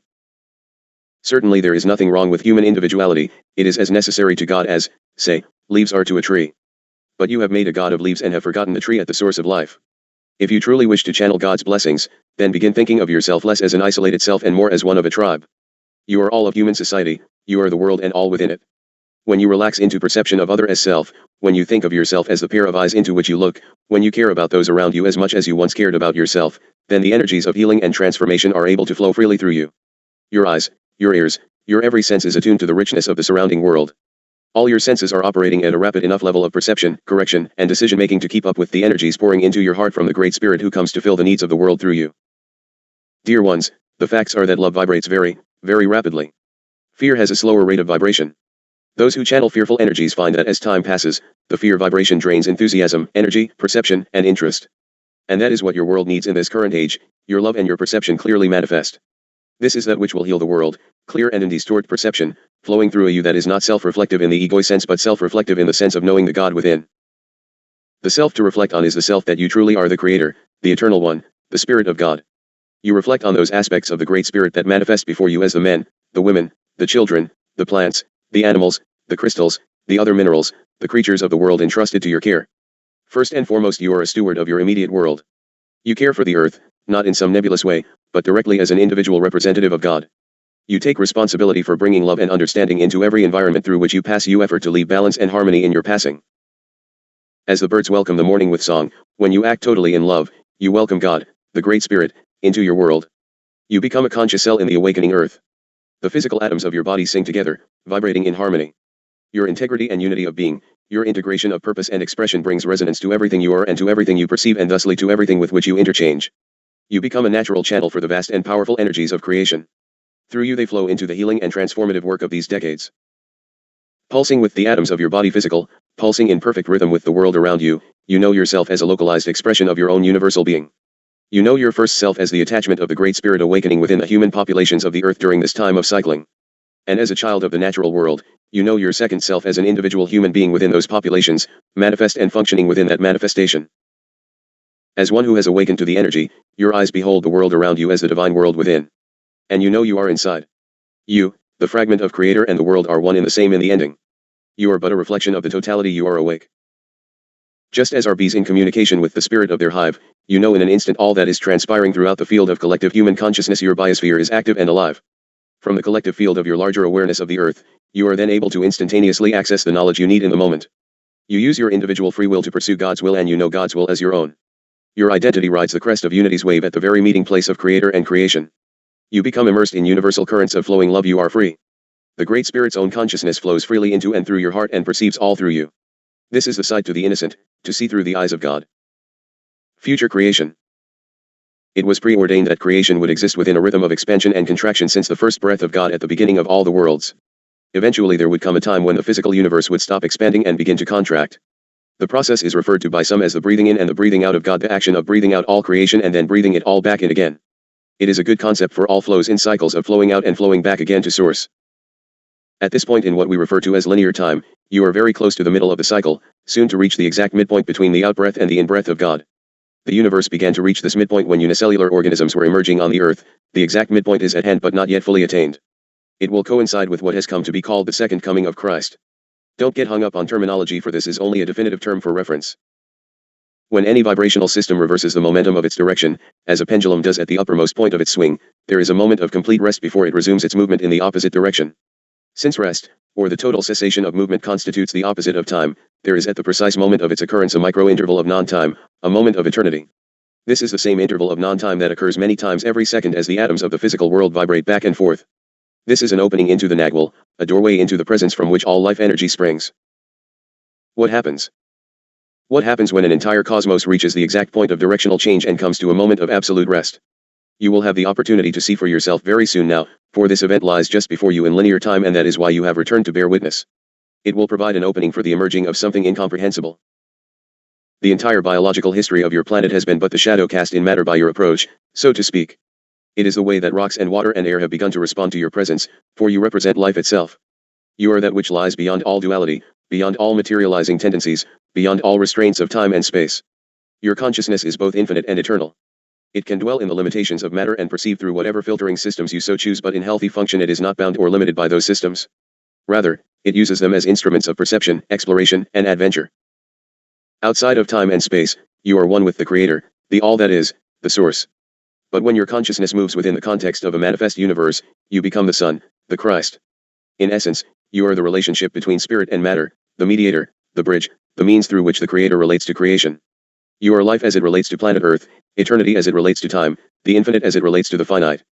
Though you presently experience yourself as a separate and fragmented species, you are in fact a single unified being, sharing the full consciousness of the Creator.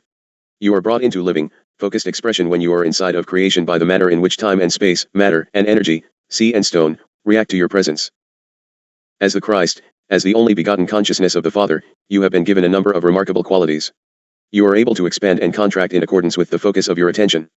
You are large enough to encompass all of creation yet small enough to climb inside. Your Father Creator also permeates creation, but in a different way. In his vastness, he surrounds creation. His being saturates the physical universe, all the stars, the sun, the planets in your solar system, the distant galaxies, but he relies on you for his focus. You are his specific attention. As the focus of the Creator's attention, you have been roaming around inside of creation for billions of years, expanding and contracting, drifting in and out of this galaxy, this star system, that star system. Everywhere you go you see the matter that your Father has created. You observe the many wonderful forms it takes, the mighty suns, the red giants, the white dwarfs, the vast spiraling galaxies, the quasars, the black holes, the white holes, the whole. You watch the incredible contortions of time and space that take place in the various gravitational fields through which you pass. You note the planets, asteroids, moons and comets circling within each star system you visit. You drift around, the Father's representative, the Father's attention, and you enjoy the worlds that have been brought into being. But all these worlds are physical. They are all made of matter. They are made of the bonded energy attention of the Father. They have a certain substance, a certain solidity that you as spirit lack. You realize that this is their limitation. You realize that they are defined and specified in ways that you are not defined and specified. Yet, something about them certainly intrigues you. Then it happens. By and by, you get an idea. You begin to wonder if you might not, just possibly somehow or another, clothe yourself in matter and construct for yourself a physical body that you could then travel around in, perceiving matter from the same perspective with which matter perceives herself. The idea contains one paradox after another. Yet something about it keeps you wondering. It puzzles you, and you all love puzzles at which to toy and tinker away. You just keep right on mulling it over as the eons roll by, figuring out some way to make it work. Until this point there was no biological life in the universe. The rocks had a limited consciousness, but it was not responsive to the intent of your spirit. In solid, liquid, or gaseous states, matter, as created and defined by your Father, behaved quite predictably according to fundamental physical principles untampered with until that time. Throughout your travels in the physical universe, you had always kept your consciousness separate from the matter you observed. At the time you hit upon this plan, however, all that changed. You looked around until you found a suitable planet for what you had in mind, not too hot, not too cold, situated within a stable young star system. You then focused your attention and your vibrational body in an entirely new way, an open way, a self-sacrificing way, a very powerful, loving way. Gently, slowly, you began to approach the planet. As the outermost edges of your vibrational field touched the waters of the planet, particles of previously inert matter began to gently vibrate to the rhythms of your being, aligning themselves with the energy patterns found on the periphery of your awareness. There, on the Precambrian ocean floors, they began combining to form the first cells, the first minute containers for your consciousness to meet the demands of your experience. In your new orientation with your new form of attention, in a gesture of infinite love to this planet, you began offering your consciousness on the time/space cross of material reality. You allowed your consciousness to clothe itself in the limitations of physical substance, accepting its restrictions. You allowed the atoms and molecules that were forming the first cells to come to life with your consciousness, along the lines of your own vibrational field. At the same time that you allowed your consciousness to become clothed with particles that had been subject to the laws of the materializing process, you taught the matter of Earth to rise up in a joyful dance with your spirit. As you drew ever nearer to the planet, the life forms that were taking shape began to contain more and more of your own awareness. You relaxed, opened yourself and gave. You procreated the Earth with your life, with your very being. You looked out of many eyes and heard with many ears. Before embodiment you were single. You drew identity from the totality of the relationship between Creator and creation. You were the Christ, fully conscious and alert, aware of yourself, unified, integrated. You realized that to accomplish embodiment you would have to allow at least a portion of your identity to come to rest among the creatures you were birthing. Each of these would possess a type of hologrammatic consciousness that rightly thought of itself as both part and whole simultaneously. However, the presence of this consciousness could only be a certainty after the embodiment process was complete. During your actual surfacing through the substance of Earth, there was a possibility that certain of the creatures might become self-active. Therefore there had to be a means of regulating your disintegration from without. You wanted a part of you observing and experiencing the entire process.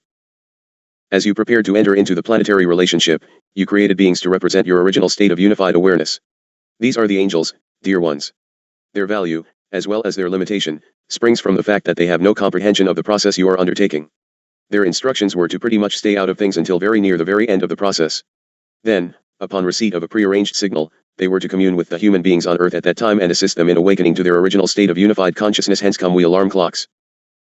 We received that signal some 2,000 of your years past. It has taken almost 2 millennia to prepare you for the message we bring. You had to be educated before communion of this nature was possible. However, the time is at hand. Our instructions are to awaken you to a remembrance of purpose, a remembrance of self. It is time to begin the final cycle of conscious creation, during which the earth creatures themselves participate in the unfoldment of their design. The body you are creating for the habitation of Christ consciousness is to be a mobile body, fueled by creative intentions of the Father, capable upon completion of leaving the mother's side. Next we will consider the interval of non-time when the universe reaches a point of maximum expansion. We will, however, close this document at this point, for I ask that you once digest this information most carefully. Hayton to stand by, Salut. Chapter 17. Rec number 1 Hayton. Thursday, November 15th, 1990, 8:37 a.m. Year 4 Day 91. Thursday, November 15th, 1990. The time is at hand. I am Jai Orgo Series Hayton in service unto God, in the service of Isu, Jesus, Sananda of God, by whatever label your language requires pronouncing, and as speaker for the host sent forth in preparation for the presence of the cosmic light through truth, for it shall only be through truth that man shall be set into freedom. Our presence is known upon your place by and through that which is called the Phoenix Journals. It shall only be through the ashes of the old, the casting off of the lies, that the kingdom of God can rise and a new mankind rise from the ashes thereof. This, too, is symbolic, for man does not have to perish in the eternal fire of that which he is pulling down upon himself. He will, however, turn unto God and unto the laws of God and the creation, or he will surely fall into the trap of his own erroneous making. We are sent to bring truth unto a dying species, that you may see and hear, for God has made a promise unto his creations that the word would go forth in truth unto the four corners of the planet Shan, earth, and that he who has ears will hear and he who has eyes will see. What man does with this information is within his own choosing. God provides, man accepts or denies. So be it, and may his almighty infinite voice be heard, for we come with the heralding angels this day of your counting, for the time has come. It shall be so in this, your time and generation upon this placement. I stand aside in reverence for the perfection of the one Sananda from the Christed perfection of the one you label Jesus, for his name is Emmanuel, now Sananda, one with and within God and the creation. This is not to be confused with names. Just as Christ means the infinite circle of infinity, so does Sananda represent the new title of that godly being as sent forth unto you again, that you might awaken and see and hear truth and bring freedom unto you. He asks not willingness of death for him, for, in any sense you might name, there is no death of soul. There is only death of body, and he pleads that you not forfeit body for his truth, for he needs live truth bearers. There are too many dead bodies walking around already upon your place. He comes to speak truth through this humble scribe, that you might be given truth, for you are children of the lies from inception and journey unto earth. I petition you to hear this message, for already we have contacted ones on your list of participants, and they have either ignored the message or had a secretary write back suggesting that we turn again unto the Christ Jesus. I suggest that you understand that we travel with the Christ Jesus, and 'tis not us who needs to change of attitudes. So be it. I am Hayton/Aten of the One Source, and I petition you to hear the clarion call for the trumpet sounds, brethren, and yet you sleep on. I petition you to obtain the documents set forth already in these past months, and consider, most carefully, thine plight and circumstance. God awaits, but he awaits not much longer, for the hourglass is upon its side awaiting the turning. Selah, for the word is truth, and in the light of truth shall ye be made free. Who will see and hear? I know who I am, who might ye be? I come forth to prove nothing unto man, but I suggest you have a great deal to prove unto God. Ponder upon these things, for your time grows short in the counting, and the ending will not be as you have been told through lies of thine dark brother already cast forth out of the presence of God Creator. Check carefully indeed as to which side you may actually be serving. In most instances it is not the God you espouse and think you serve. Salut. ***********. I am Sananda, Jesus Esu is Emmanuel, etc. Hear me now, I petition unto you on humble bended knee. My brothers, hearken unto mine words, for you are in an attitude of destruction, and see it not through the veil of clouded perceptions. Ye are manifest in the physical, and ye shall confront the circumstance in the physical. Ye await a rapture which shall remove you into some clouds you have dreamed up in thine desire to escape the consequences of your actions. I petition you to hear and see, lest ye be lost unto thine mission to walk thine brethren through this time of catastrophe. Amen and aho. You would have me speak Hebrew or Latin? Nay, I speak the universal language of the cosmos, which you call heavens. I speak in any language which you the receiver are given to understand, no more and no less. I speak now that you may correctly perceive that for which you ask, specifically in example, the listings in the Jerusalem 90 Middle East prayer alert. Let us examine that for which you pray unto God in your behalf. 1. That wicked principalities and powers in Iraq and throughout the Middle East will be bound. Do you know the facts about that which you ask? Well, you are asking for the binding of every principality and power in Iraq and throughout the Middle East. Since you as nations of the United States of America, Great Britain, etc., have interjected yourselves, unwanted, into the Middle East, you have now asked that you too, be binded. A very good suggestion indeed. You are children of the lies given unto you as food, and you have eaten unto bloated belly. You break every law of God and creation, and then dare to ask murder, binding, and destruction upon thine brother in the name of God. You go forth in force to protect a ruler and his material goods which you will have for selves. You do not go to share of God and truth, for you know not that which you do. You suggest that you desire to bring Jesus Christ unto the nations. In truth the facts are indeed, that Islam is birthed by human on Christian doctrines.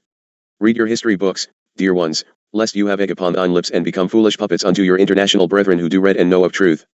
Would you have the Christ perfection of judgment bind the innocent child and citizen of the nations who act in patriotism and within their perception of truth and godliness? Do you condemn them for their perceptions while you prevail in your own lies and false doctrines? Is it of God to bind and murder? Nay, thou shalt not kill nor covet. Perhaps you covet the oil from the nations of the Middle East, brothers. You express prayer number 1 as if you are a perfection and he who stands in protection of his own country is evil. I petition you to look within and hold of thine stones until we briefly examine the remainder of the prayer petition and see if it were, indeed, written at the direction of holy God. 2. That the church would get a genuine burden to fast and intercede. That believers would report for duty and unify. And through the power of prayer God will release a spiritual nuclear warhead which would penetrate the gates of hell in the Middle East. Why think ye that the gates of hell are in the Middle East? Why would ye say release a spiritual nuclear warhead? Would not the releasing of an umbrella of love and peace be more adequate in squelching the evildoers? Would not love and communion through communication penetrate the gates of hell far better than nuclear destruction? Brothers, nuclear destruction is the most devastating one thing unto soul essence, be it from the mind or from the cannon. Better yet, think most carefully about praying upon these things, for that which is sent forth is brought back unto self. This is the eternal law of the cosmos called universal law. Next, you would have believers report for duty and unify. Believers in what? Unify and do what? Oh, I see, fast and intercede. Intercede in what and how would you do this? Fasting. What merit is it for you to punish self and do without food? Fasting is purification of self's body in truth, otherwise it is simply dieting. Intercession requires action, and all you have done thus far is send of your children and relations to prepare to die in an oven called the Saudi Arabian desert to protect oil and dollars. Do ye think God would actually bless thine purpose? You are set up for one world order right from his lips. Do you know what that means? It means control by the rulers of evil intent of your entire globe through greedy acquisition of all material assets of the globe and imprisonment of you the people through deprivation of your freedom in the least and annihilation at the most. Do you actually pray to God to do this heinous deed for you? Who is the church of which you speak? It most certainly is not mine church. You compound your evil by doing these things in mine name. Ye shall answer for these errors as you stand naked in the almighty presence of self to God, as ye account thine petitions and actions. God has given unto his creations, his laws, and ye have broken them all. Would you now ask God to sanction thine actions? I ask in behalf of you who know not that which you do, that our Father have mercy and allowance for you who ask and act in ignorance and under the spell of misinformation through modernization of your churches and the updating of the teachings of truth. All the voting in of laws by ecumenical councils is not truth, and God's laws do not change through a majority vote. Ye would now teach safe sex unto thine babies. I would indeed ask mercy from thine God for such blasphemy upon his truth. Through that one act of irresponsible activity has mankind brought itself to destruction, and you would now update and teach it unto your babies so that you positively ensure their destruction through all manner of heinous manners. God does not condemn man for sole preference, he looks upon behavior and actions and judges accordingly. A man who lusts can act in two manners responsibly within the laws set forth by God and the creation, or he can invest himself in all manner of corruptive activities and behaviors, always is free will choosing. This behavior is not a birthright. Man has but one birthright, to experience and learn to act in perfection that he might return to God, no more and nothing lesser, dear brothers. 3. That all terrorist organization would be bound. That the spirit of terrorism, murder, greed, lying spirits, spirits of lawlessness, spirits of deception and pride be bound, and that God would send angels on assignment, and that a spirit of humility, cooperation, love, wisdom, truth, and peace would be released. Allow us to consider sending the angels on assignment. Would you recognize of us? So far you have not. You read this with lack of perception. How do you think we might come? So far, and perhaps this would be your confirmation of this truth, this scribe has been slain 4 times within the past 3 years of your counting to stop this word from the angels and hosts of God. Right now many of you will put this aside as crackpot wording from a nut. How many times have you denied God? Yet you still ask him to perform thine heinous deeds? So be it, for the time is shorted upon your place and the time of accounting is at hand. I, too, demand that all terrorist organizations would be bound, beginning in the wondrous United States of America, who was birthed under the one God, indivisible, with liberty and justice for all. America has now combined the CIA with the Zionist Mossad, and you now have the most terrible and inhumane group of terrorists spread all over your globe acting in support of all terrorism, and you sleep on. How do you suggest that a spirit of humility, cooperation, love, wisdom, truth, and peace would be released? You deny my very essence. Oh, you say, that I cannot be the one I claim to be? How so? How and to whom did you think I would make myself known? To the Pope in Rome perhaps? To Robert Schuller perhaps? To George Bush perhaps? How about Paul Crouch? I made myself known to Paul Crouch, Robert Schuller, and the Pope, and they turned me away. I reside not upon your place in human form at this time. I come as the truth bearer, and ways how are prepared to come again upon your place. I send mine hosts afore me to prepare the way, and yet turn them away also. I send scribes and receivers of the word to signal my truth, and you denounce them and effort to murder them, and ye do it in mine name. Then ye turn and ask me to bless thine vile actions and honor thine evil petitions in the perfect name of our Father/Creator. Do you not understand that you shall die at the hands of the false teachings? I speak of real death, brethren, real death. Are ye going to bind these demons in the Middle East with the blood of your sons melted into and within the sands of a distant desert as a monument to greed and lust for power of the elite cartel of bankers and oil barons? So be it, but ye shall not cast thine blame upon my head. Ye crucified me, ye shall not do of it again, and ye shall be the ones binded for the doing of these things in my name and in the name of the perfection of God thine Creator. I place mine seal upon this truth, for the time is at hand for ye who act in my name to stand forth and confront me. For that the demons operating in Saddam Hussein would be bound. If he doesn't repent, God will deal mightily with him as he dealt with Belshazzar in ancient days, after Daniel prayed and the Spirit of the Lord declared, Thou art weighted in the balance and are found wanting. Ye have judged Saddam Hussein? The Lord said to judge not lest ye be judged. Do you know the finite, detailed truth of that which is and has transpired in the location of Kuwait and Iraq in the halls of secret councils of their enemies? Who are you that you pronounce judgment upon this one? Are ye the executioner as well? It is obvious that ye are not, for ye have sent thine babies into the desert to do of thine executioner work that you can keep thine hands unbloodied by thine own overt actions. Ye will sit and pray that God shall do it for thee in thine name. By the way, an eye for an eye and a tooth for a tooth was never advanced nor spoken by God. Further, in the ancient days of teaching in the Arabic language, death did not mean murder, it meant removal and denouncement of the perpetrator and breaker of laws. For instance, in the native tribes it meant casting out of the circle of the tribe. Death, in truth, means separation from God, and yet, you cannot even do that. Only God can do that job, dear friends, and, furthermore, God will never leave of any man tries to leave from God. If he, Saddam, doesn't repent, God will deal mightily with him as he dealt with Belshazzar in ancient days. Ye were there at the judgment of Belshazzar? Do you actually know what happened with Belshazzar? Did you personally witness unto the event?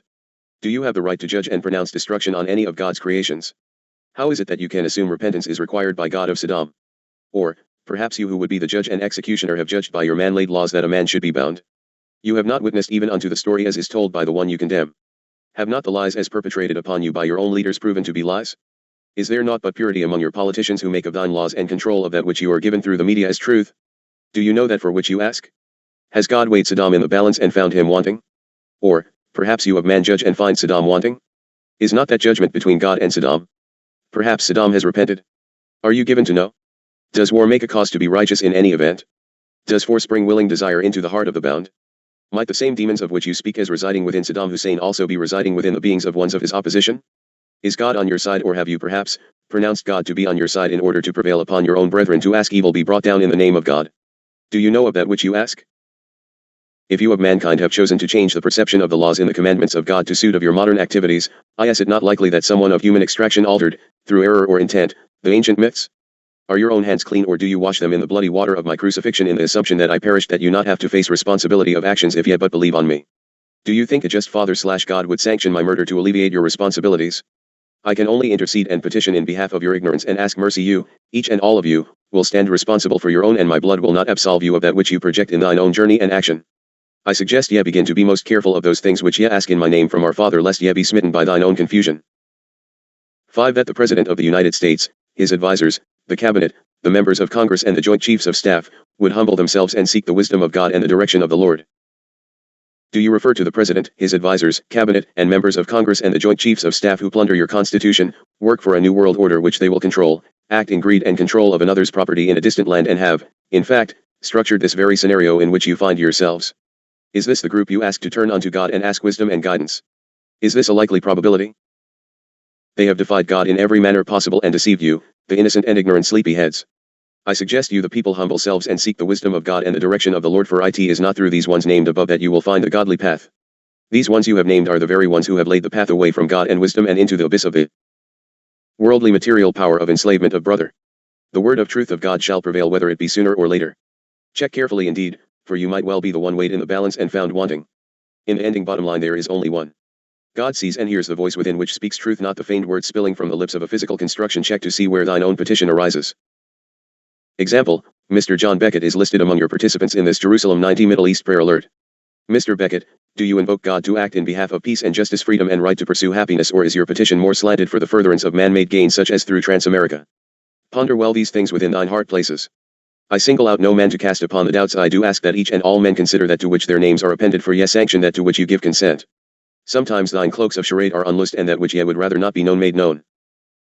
Would it not be better if you the citizens get up off your assets and take action against that which has brought you down, and act in wisdom in the service of God to restore that wondrous state of government within your blessed nation under a constitution which God assisted in the writing thereof?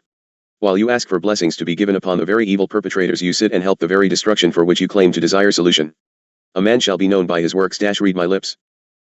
6. For the continued safety of the Americans and armed service personnel now stationed in that region of the world. Yet finally speak truth and justly for the innocent in this entire maneuver. Be sure, however, that you ask for continued safety in the name of peace, lest ye be bringing these very ones to their doom in some war of your construction. War is against the truth of God, and I petition in behalf of these innocent pawns and cannon fodder to be protected from the evil of their own beloved families and guardians who send them forth on evil intent. What right have you in the United States of America to even be in any manner whatsoever in that region of the world? 7. For the protection and quick release of those now being held hostage in Iraq. Why? So your leaders can have freedom of guilt in blowing up the civilians and soldiers of Iraq? Your own leaders care so little for the existence of God's creations now held in hostage placement that they pronounce to you daily that they will not consider their lives to be important enough to deter all-out war invasion. Your military has not been ordered to bomb Iraq because in so doing you will blow away Soviet advisors, of which thousands still reside in crucial locations in Iraq, and in turn the Soviets will blow you dear ones off the map. Russia has the space power and control to annihilate your country and any other country in the world today. Mark my words, for they be truth, you are headed into catastrophe worse than anything loosed upon your planet. 8. For all U.S. soldiers who are believers in Saudi Arabia to be bold and a powerful Christian witness to the Muslim capital of the world, leading thousands to Christ. Believers in what? Believers in who? The very presence of the soldiers in Saudi Arabia is a powerful witness to evil, not to Christ. How would you lead thousands to Christ?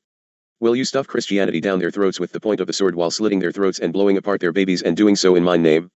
I shall not stand silent longer while ye defile my label and act in heinous manner in God's perfection. What ye do is not done in my name, and I command that you cease hiding behind such lies.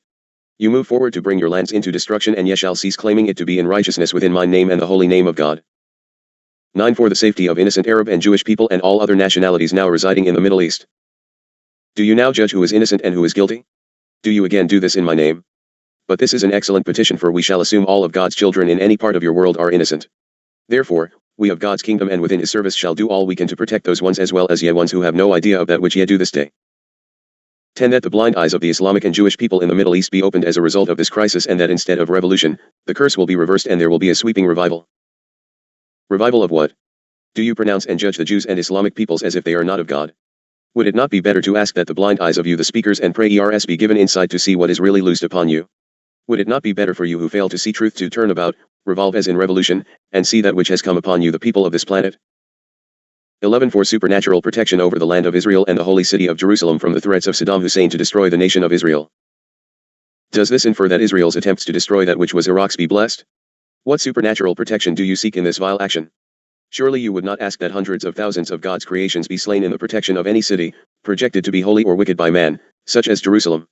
Are you efforting to save a city for God or for a given group of people in human format at the expense and death of another of God's children? For what do you ask? Do you ask God's sanction upon murder and pillage that one might prevail over his brother's property?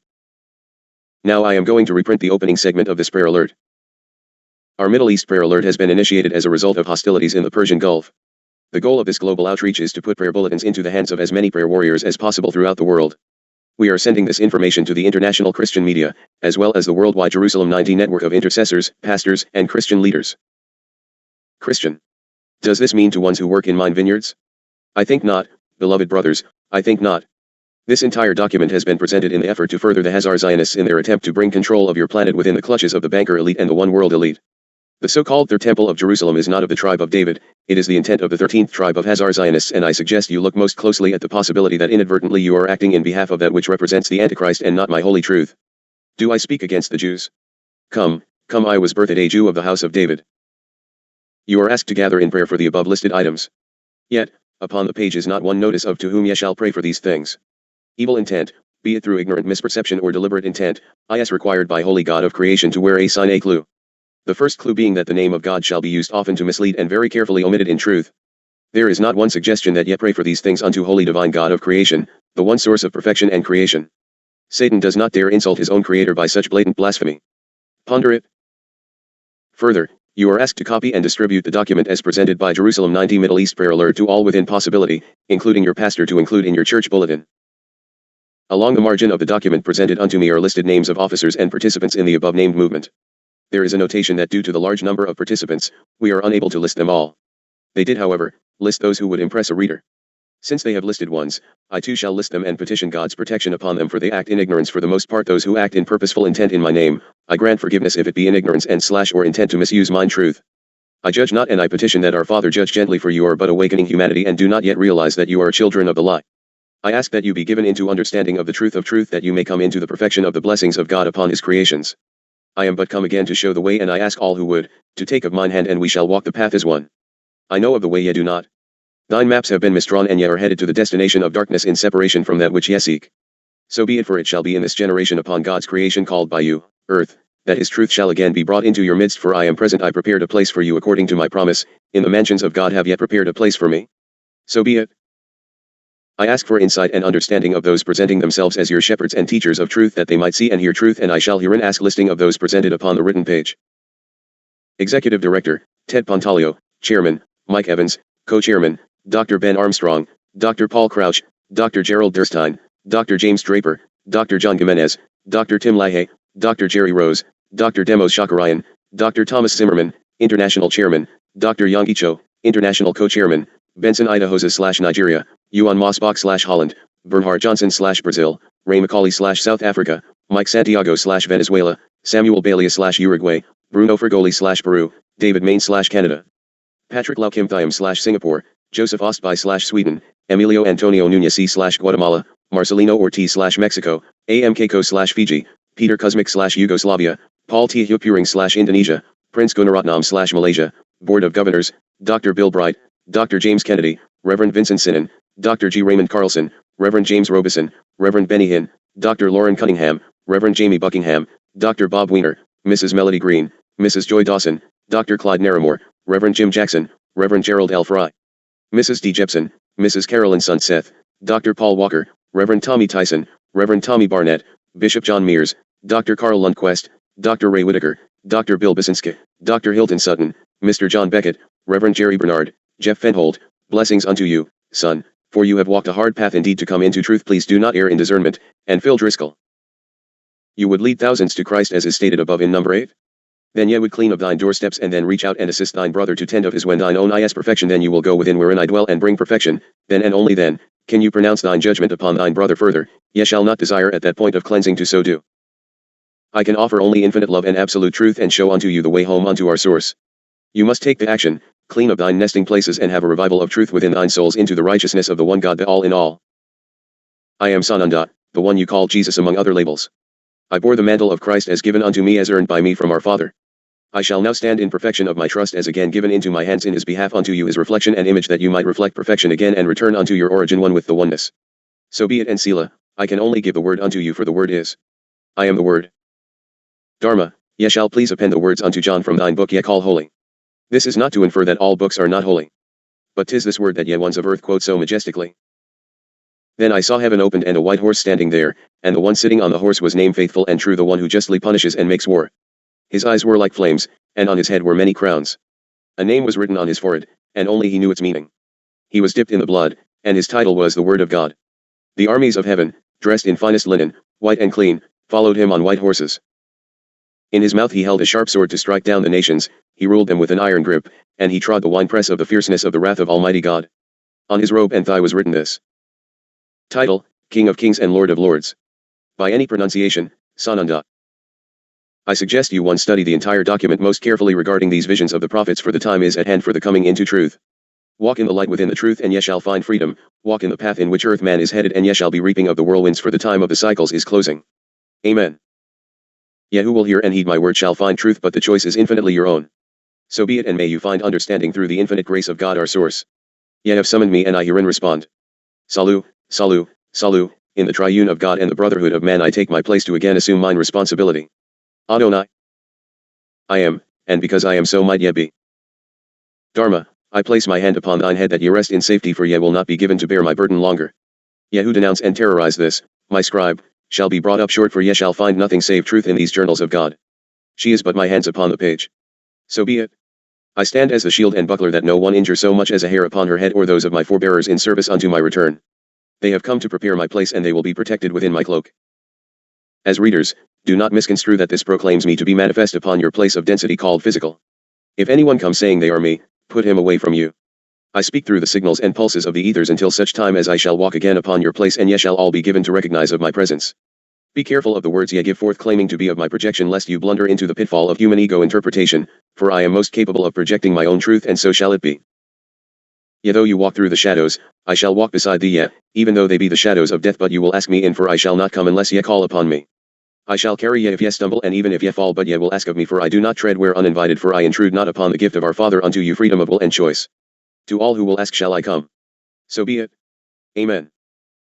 Chapter 18. Rec number 1, Haton. Friday, November 16th, 4:32 a.m. Year 4, Day 92. Friday, November 16th, 1990. I am Haton to commune very early in your timing, this day. I have asked you to experience the time just prior to dawn so that we might touch more closely, for we feel your fatigue and you must know of the service you do, for in the exhaustion you forget the importance of our work. It will be a wondrous dawn as the early light reflects upon the clouds of which you have had few, save ours, for months now. Your earth thirsts just as does the soul to drink of the waters of life. You have traveled far from the spring of life, and the journey back is filled with stumbling stones. Parts of your world are steeped in floods, and parts are in their 4th year of drought, and neither can know of the coming day. So be it, for these things would come to be in the closing cycles.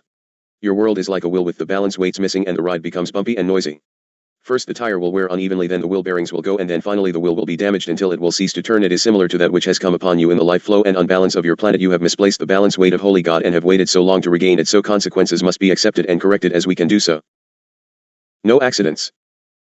Do not overlook these things being perpetrated at the same moments in these days. All projected plans are but to fool you as to the full intent of actions by your nations in the Middle East.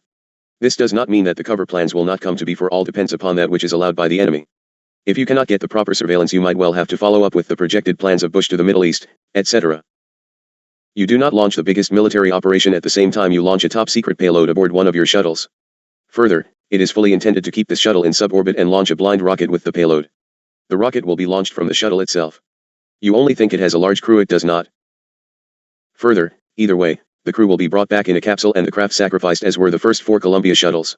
The night launch was to allow for instant coverage of the target in daylight. Do not be foolish, Chelis, for your planet is in grave circumstance at the hands of these madmen who plan control of your world. Dharma, take a short break please, while we shore up security in this place. Thank you, Keela, we can continue. I ask that you once consider the facade played out for your notice. This also comes at the dark of the moon, which is an important sign for the natives. Whether or not it turns into the war is only somewhat relevant, for it was time to do something with the troops, as they have sat in the oven for too long and become indeed restless and militant. They are trapped in a desert prison from which they have no means of escape. The only way out is to defect. There is nowhere to go if desertion is a question and mutiny is out of the question, for where would an army go? They can sit down and refuse to fight, but your own leaders would take issue by killing the dissenters. If the surveillance and sensor probes do not fulfill their missions, then Plan 2 goes into effect, which is to visit the troops and make whoopee. Notice the other nations are in knowledge of imminent war. They even have labeled this training maneuver Imminent Thunder. What will you call the war? Lightning strike perhaps? How does Desert Storm sound? It will be cute, whatever it is, and about as secret as your newspaper front pages, which by the way, are quite secret. Note the news media is playing the game superbly with disinformation, no information, and misleading information. How lucky for your soldiers to already be wearing their gas gear when the Israelis gas your own troops. How fortunate to already be on practice maneuvers. The entire scenario is set to confuse and confound the world, and it is working. Strange things happen with secret objectives, however, for sometimes the scenario turns out to be the gigantic snafu. The problem is that the world is the stakes in this little game of power and greed. The worst thing for you ones left in the US is that you now have no protection at all. All your defense network available is now gone. I can assure you that the next months will be the most dangerous thus far on your planet. What is all the food shortage in Russia? Just that, a shortage. The point is that the push from opposition is to cause Gorbachev to pull grain from the survival silos, and he dares not do so because he fears snafus. Also, I suggest you ones keep your eyes and ears open and your reserve larders filled. Oberly, get more wheat, sun, and various grains in addition to that which you have. Also obtain your own hand grinder for the grain. Do not depend on another to share theirs, for each will probably need their own. Get also an additional supply of supplements, for the hammer is coming down and the growing fields may lay dormant without irrigation facilities for a season or so. As bad as the interruption in the viaduct system is, the fact is that the water for irrigation is now contaminated with pesticides and toxic elements, and this will worsen by compounding, for the contaminants are in the earth and are leaching out. The world planners are in this to seriously make their play for global control, and the conflict will not be in terms of fair war games this time, brethren. Mr. Bush means it, Chelis. This will not be a Vietnam-type war the cartel fully intends to win. I suggest you look into the eyes of Bush, Baker, and Thatcher, then look into the eyes of weary Hussein and see where God might be reflected. I suggest you all look most closely at those which are ready to execute you and yours. The tyranny coming upon you will be the most heinous in the history of your nations if you allow this thing to come to pass, and millions will perish, yeah, billions. Perhaps the following quote from the headlines in your paper of yesterday, November 15, 1990. Washington U.S. Roman Catholic bishops wed adopted, voted in, Their first comprehensive guidelines on human sexuality, portraying it in exalting terms and calling for it to be taught in Catholic schools. Against some opposition and attempts at delay, the document was approved by a strong voice vote by the National Conference of Catholic Bishops. It says sexual education should be taught in schools and parishes as well as in families. Describing sexuality as a wonderful gift, the bishops say they approach the subject with a deep and abiding sense of appreciation, wonder and respect. They add, "We are dealing with a divine gift, a primal dimension of each person, a mysterious blend of spirit and body, which shares in God's own creative love and life. Sexuality is a dimension of one's restless heart, which continually yearns for interpersonal communion, glimpsed and experienced to varying degrees in this life, ultimately finding full oneness only in God, here and hereafter. We are created not as angels or pure spirits, but as human beings, embodied and sexual. Sexuality prompts each of us from within, calling us to personal as well as spiritual growth and drawing us out from self to interpersonal bonds and commitments with others. Both women and men. And so on it goes, have to have birthrights, too, you know." There is not one word regarding God and / or responsibility.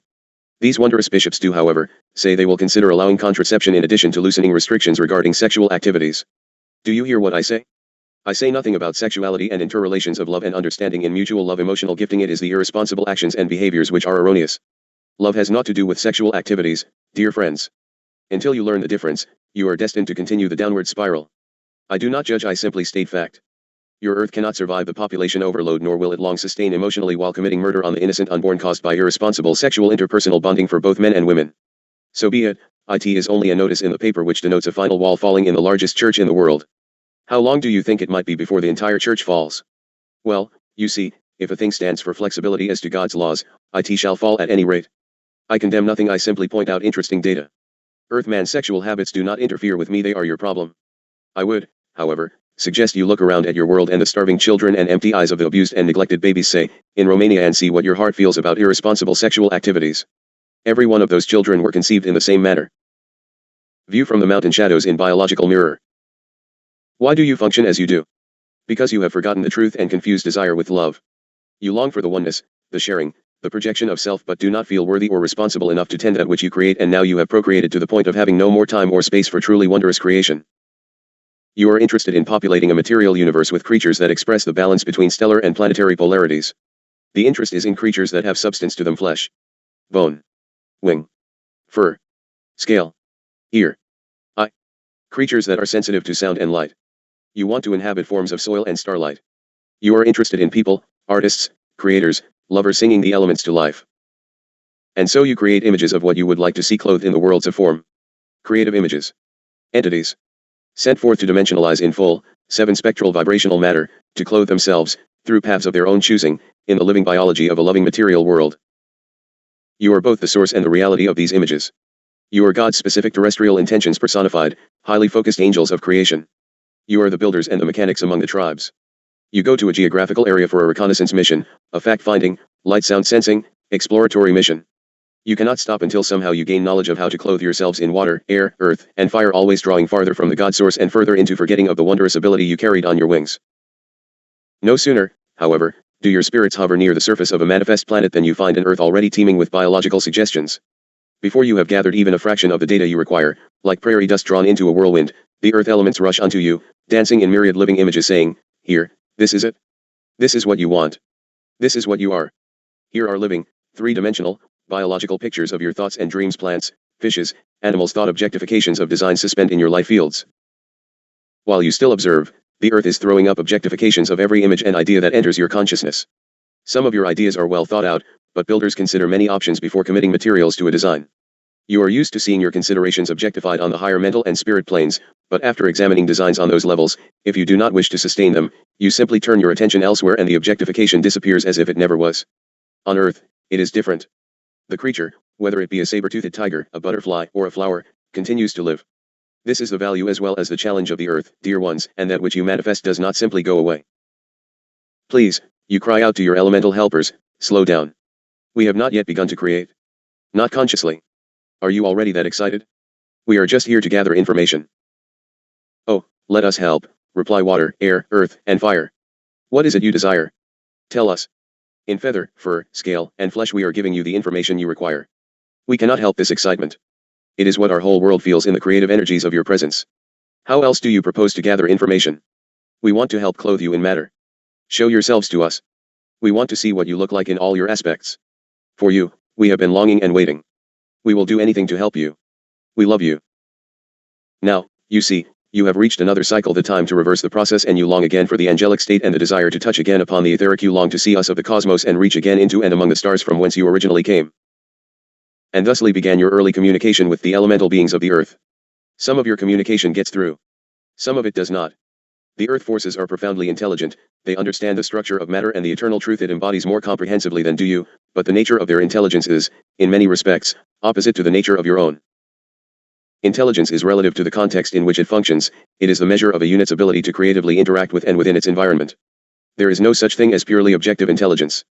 What is intelligent behavior in the cooler realms of material structure would be fatal on the surface of a star, and conversely, what is intelligent behavior on the surface of a sun would be utterly devastating upon a material world. Relative to the material realms, the elemental beings of the earth had reached the same high order of intelligence that you had reached in relation to your stellar realms. In that sense, you each represented the pinnacle of the only two fundamental types of intelligence that had yet up until our meeting achieved incarnate expression in the universe. What you were seeking to create upon the earth was, in effect, a whole new kind of interactive intelligence, a kind of intelligence that could, when required, embody either stellar or material intelligence, but that would place its primary value upon the synthesis of the two. Ultimately, only the new intelligence itself could determine just what that synthesis would be. This was the unknown, the variable. It rested like a gray question mark in the middle of your every equation. Working with your elemental partners in the earth, you could guess at what values the new intelligence might prefer and approximate the conditions most likely to favor its appearance, but you could not in any way compel it to be. The new intelligence could not be manufactured, it could only grow of its own accord within a womb-like environment, a world that gave it every chance to be. Working as closely with your elemental partners as the differences between you allowed, you gradually channeled more and more of the Earth's biosphere into increasingly likely candidates for this new type of intelligence. As time passed, there were critical junctures in the creative process, moments in your relationship with the elemental beings when breakthroughs occurred, when new ideas were grasped. The level of mutual creativity gradually gained precision. The earth elementals came closer and closer to understanding the creatures in which you were interested, translucent creatures capable of knowing both solar and material intelligence as their own. But what would that practically require? What kind of minerals? What kind of bone structure? What size and weight? What kind of diet? Environment? Climate? At each breakthrough of new understanding, the earth elements would catch the energizing winds of your spirit intention and sail them into increasingly more accurate embodiment. Chapter 19. Rec number 1 Haton. Saturday, November 17, 1990, 7:28 a.m. Year 4 Day 93. Saturday, November 17, 1990. Today's watch. Haton present, and I request that we move right along, please.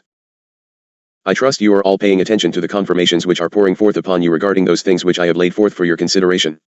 You are having confirmation of things from the presence of well-planned shelters for the so-called hostages in Iraq/Kuwait to atomic weapons in the hands of Iraq and Israel. These things are slipping through your non-news media in strange ways, so I ask that you stay right on top of happenings. How do you feel about the FBI confiscating material from a private hotel room, without warrant, in the presence of private security guards in the CNN/Noriega matter? Do you have a police state? Is law of no value whatsoever any longer? Is it possible, little ones, that you have no rights? It appears there are laws for the elite forces and none to protect you the people. Consider these things, for it can as well be your home. A young and newly married hostage in Kuwait has told the press that he would prefer his wife, who had come to effort at his release, not to be in Kuwait, for he fears for her safety if the Allied forces attack. He has underground shelter provided in the event of attack. He has seen the shelters which are most secure, and the guests will be the first placed in safety within the shelters if attack comes. This, beloved ones, is first-hand information. You also have confirmation that the Russian advisors are still in Iraq and Kuwait because there is petition by the U.S- again to get Russia to remove them. You now have also been given public announcement that there are Israeli troops and heavy armored equipment into Lebanon for some 10 to 14 days past and currently. Now let us speak of the shuttle just launched. The government is confirming everything I have told you in a most interesting manner. Please attend closely. Now look at weapons. Look at that which the US is doing and sending into the Saudi sector. You had better be getting very, very nervous, jealous, for what is planned is heinous and a lot of people are going to get maimed and killed. I want you to especially pay attention to the defense capabilities of Iraq. I asked Dharma to copy the article published this week in Spotlight as given to Oberle. I will further remind you that Iraq has atomic weapons, and all manner of doubts of same as presented by your media is null and void. Your CIA has confirmed the weapons in stockpile. You all know that Israel has a stockpile of atomic weapons and is poised and ready for use thereof. Quote. Iraqi military strategists have built a complex system of trench defenses along the Kuwaiti border with Saudi Arabia, reminiscent of those built by France at bloody Verdun during World War I. Declaring they shall not pass, French General Henri Philippe Pétain built a series of trench and other earthwork defenses along the infamous salient of Verdun. Numerically superior German forces hoped to bleed the French army dry at the Verdun defenses, but the battle continued for months with the eventual loss of 1 million killed and wounded from both sides. Now, 75 years later, military analysts are predicting that something like the mass slaughter at Verdun could be repeated in the sandy desert wastes along the Saudi-Kuwaiti border. After the tragedy of Vietnam, with 55,000 American dead and the trauma of that war still causing the nation pain, the American people are not ready for the repeat of Verdun, with all its horrors: massive artillery barrages, bloody charges over barbed wire defenses, poison gas attacks by the enemy, etc. But this is just what they will witness should war break out. Formidable defenses. From a variety of sources, Spotlight has pieced together what American troops will be facing if the administration of President George Bush, currently seeking an excuse for war, orders the U.S. military to invade Iraqi-occupied Kuwait. First, there is a line of razor wire, backed up by 3 parallel rows of minefields, each of which is several hundred yards deep and covered with buried anti-personnel and anti-tank mines, which the Iraqi government has obtained from Red China, the Soviet Union and France. Between the minefields are anti-tank ditches, each about 12 feet deep and up to 10 feet wide. They were dug with earth movers and bulldozers obtained by Iraq from Japan. In these ditches, the Iraqis have placed 55-gallon drums of deadly napalm and have piped in crude from Kuwait's oil fields. Oil-laden tankers, ready to be set ablaze, creating a sea of fire, await invading U.S. Marines off Kuwait's shores. This tactic alone would result in the worst man-made environmental catastrophe in history. According to British intelligence sources, behind the obstacle belt of oil and napalm-filled ditches, designed to slow down or stop American armor, are Iraqi infantry, dug into deep trenches reinforced with concrete-coated wire mesh. This first echelon of Iraqi forces is intended to further slow attacking troops. A second echelon, according to the British sources, is strung out in a line that starts south of Kuwait City and extends west-northwest to the Kuwaiti border with Iraq and extends for some distance into Iraq itself. This second echelon consists of highly mobile mechanized armored units and is designed to penetrate and disrupt the attacking forces. A third echelon consists of a cluster of heavily armored units north of Kuwait City. It is intended to be used in a counterattack. Finally, farther north and on both sides of the Iraqi-Kuwaiti border is a large reserve force, according to the British sources. It is intended as Iraq's primary force to defend the Iraqi homeland in the event that all of the other defensive lines fail. Face wall of fire.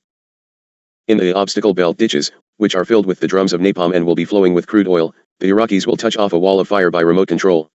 This will destroy the effectiveness of American Abrams M1 tanks' target acquisition radar, which cannot penetrate flames and smoke.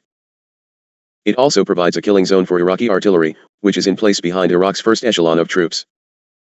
Iraqi forces have also deployed hundreds of fortified artillery pieces, ranging from 81mm mortars to an awesome array of at least 300 155mm howitzers. The howitzers, which were largely responsible for decimating Iranian infantry and armor during the 8-year Iran-Iraq War, are the best in the world. New type weapon. Iraq has also developed, with German and U.S. technology, a new type of high-explosive weapon, which, according to Pentagon officials, is capable of delivering a blast similar to a small nuclear explosion over an area several miles wide. Known as a fuel-air explosive, or FAE, it would be particularly effective against air bases, oil fields, or troops in open terrain. The bomb or missile warhead contains either propane gas or ethylene oxide. An initial explosion disperses the gas in the air, and a second, time-delayed detonation ignites the mixture of fuel and air, creating a huge fireball and shockwave. Iraq reportedly can deliver the FAEs by aircraft-carried bombs or guided missiles. U.S. forces will also face Iraq's probable use of poison gas weapons. The Iraqis are known to have blistering agent-type gases, as well as the more deadly nerve gases. It is questionable if U.S. troops have adequate protective wear to counter such weapons, which the Iraqis can deliver either by guided missile or aircraft bombs. Few military experts would disagree that American forces, primarily due to vastly superior air and naval power, will win a confrontation with Iraq. They will also not disagree that such a victory will not be without high cost. As Iraq's brutal leader, President Saddam Hussein, has said, "We are not Panama." End of quote. I have already discussed, at length, the types of cannon capability and missile power Iraq has ready and aimed.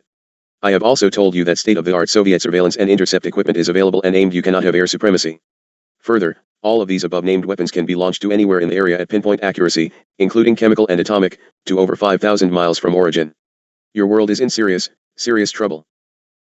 Let US discuss prisoners of war. I will not cover this subject properly at this sitting, for I must move on with the journal subject underpinning. Let me suffice it to say that you still have a whole bunch of prisoners of war in Vietnam. As ones are able to escape in one manner or another, they are immediately intercepted and given warnings by your government to keep silent under penalty of death. I have already suggested you get your own proof of this and further, face the fact that your sons, husbands, and fathers are not worth the price of 1 ounce of drugs.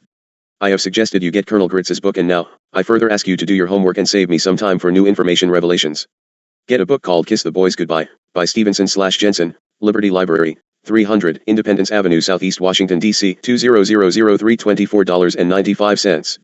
You are going to get some eye-openers that I believe will curl your hair, even if you have none. I shall give you a brief synopsis at the next writing, but I wish to now continue with your own creation and origin. Dharma, I ask that we return to the subject referred to some 2 days past, non-time. An interval of non-time. When the universe reaches a point of maximum expansion, a unique phenomenon will take place. There will be a moment when all laws necessary for the creative maintenance of physical matter and all materializing processes become suspended. Due to the relative velocities of the various star systems, this event will not be experienced simultaneously in all parts of the universe, but will travel as a wave across the sea of creation. Existing within this ripple of non-time will be the focused conscious attention of the Creator. As it passes through the material realms, it will stay and take up residence in all life forms with circuitry capable of mirroring its essence. This is the moment when the Creator will slip inside creation, the moment for which we are attempting to prepare you. This is the much misunderstood second coming of Christianity. It is the event that primitive civilizations have looked forward to as the return of the gods. The Mayans went so far as to pinpoint its actual occurrence in what you would call the year 2011 AD. Yet while many of your traditions hint at what is about to transpire, none of them have adequately conveyed the magnitude of impact such an event will have. Indeed, no single conceptual structure is capable of conveying the enormity of what is soon to take place. Those familiar with the scriptures of your various peoples should be in position to understand what is occurring, for these are the times spoken of. Yet you must realize that God did not invent the words used in scripture. He merely arranged them in the order most approximating his meaning. Further, he only presented them in mental pictures, and through the years of translation and deliberate tampering most meaning is distorted and damaged. What is actually happening requires all of biological life to convey its meaning. Words can symbolize this but hardly portray it fully enough to stand alone. If you would know the deepest truth of scripture, look not to words alone but to the great momentum of spirit within your own soul. This is where the living history is being made. In a way that would be impossible for your rational intellect to comprehend, this forthcoming event is human history. The sum total of all that has happened on your planet is but the shadow cast before. In a very real sense, you have not yet been born. You are still in an embryonic state. You have yet to receive the touch of God's total definition. Through the long years of human history on Earth, your species has been forming the cells that are to comprise the directive aspect of the physical body of the Creator within creation. Gestation upon this planet has but set the stage for the emergence of the planetary being now taking definite form. This planetary being is actually who you are. Has it occurred to you that the mathematical probability of your being here is infinitesimal? Were you not here, living proof of the impossible, an excellent case could be made for your non-existence and still can prevail in conceptual reasoning. Within the framework of law that was of necessity instituted to create and govern these material realms, the existence of biological life would not have been possible, except were it to enter through that one moment when that law was suspended. Ponder this carefully. Such is the origin of biology, the fusion of spirit and matter. The impact of this single creative moment is so vast, so far-reaching, that the shockwaves sent out before it have given rise to all of the biological life that now exists upon your planet. You are living in the shadow of an event not yet taken place. Yet it is you, yourself, under all your layers of false identity that cause this event as you approach ever nearer to the Earth. From within the context of history, it appears that there has been, on this planet, a progression of increasingly complex life forms evolving toward ever higher levels of consciousness. It appears that there has been an evolutionary process. But this is not the case. What is actually occurring is that the matter of Earth is falling under the influence of your vibrational body. This influence naturally increases as you draw nearer. Only when the center of your spirit touches the center of the Earth will life on this planet be fully manifest in form. The same truth can be presented, however, in that it has already occurred long prior to this moment as you perceive it, and you are but a reenactment of that which was come before. This is not difficult to understand. What you have considered to be history, or in other terms, the evolution of the species, is only what you have been able to observe through the distorted medium of a fragmented and quite subjective intelligence, trapped within the past-future orientation of linear time. From such a perspective, the act of creation could appear as a progressive, sequential process. To the extent that you are able to identify with the spirit that gives you consciousness, however, it becomes a much simpler matter. You have yet to arrive. You are still on your way, so to speak. Sitting there reading these words is only a reflection of your unconscious totality as it prepares to become fully revealed on the day of awakening. Your real life will begin when the Creator gives you his definition in form. Within the womb of history, your species has been primarily defined by the Earth Mother, who is helping to prepare the clay. She is only interested in getting the form arranged according to specification. Her only knowledge of spirit is that it brings forth her potential. When the Father's center merges with the center of the Earth, the collectivity of human consciousness will awaken to a unified field identity. You will be born. After that, the influence of matter will not affect your consciousness as dominantly as it did during the historical gestation period. The Earth will continue to suckle the species, so to speak, for another millennium before you are capable of going off on your own, but even during that period the Father's influence will be much greater than it is today. Laws. The Creator has established laws to govern the bonding of energy. Through these laws of materialization, the physical universe is created and maintained. In the material realms, these laws are right and proper. But when they come into relationship with biological life, they begin to behave strangely. From a perspective of consciousness, they translate into limitation, contraction, and ultimately death. In psychological terms, the laws of materialization have given rise to the ego, a fictitious identity with a sense of fear, vulnerability, and a need to protect and defend itself. Spiritual consciousness should not properly be associated with the forces that govern the bonding of energy. Their historical juxtaposition came about through the process referred to as the fall. During the period of species preparation, the presence of the materializing influence on levels of consciousness has been unfortunate but not critical. However, in light of the intensifying vibrations of the creative spirit that is now nearly aligned with the center of your planet, the definitions that have been imposed by matter will no longer be tenable. The Creator himself will dispel this planetary restraining influence and henceforth hold all life forms in appropriate expression through the new definitions of his love. This will be a profound transition for each and every form identity, a transition of a magnitude you can only begin to suspect. Could it be a generation away? As a collective event, the moment of birth is still a generation away. But individually speaking, this event transcends the limits of space and time and is, in fact, already underway.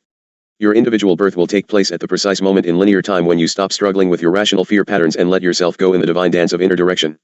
You must decide whether you are going to accept the inevitable in a state of love and prepare yourself accordingly, or hold on in fear to the bitter end. Ultimately, these are the only two avenues of response. By the linear time this event takes place, humanity will be polarized according to these two adaptive patterns. All will be decidedly in one camp or the other. Either or. To those of the human race who have turned themselves into the will of God, the coming interval of non-time will literally expand into eternity. These individuals will be able to experience a lifetime or many lifetimes, in that eternity, while still retaining the option to return to their physical projections as transformed representatives of the being of life on Earth. These will be our co-workers during the period of planetary awakening. Please, I hope you ones read this very carefully. Dharma, pause, Kila, and reread the above, for it is indeed most important to some of you in this early awakening. Some of you cannot drift upon the currents but rather must come quickly into knowledge. Others, not so finely tuned to the forces that will be released at that time, will feel great surges of energy, lasting for an indeterminate period. Some few will experience an intense fear and many, dear ones, shall die. Everything in physical form at this time, every soul in every kingdom, will feel something incredible, something that according to all the laws of physics ever known or ever to be discovered, could never happen. But there it will be before all senses, an impossible fact, like the babe in the manger, like the unmistakable feeling in your heart, an incredible vibration of truth and love, shimmering, scintillating, awakening every nerve, every capillary, every cell of your planetary body. Whether the individual form identity reading these words right now will be a surviving participant in that event depends upon that with which you identify and how gracefully you are able to align yourself with God's creative definition. If you can identify with the flow of life through your essential planetary being and release all subjective definitions of who you think you are, you will play your part most joyously in the birthday celebration. God's definition of you in form is much greater than any you could possibly imagine for yourself. During this present period of individual awakening, the first of the three creative periods, you are being given the opportunity to embrace this true definition as the cornerstone of your existence. Morning of Creation. On the morning of creation, you will recognize the unified collective consciousness of all humankind as your own true identity. You will know beyond a shadow of a doubt that you are the bridge between spirit and matter, between creator and creation, between life and the forms through which life flows. If you release the definitions that matter has set upon you, this is the definition that the Creator will bestow, the definition of Christ himself. Can you see yourself as we of the distant stars do, from the objective vantage point of the ages, with the eyes of the star maker himself? To us, your entire history appears as but a gesture of sorts. We see in your passage through the vibrational field of Earth, a gesture that you make, a salute almost, to the energy retention systems of this particular heavenly body. This is how you express yourself on this beautiful blue and white world whirling through space as a wondrously blue-green thing of beauty. We have come to remind you of who you are. Dharma, allow us to close this segment, for ones must be attuned to the material thus far given that they can have concept of that which will come. At this time in your racial experience, most of you are simply not yet ready to enter into a closer working relationship with us, but we will prepare you, during the coming years of revolutions of your planet around the sun, for the time when your collective vibrational patterns are such that we can blend with them on a very large scale. We are still experimenting with various ways and means of accomplishing our task of awakening, but with the increasing ease of direct informational exchange, our work within the currents of your history will probably subside. We hope it will not be necessary to shake you out of your exclusive past-future oriented focus on form through any of the cataclysmic events foretold in your various prophecies. We will use these if we must in order to protect the biosphere of this planet, but if you follow through on the information we are clarifying, there is no reason why we should have to resort to such extreme measures. Through these transmissions and through many others like them throughout the Earth, we are supplying you with more than enough information to enable you to restore your own equilibrium. As we go, we are allowing a certain amount of ecological destruction to take place without direct interference, because such destruction may help to precipitate a voluntary and cooperative return to a pre-fall state. You must come to understand that you structure these things yourself and not of outside doing. This would be far more meaningful than a return that is forced upon you. A self-initiated awakening will greatly enhance your ability to restore the Earth's ecological harmony. Consequently, at this time, we are confining our help as much as is possible to the provision of information and to the development of conceptual clarity. Meanwhile, there are many among you who will, as time passes, experience one by one the necessary psychological transformation and enter into a conscious working relationship with those of us in a state of grace. During this coming period we will be largely occupied with the conceptual education of your species along with pointing out that which you are bringing in your own creation. You must witness the errors of your creation in order to collectively form perfection and balance in that which you are now creating. As we move along here in this present cycle, we will be withdrawing our activity on conceptual levels and focus more directly on physical and emotional levels. This is where the real work needs to be accomplished. The establishment of a conducive conceptual climate, however, is a prerequisite. As we move along we shall be integrating past, current and future perceptions so that you can look at the patterns in somewhat less confusion. May we abide together, you and us, that clarity becomes our focus and ability to comprehend is granted through grace of Creator. It is a joy to share in this wondrous experience upon the waves of the universe. Salut. Haton to stand by. Chapter 20. Rec number 2 Haton. Saturday, November 17, 1990, 3:07 p.m. Year 4 Day 93. Saturday, November 17, 1990. Cities of Light. Our first very large-scale entry into your historical process was in the late 60s. Now, I know that all of you are going to moan and groan and wonder about little gray aliens and spacecraft sightings occurring from the early 1940s onward. Let us turn to that subject later, for I do not wish to distract from the chain of thought patterns which I intend to lay forth for you herein. In what you call the decade of the 1960s we learned much of the process and materializing patterns that presently restrain and define your collective expression of consciousness. Our experiences at that time and during the years that followed have formed much of the conceptual basis for these very transmissions to this location and to receivers elsewhere. Our scribes do not at this time have knowledge of the other scribes and receivers, for it is important that truth come forth unblemished by conscious considerations. In time, it will all be brought together, for it is also important to not leave our workers with the overwhelming burden of feeling singularly alone in the work. At that time, the members of your species most responsive to our descending vibrational patterns were those who had not yet assumed clearly defined social roles. Our more current writers are, however, untouched by the contact or of knowledge from any study along the metaphysical or cosmic designs, either man-conjured or in truth. This scribe, for instance, only came into consciousness of my presence on a personal basis in 1987, although she had been guided to use my label in Sipapu Odyssey, which she thought to be a simple fantasy having no connection to the field of writing in any manner whatsoever. Her training, of course, was underway long before her journey to your planet, but as with all there was no connection in consciousness. Do not any of you be surprised at how awakening into truth will come into your own attention. Esoterically, back in the late 60s, these individuals could be said to have had loose etheric bodies. But practically, they were individuals in transition, with few vested interests in the status quo. What made most of these individuals responsive to our presence was the fact that they had relatively flexible conceptual structures. Within them, we could plant the seeds of our life-giving information with the greatest chance for successful germination. They took a lot of abuse and ridicule as kooks and crazies.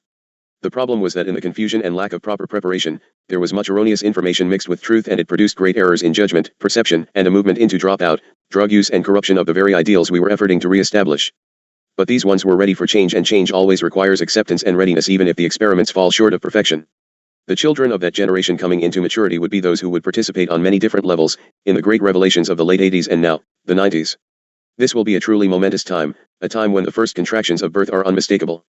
A large part of the purpose for these present transmissions is to allow you to now go back and see that preparation was well underway in that generation for something unprecedented that was to appear in their children. Some of you parents were also in total learning and sequential experiences which would lead you into your responsibilities at this time. I.E., Dharma, and Oberle, George and Desiree Green, and thus and so. Information of the same material has already been presented, and the proper ones were made aware and utilized that which was projected for the time and space needed. Now, it is time to bring forth the work and words of truth in current relationship to the fulfillment of prophecies and setting the truth to pen and paper for the historical passage of the cycles. Many who read the identical material will now believe it to be new revelation, when actually there is nothing new except your conscious understanding will have expanded into ability to grasp meaning and instruction. Our communications during the closing years a decade later in the 70s were beginning to reach past the social fringe of your culture that was contacted during the 60s. At that time, we were reaching deep into the heart of global civilization. We were reaching many who were in what you might call lubricatory positions in your society, individuals working in factories, teaching in schools, building your cities and expanding your science.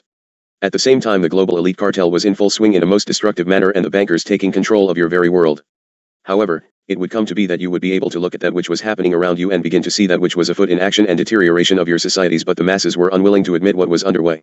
There must always come a point where the lies can no longer be accepted and the masses can see beyond the veils and charades and into truth.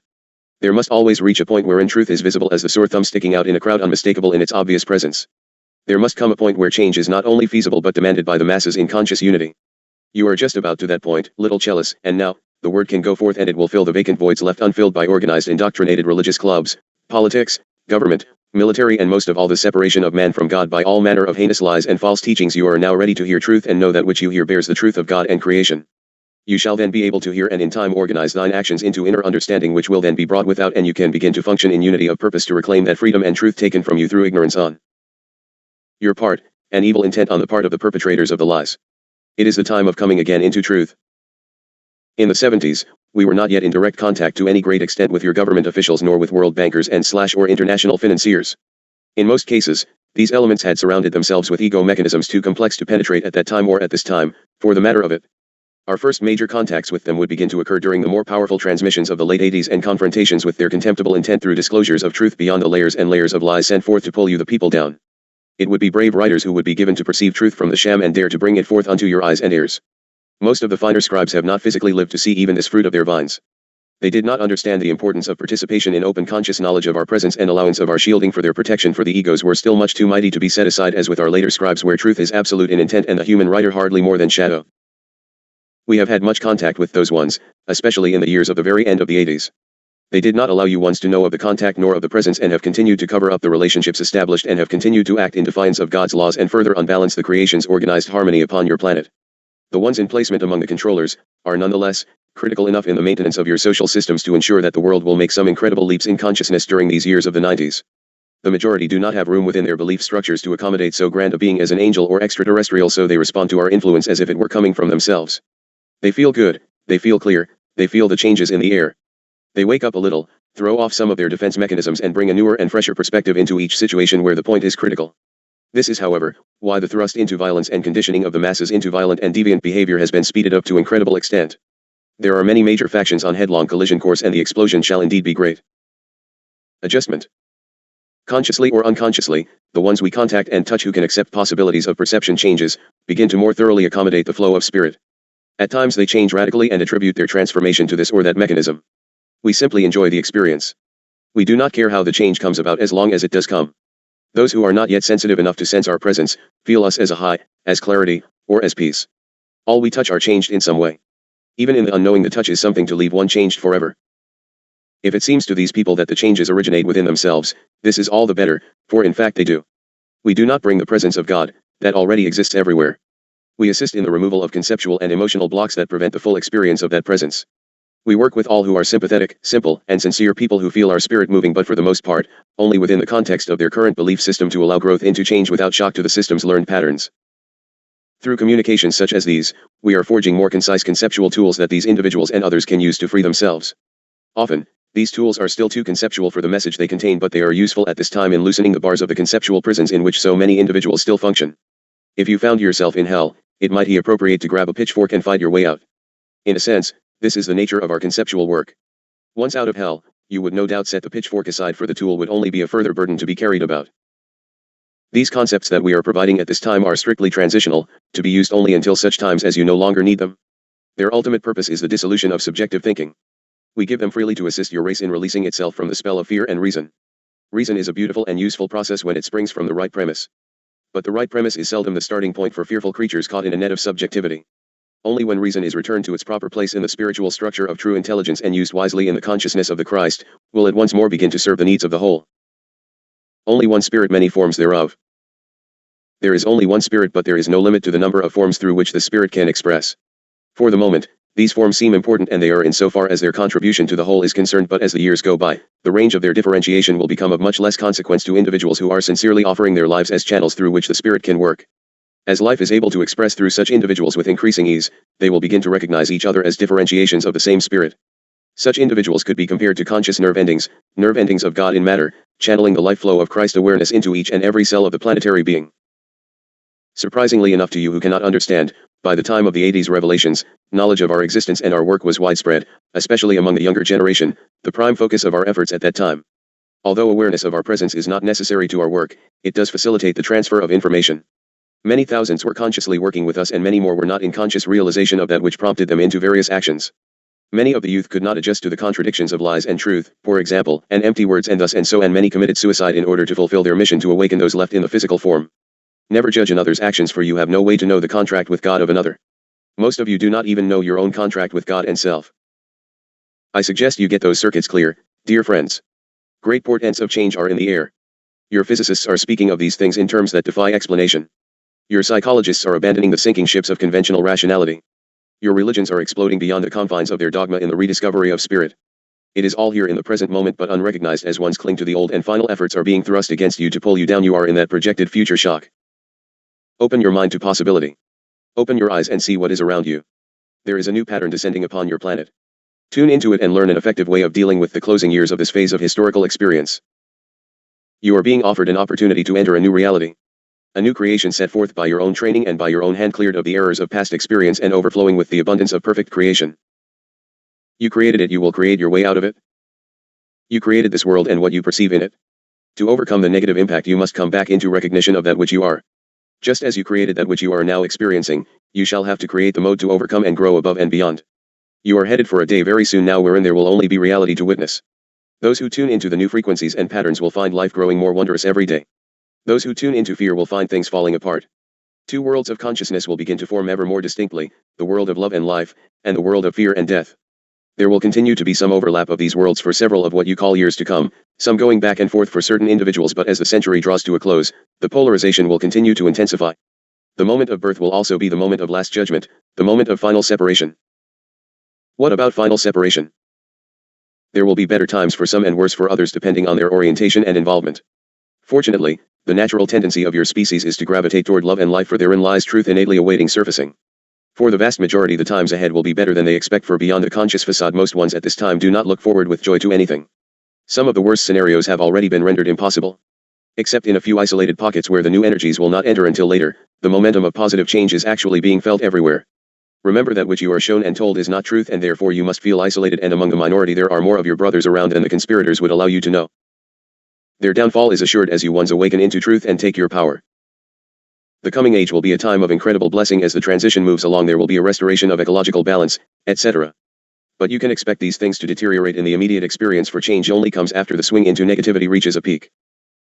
As you move past the negative impact, you will move into a transition of both existence and perception, and for this, a remnant must survive to make the journey. Humankind will come to peace and harmony can prevail. Planetary resources will be realistically understood and properly utilized. It will be a time of revelation, during which the mind and plans of the Creator will be made clear for all to see. It will be the time when the final stage of incarnation becomes fully manifest in form, when spirit, working through a fully awakened and responsive humanity, constructs for itself a mobile physical body. Human individuals will not function in such cumbersome fashion as they do today. They will go about their tasks with the grace of dancers, performing to a music that each will hear on his or her own frequency of soul. Through these melodies in harmony, God will sustain each of his contextual identities in supreme fulfillment. Specific melodies will change with each environment, with each moment, with each task. Yet a consistent overall pattern of relationship will constitute the new identity of mankind. Ah yes, ye shall create thine own transition, and it shall be glorious if ye choose of it to be. Let us conceptualize for a moment, into and through this transition. The time as you perceive it shall be quite a while in counting. Meanwhile, from a perspective of spirit, there will be growing through the instrumentality of the human species, a physical body capable of universal exploration. The completed body will resemble a reflection of your species in design and structure, for lack of better explanation. Then, in the proper sequence of cycles, the completed physical body, incorporating much of the Earth's biological life, will depart from this recognized planet, somewhere around 1,000 years later, in your counting. I choose to refrain describing the appearance of this newly birthed being, for it shall be of your design, but you will be in recognition. It will function much like the microcosmic body with all organs represented, for remember, you now have a living, breathing and thinking planet. It will be fueled by a fuel all will have learned to live on by that time, light. And then the wondrous journey for its design will allow speeds to slightly less than the speed of light, but yet will not be constricted to the limits. If you wish to travel faster, my friends, you have only to use your non-physical vehicles, just as do we. It is projected that from the human cellular perspective, the construction of this body will be a gloriously enjoyable 1,000-year period of intercontinental cooperation. From a spiritual perspective, it will be the birth of an organism the likes of which the universe has never seen as you once come into your graduation. As the greatest gathering of interstellar space vehicles ever assembled leaves the Earth in graceful formation, the Christ child will slowly get up, look around, and push itself off into space. Yours is not a tame God to be confined in reverent concepts, but a vibrant, playful energy, the very soul and spirit of life. He comes to Earth not to be somber and devout, but to dance, sing, and enjoy that which he has created. Do not allow the gravity of your planet to weigh upon your consciousness. You have been aware of the effect of gravity on material objects, but it has only been recently, in your outer travels, that you have begun to realize that that which holds you to the physical and enslaves you to the physical, binds and limits consciousness as well. You have been misled and brought down by the very physical concepts which are set forth to entrap you into the false path of a destiny of separation. You will find that the physical is only a mockery of the delights and experiences of spirit in consciousness. As a species, you first began to sense this when human beings entered into orbital patterns around the Earth. In the farthest reaches of the planet's atmosphere, gravity was felt for the very first time as courtship instead of marriage. Were you listening to the reports of those first human space travelers? They were not alone in their capsules. The entire species was present with them in consciousness as collective historical preconceptions began to fall away. Many among you looked out of their eyes and shared the feelings they felt. Compression as recognized as gravitational force will certainly not be done away with after the transition, but they will no longer affect human consciousness, for we now speak of a much finer and refined being. In these last few years, while the influence of matter still coexists with the rising life energies, do not conceive of your world with such gravity. Anticipate that which is coming in wondrous joy. Lighten up with the merriment and anticipation of Christ, the limitless sacred circle of infinity. Watch the birthing of the phoenix as it comes from the incubator. Even now the awakening perfection is showing himself to your scientists and mathematicians through playful impossibilities that thwart all their rational explanations. He is laughingly holding up the stage props of contemporary contentions, running to and fro, catching them as they fall, seeing how long he can keep his presence a surprise. Watching while they call him everything except that which he is. Come as children to the glory. Do you remember when you were but small children and the world seemed fun and exciting? Be like those little children again in your anticipation and curiosity for truth. Come play with us in the wonderland of matter. It is long years that you have dreamed of your entry into these realms. Your dream has come true and you fail to see of it. Wake up and see where you are. If the world sees the happy exuberance of the awakening Creator shining in your eyes and thinks that it is irresponsible in light of this or that growing crisis, patiently explain to them what is happening. Remind them of how it has to be to reach beyond. Tell them something of the new perspective, show them the possibilities in taking control and power for self. Do not present yourself as a silly clown, but come into the joy within your own presence in the moment of your being. Tell them what you are experiencing and what they might experience too, and what together you might change and accomplish to reverse the negativity upon your wondrous placement. Allow others to see that peace and serenity are not yours alone, but the reflection in your life of a being who will always be at his greatest ease. Do not put on a facade of pious foolish appearance, be self and be at peace. Do not allow this preview of that which is to come distract you from the work that lies ahead. Do not store the specifics of this vision in your mind and then expound upon them with rational extrapolations. Feel the spirit of all that we have been sharing, embody it practically in your daily living. The vision is real, beloved friends, but there are necessary steps to occur before what is already done in spirit becomes likewise accomplished on the physical earth. You are the means of those steps, the mechanism that the Lord has designed to implement His will in the realm of form.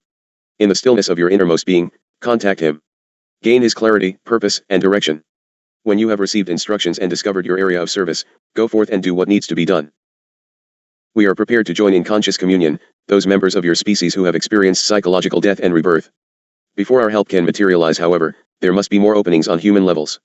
We are unable to commune with humans whose vibrational fields are distorted by ego factors, emotional reactions, excessive conceptualization, or past-future orientation. In such cases, our presence would force their vibrational patterns into alignment with ours, robbing them prematurely of a portion of their own identity. We are only able to work with those who are consciously aware of who they are and what they are doing. With these, union becomes simply reunion. Be patient with thine brethren, for they have long been falsely taught. It is only critical that you remember your origin and purpose, and the rest shall follow in proper sequence of events. Your descent into matter has almost reached its low point. If all with which you identify is not to be annihilated in anthropic collapse, you must begin waking up and begin living. You have been dead to the most important part of yourself all these years of your history. But your time in the sarcophagus is complete. You shall no more be consumed in the fires of faithlessness. Arise then from the ashes of ignorance, put aside the incubation and rejoin the cosmic brotherhood. The time of separation has come. There are but two roads before you. You can walk in the innocence of those who trust in the source, or perish in the impending collapse of your rational systems. You must walk before you can fly, and the choice, as it always has been, is yours alone. We shall close this chapter, for next we shall take up a bit of the psychological process of this change. Everything that you need exists in this present moment, and this moment is all that exists. In its brief flicker you will find all the time in the world. Through it you will contact the living information that will guide you with infallible direction. It is through this present moment that you will leave the prison of human definition and expand into an awareness of divine perception.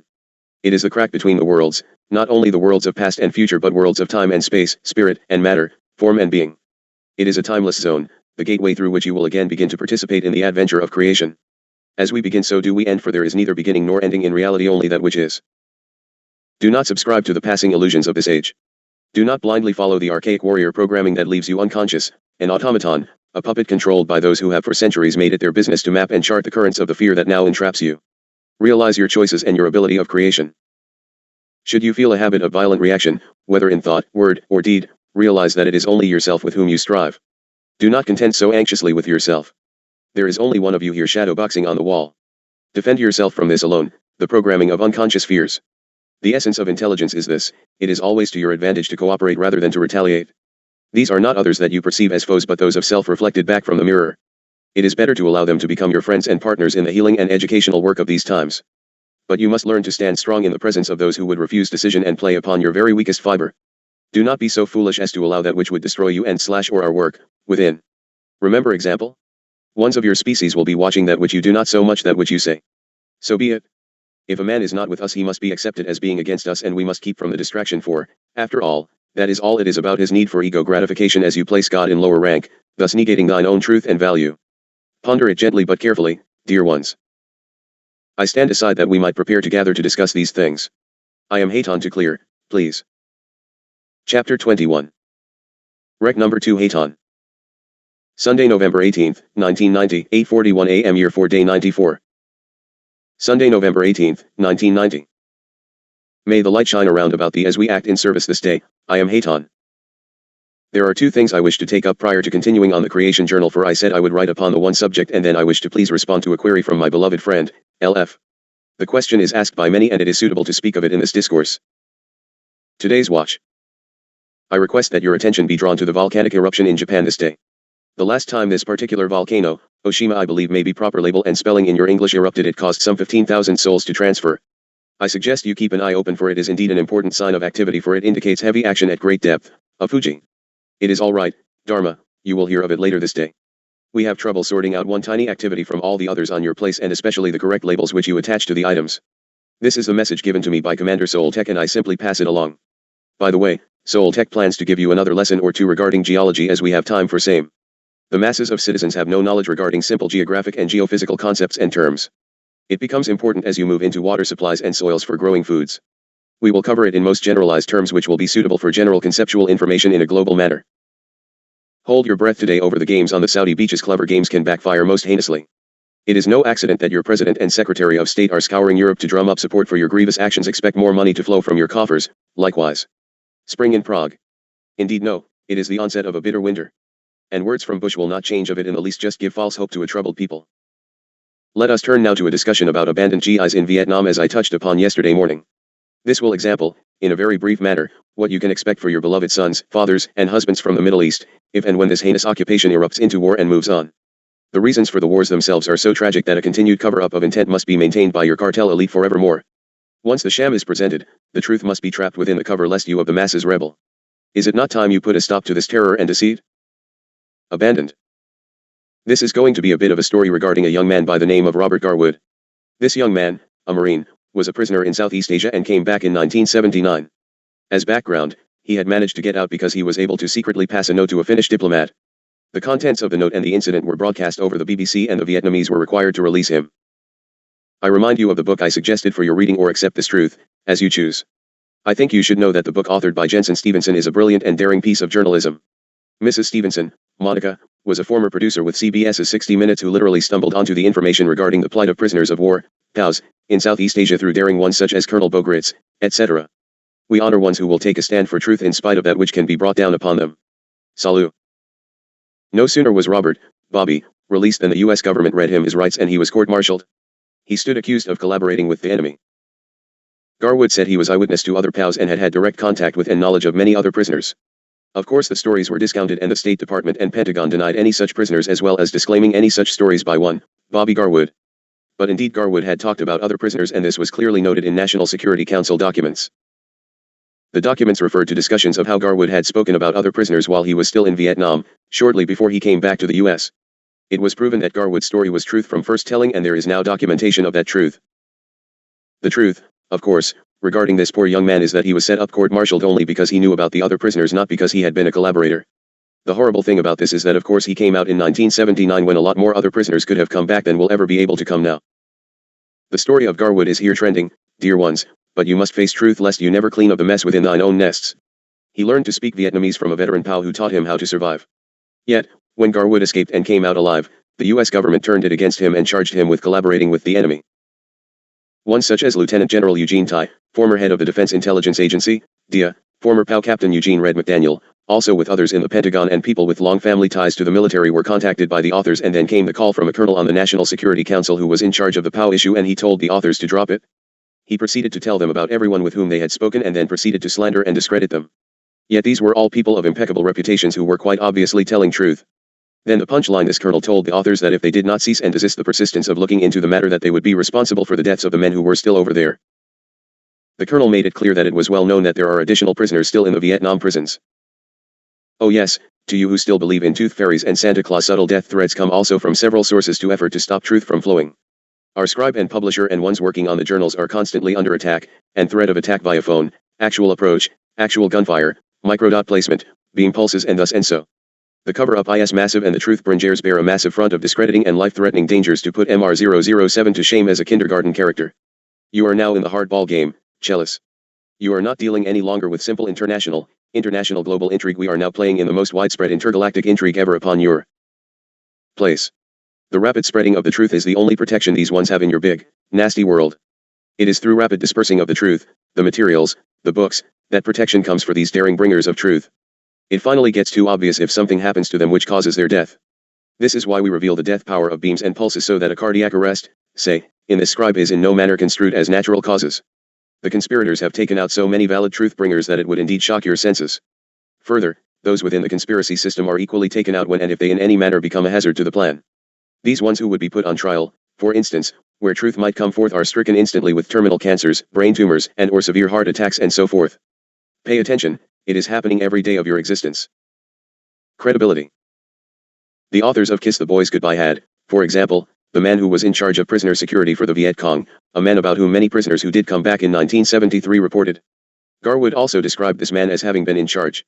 This man was of Chinese descent, and because the Vietnamese had a conflict with the Chinese in the late 1970s, he defected. No one in the US wanted to speak with him, to be sure. It was only because Ross Perot, the Texas billionaire who got his own employee hostages out of Iran, flew this Chinese man to the US so that he could testify before Congress. He talked about two things: first, a warehouse of bones that the Vietnamese have, and how every once in a while they would return a few bones as American remains when it was diplomatically advantageous. That was accepted. It's on the record. He is known as the mortician. However, he also talked about live prisoners. He was the man who had been in charge of them. He reported on specific Americans who were under his control. Everything he said about those live Americans was somehow discredited. He was considered believable on the matter of the bones, but not believable on the matter of the live Americans still held there. Yes, the absolute integrity of your congressman. Funny thing, when spoken to outside the great halls of injustice, nobody has any difficulty whatsoever in believing the truth. As you might guess, however, the greatest support for this truth-bringing is from the precious Vietnam veterans themselves and those men who were involved in intelligence operations, most especially the special forces and military intelligence. These ones must face the facts that their lives are of less than no value to your government or Pentagon. If their presence is apt to pierce the cover-up, they are expended.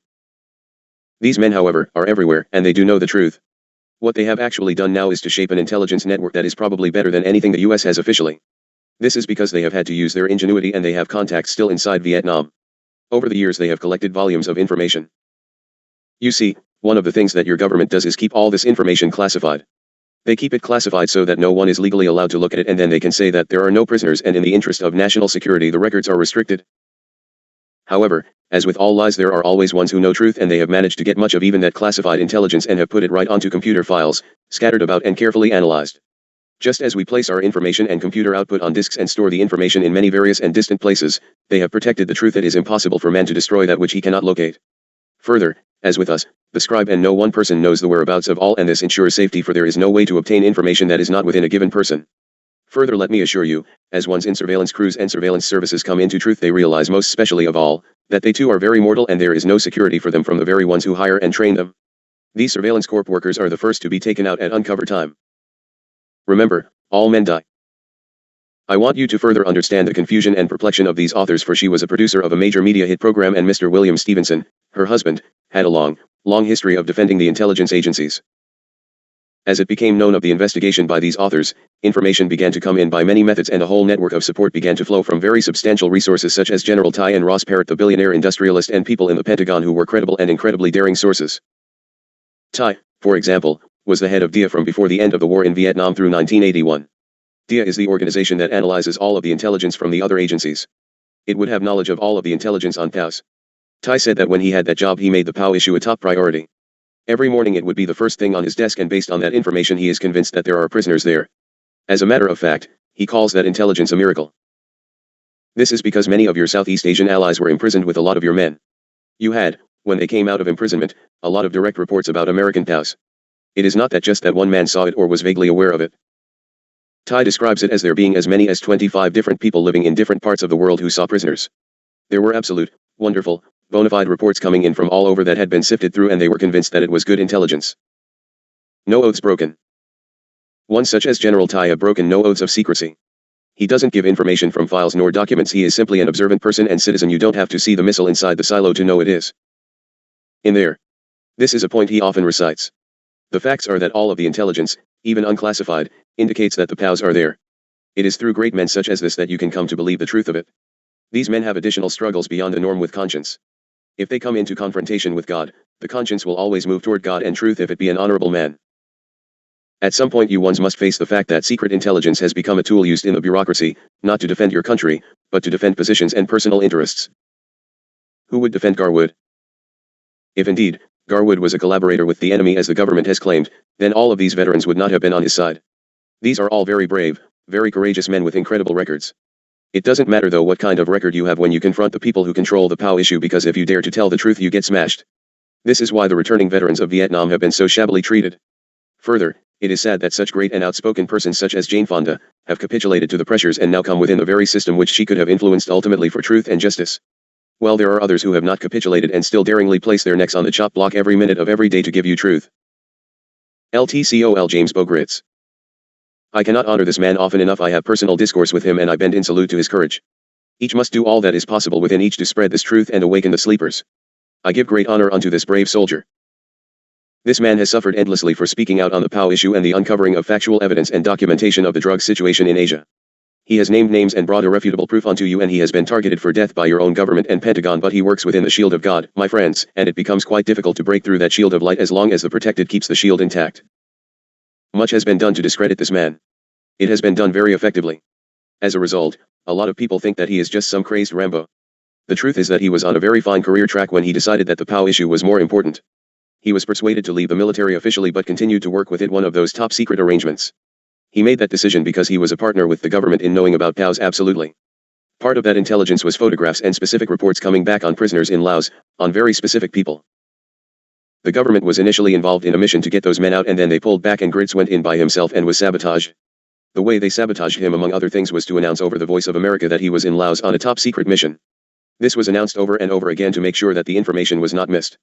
This has happened to others also and is a common trick to render a mission useless. The minute the US government finds out that someone is over in Southeast Asia and may bring someone out or bring information, they sabotage it.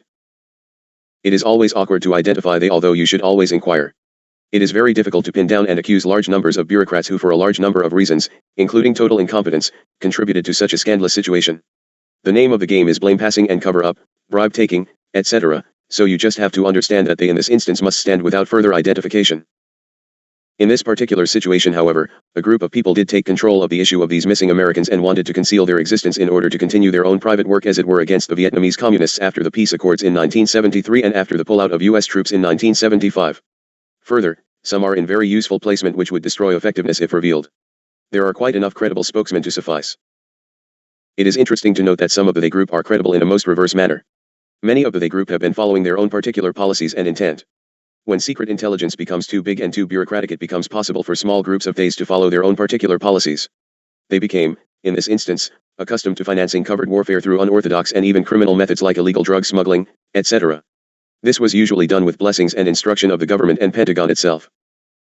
It was, however, when people began to touch upon that aspect that they got into trouble. At first it seemed to them to be a legitimate means of financing covert warfare in order to avoid oversight by Congress. However, as time wore on, it began to yield huge profits and the money became too big a temptation, as it always does. This aspect of drug smuggling and covert operations was revealed quite well in the Iran-Contra entangled mess. It has further been linked inseparably with the SNL scandals. Billions and billions of dollars are involved, and the involved participants go all the way to and through your presidency. Ross Perot. Mr. Perot has revealed a lot, in some instances more than intended, but we note that it is all public record, so we will share it with you. He put the circumstance very well. This small group, this secret team, whatever you want to call it, had become addicted to drugs. Not in the sense of taking drugs themselves but in selling drugs as a means of financing a secret war that had no official public support. It was therefore being conducted in total secrecy with blessing all the way to the top and on the secrecy as well. These people became totally addicted to the money, the power, and the immense profits to be made from the sale of arms. They fooled themselves into thinking that what they were doing was patriotic, or at least that was the excuse foisted upon you, the public. They fooled themselves and you, to the degree that any men who had to do the real fighting had to be written off, or otherwise their grand scheme would be jeopardized. The first thing you owe anybody who goes to war on your behalf is the decency to bring them back, dead or alive, and account for them to their families. Nothing less is acceptable. For hundreds of years that has even been the agreement between any government and the men that go to fight for the government. Look what you have. Here. You not only have your own government as a player, but you pay, did you hear me? Pay the old enemy to keep the men until death takes them one way or another. The government is now blackmailed, for if the men are simply killed outright, the old enemy will tattle on you, and so the payment goes on and the bribes for silence given freely. A lot of grieving wives who have been involved in the POW issue have suffered greatly, and blessed are they who have not just gone away. It has been totally outrageous, the things done to these people. The wives especially have been helpless. They don't have any money, any large organization, no lobbying power like the Zionists, for instance, who, by the way, send the Mossad trainers to train the groups involved in the drug running and in keeping the men imprisoned. If the wives didn't go along with the National League of Families, which represents the official government point of view, they have been hammered, discredited, attacked, and threatened. Oh yes, some of these wives have been killed in cold blood to shut them up. The National League of Families, like so many wondrous organizations originally founded, was originally of pure intent. It has since been taken over completely by the government in order to control the issue and to state only what the secret team decides to be palatable to the public's tender ears and eyes. This is the epitome of abuse of secret intelligence, and one of the things you must work to do is have the intelligence on prisoners declassified. The information of worthy nature will not be revealed, but the fact of destruction and / or cover-up would be revealed by the very lack of records. Now let us look at 60 Minutes. Ed Bradley of 60 Minutes was cool to the whole Garwood story from the beginning of its breaking. Let us look at possible connections and why he might have wanted it stuffed.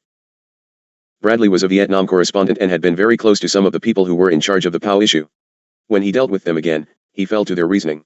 He came away claiming to be convinced that people being dealt with were either senile or distraught widows, orphans, and so forth.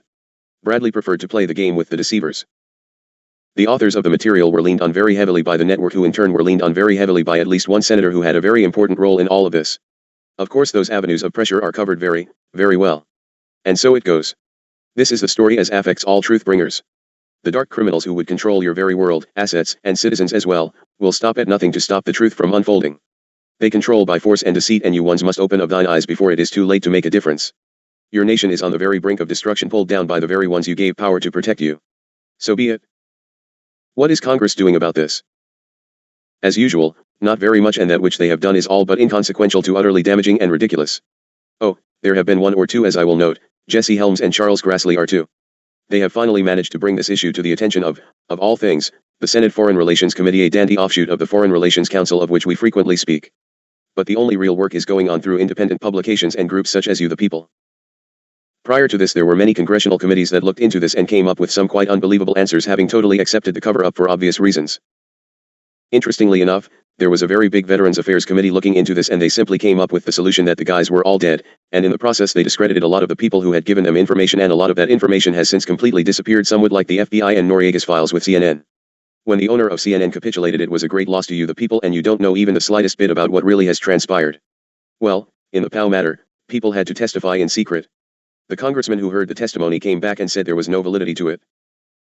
How about the Ray family, for example? The Rays lost a son in Cambodia and had very valid information that their son had not perished where he was said to have died. They even found out that their son received a Purple Heart Medal 7 months after he supposedly died, and that there were 2 death certificates, and that other people reported having seen him alive long after he was said to have died.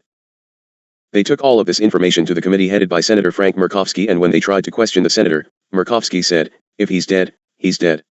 Have you ever considered the possibility that maybe people are trying to save your feelings? Well, he is of course, dead by now. And so it goes, example upon example. May you come into your awakening soon, dear ones, while there is possibility of change, for it is a most dreary picture as it now is outlaid for and by you. I can only assist by bringing these things into your attention, and you will do that which you will. May God touch of your hearts with compassion and understanding, for you must be acting quickly now if you would change of your direction into destruction. Change must begin with the single individual willing to stand forth, but you will find there are already those there who have dared, and you will no longer stand alone. So be it. Dharma, this has been longer than intended. Therefore, we will not begin another subject at the sitting. Thank you for your patience as we sidetrack onto such issues as the above. However, we must not lessen our current projections of insight, for each and all is critical. May we take rest, please. Hayton to stand by, awaiting your readiness to continue. Chapter 22. Rec number 1 Hayton. Monday, November 19th, 1990, 8:18 a.m. Year 4 Day 95. Monday, November 19th, 1990. Let us reason together as the confusion mounts and compounds upon your place. I am Hayton in service unto God and man Salom. Today's watch. Chalice logic and reason. Look at the whole. You have a most serious mess going on in your Middle East. You have politicians who were deadly enemies meeting for tea and crumpets daily. You have a president performing in the capacity of an international world president. But you still have Russia with total space supremacy and charter law of the UN that says the commander of the UN military forces will be Russian. What you have here is the pulling together of the global world order dressed in disguise of neighborly care and tending. You have big gushy hoopla over reduction in conventional arms. Who cares? Do you actually believe there will be control of anything through conventional arms? Since Russia has the supremacy of military control and Russia is, by law of the UN, in command of the military forces, is it not likely the arrangements will be made to come into agreement and split up these spoils, especially since Russia is releasing all her republics, at any rate? The US did not accomplish that which was projected to you the people as planned with the shuttle voyage. They did find out that which they needed in conjunction and agreement with the Russians. You needed not surveillance satellite because your government has given away the power unto the Russians to bargain for economic control of the globe in a most wondrous joint venture. But Israel is still on track for all-out war, precipitating need for the US to become involved with Iraq. I warn you, nothing is too heinous to even slow up the one world planners. Nothing. I will give you this upon which to ponder. If push comes to shove, the US elite will blast Israel off the map, if necessary, while the Zionist faction finds safety within the halls of security in the two nations. Remember, the Russians despise the Hazar Zionists and vice versa. Israel is the fly in this perfect ointment, and in the ending she will go to war and pull in the major nation in the Far East, China. Oh, it will be a most dandy war, my friends. Saddam is moving 250,000 troops into Kuwait this day to shore up the lines of defense. The Iraqis, further, announce they will bomb Israel if the US acts in an aggressive manner. What does this tell you? It should tell you that you haven't the foggiest notion about what is going on in Israel nor their immediate plans for incidents. Let me outline the plan unfolding. You see, the major players do not inform the minor players of the game plan, and therefore no one understands what is taking place. Remember the ones who rule the UN with total power. Where is your wondrous president playing hopscotch this week? Of course. But where is Israel? Let me paint you a fantasy. By the way, what happened to your 3.5 years of peace as prophesied? Dear ones, the very term peace is a recognition of global appearance of no war. You have painted yourselves into a corner. Now, no war does not mean prosperity, only no war. This is because the plan is to disarm the weaker nations of the world in total and all citizens. Well, you say, then where would that prophesied war come from? China. Further, as you have moved all of your military force into Saudi Arabia, you have left your own nest totally untended. Worse, we have written about the Viet Cong demolitions experts along your Mississippi River bridges and the infiltration along the entire length of your Canadian and Mexican borders by Asians. I suggest all of you go back as rapidly as possible and reread the information given unto you in prior writings. You have nothing with which to defend yourselves, and there are foreign arms depots spaced at regular intervals the entire length of both your northern and southern borders, along with Russian missiles in place in both coastal areas, east and west. You do not have military supremacy, so the only thing you can do is capitulate or have a successful nuclear first strike. The global cartel is this week getting the treaties, money arrangements, and plans in place to solidify the European sectors within the global control network. The error is that Israel does not plan on being static, except that she is promised that after the global cartel takes over, she will be given the lands she claims to want. Further, she already has control of your Congress and is assured steady financial stability as long as the US is economically stable. You seem to think that Russia accidentally got into this plight of apparent loss of power. Forget such a dream.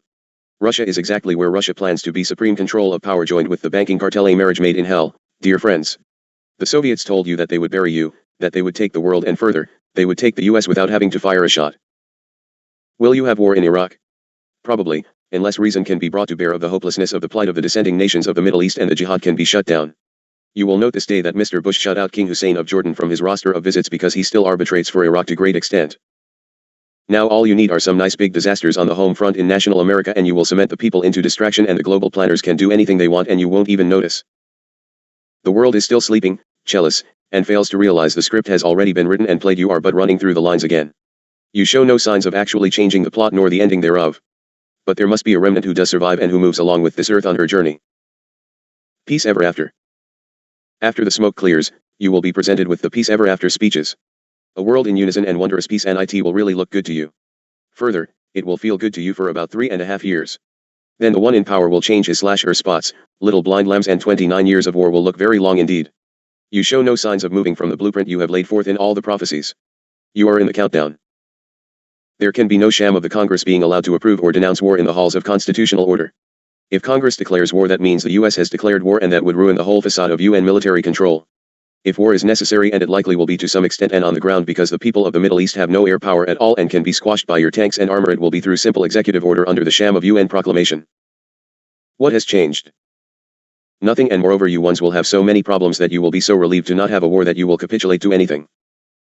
Your world is under capture and surrender right this moment, the war having been fought on the tables of power, and the surrender from the ones having nothing to eat and no means of warfare left to them.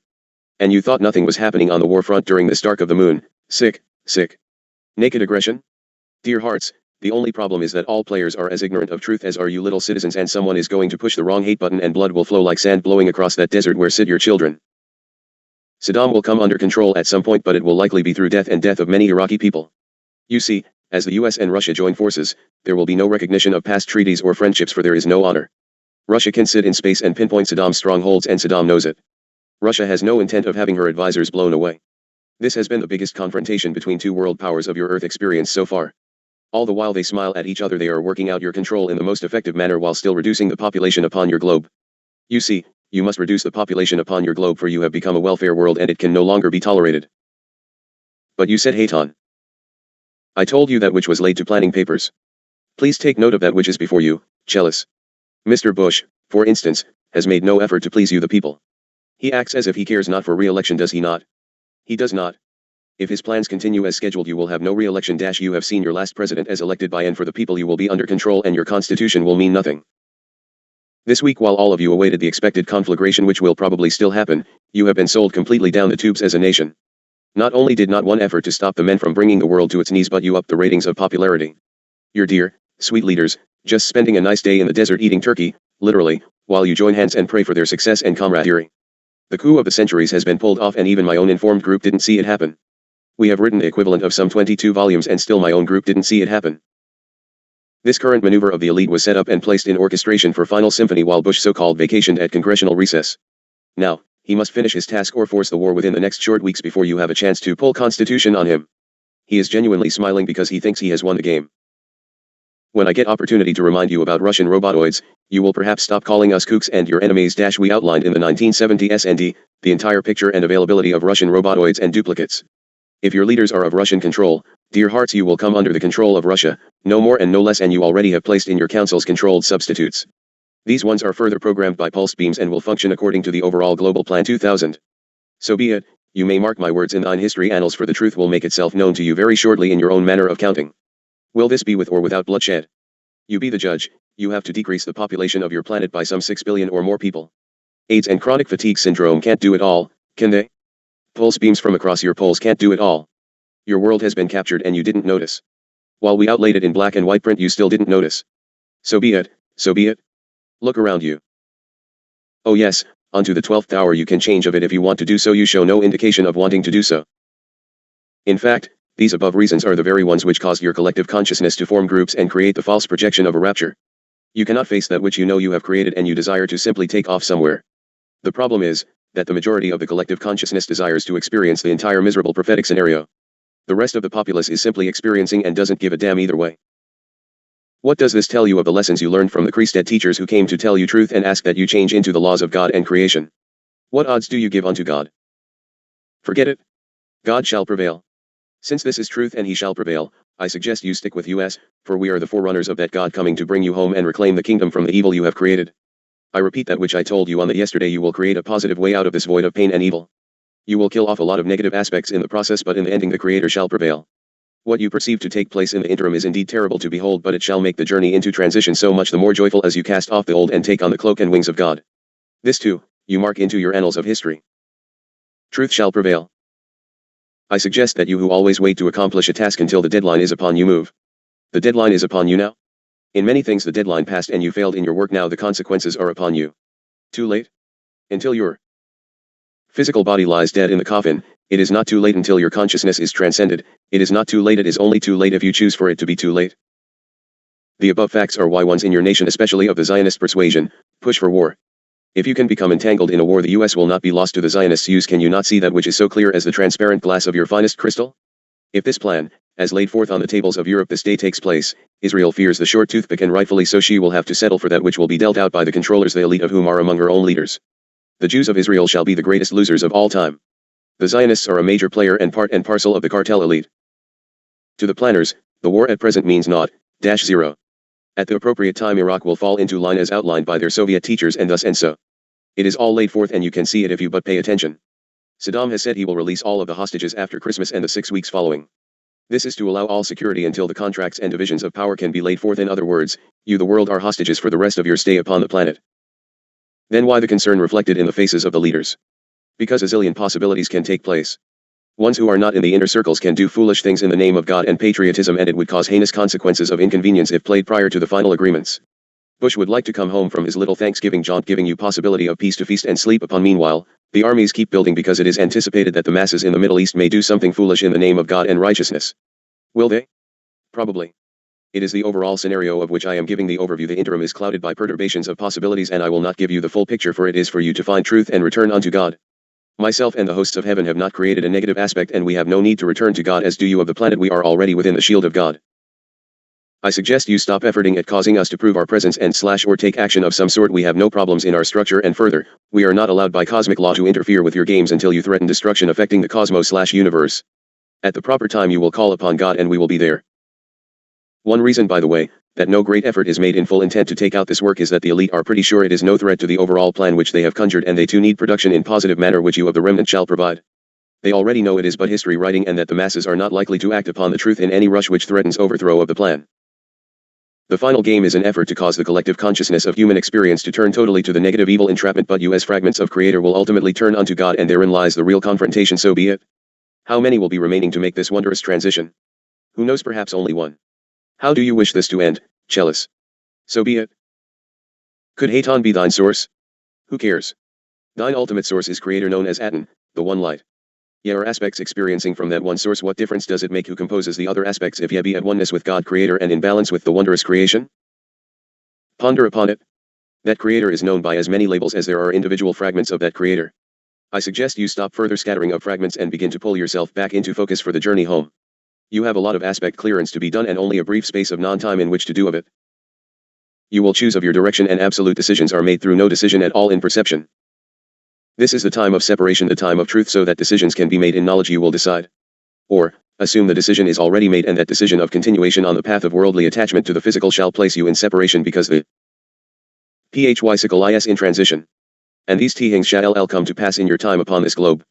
Selah. I shall be happy to listen to thine petitions. I shall be pleased to sit with you and listen. You will come into truth on thine own knowingness, and I shall hold thine hands, but ye shall do the transitioning. In the ending of the cycle story, God shall prevail. It is up to you how the interim experience is projected. Aho. May we walk together, you and me, for I can carry you if it need be, but ye shall do of that which shall be done in thine physical manifestation, no more and nothing lesser. You will decide. We of the host sent forth can show the way the Christ consciousness can lead and construct the path, but you will walk the path. How it shall come to pass is in thine creation or degradation, the choice is man's. A remnant shall be given to transition and rebirthing. Will ye be among the remnant, or shall thine aspect of experiencing manifestation be cast into oblivion to vanish into the illusion of memory? It shall be as you choose of it to be. Denouncing these truths will not change one iota of the truth of it. Salom. Dharma, I suggest that you have had enough impact this day, and much of the physical needs preparation, so allow us to close this segment. I suggest that the group who will gather this evening come in meditation within thought to come into clarity, for the game becomes most difficult from here on into the closing. So be it. Allow us to remain within grace, that our way is made clear and steps strong and without faltering. May we give strength unto our brother, that we can come again into the oneness of the source in glory and beauty, unscathed by the experience, and into the total light of perfection. Amen. I move to stand by. I shall journey with you most closely in presence this day, for the confusion of thought patterns is giddy indeed. Salut. Haton to clear. Chapter 23. Rec number 1. Haton. Tuesday, November 20th, 1990, 6:45 a.m. Year 4, Day 96. Tuesday, November 20th, 1990. Haton, present in the wondrous light of God in service unto man, may we walk together in unity through these changing times. Come upon your lands. Aho. In the glory of the refreshment unto the mother, as God gives forth healing rain to a dry and thirsty land. Let us accept the drink of the life spring, that our truth and knowledge be refreshed in our recognition of source, and allow that source to bring blossom unto the bud of truth, coming into full bloom upon your place. Amen. I bow in service unto you, my brothers, in this wearisome time of chaotic life stream. Honor to Dr. John L. King. Just released from Daring Publishers is a book by one I honor and salute. Dr. King gave all that a man can give unto his brother, and the value of his work can be measured by the fact that he was murdered by those who wished to keep his work from you in this time of peril. It is titled Chaos in America, and it is his legacy to the truth of your economic chaos as it has evolved. It has been published since his death. In the last few paragraphs, John brings some great truth unto you by giving honor to others who came before. It is truth when men such as Isaac Newton state, "If I have seen farther, it is because I have stood on the shoulders of giants come before me." Dr. King speaks of Lewis Mumford from Transformation of Man. The point of the quote is to allow you to witness that change is upon you that promises a spiritual renaissance, and I will tell you herein, that all happening upon your planet is in preparation of the greatest spiritual renaissance ever known to man. May God grant understanding and wisdom of the following. Every human transformation has rested on a new metaphysical, beyond the physical, no more and no less, an ideological base, or rather, upon deeper stirrings and intuitions whose rationalized expression takes the form of a new picture of the cosmos and the nature of man. We stand at the brink of such a new age, the age of an open world and of a self capable of playing its part in that large sphere. An age of renewal, when work, and leisure, and learning, and love will unite to produce a fresh form of every stage of life, and a higher trajectory for life as a whole, bringing about a fresh release of spiritual energy.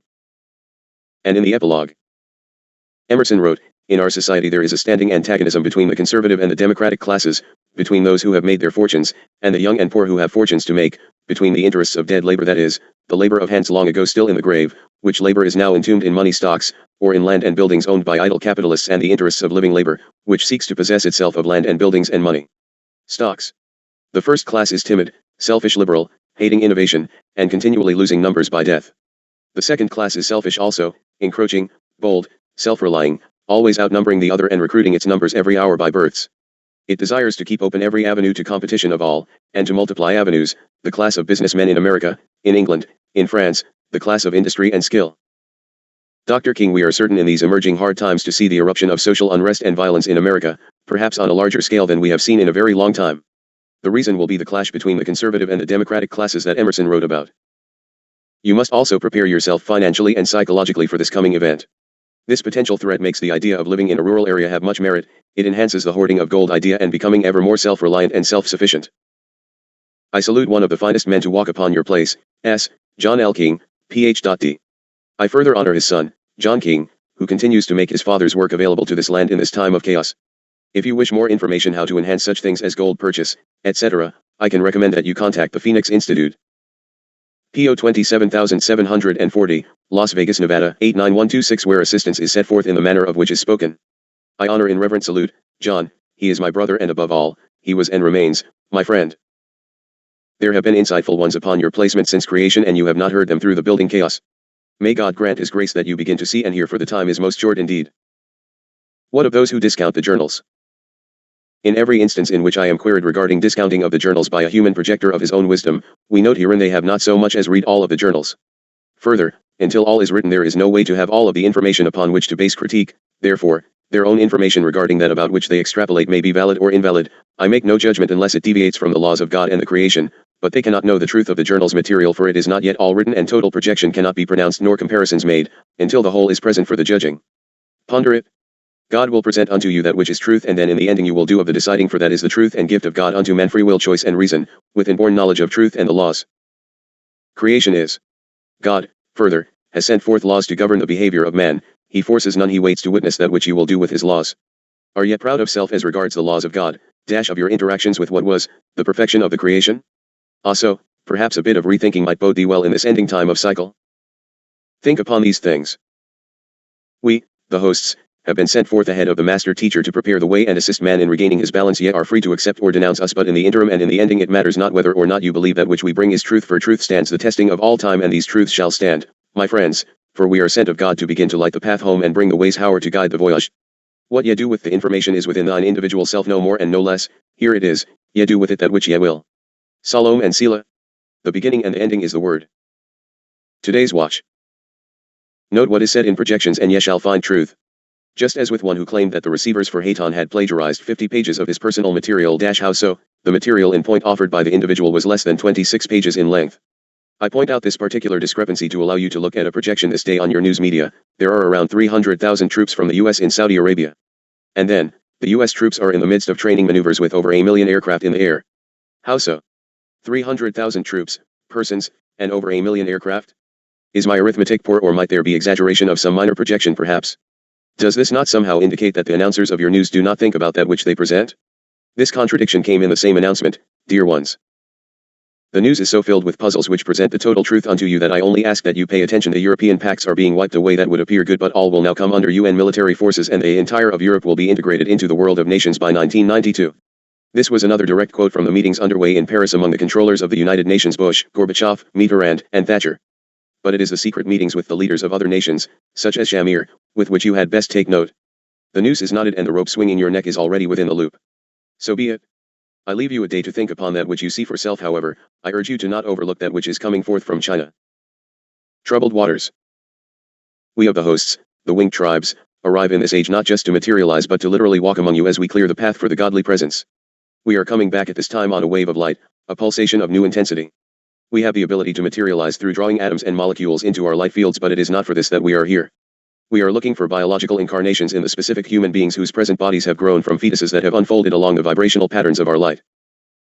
It is we who designed your human bodies, but you have grown up in a civilization that denies both our presence and our reality. And so we breathe in you again and again, each breath fuller than the breath before, each pulsation brighter, each new communication clearer, penetrating further into your understanding. Let us awaken you, we who have formed you in the womb, we who have called you from the tomb of sleeping matter. You, whose physical circuitry mirrors our being, welcome us into your consciousness.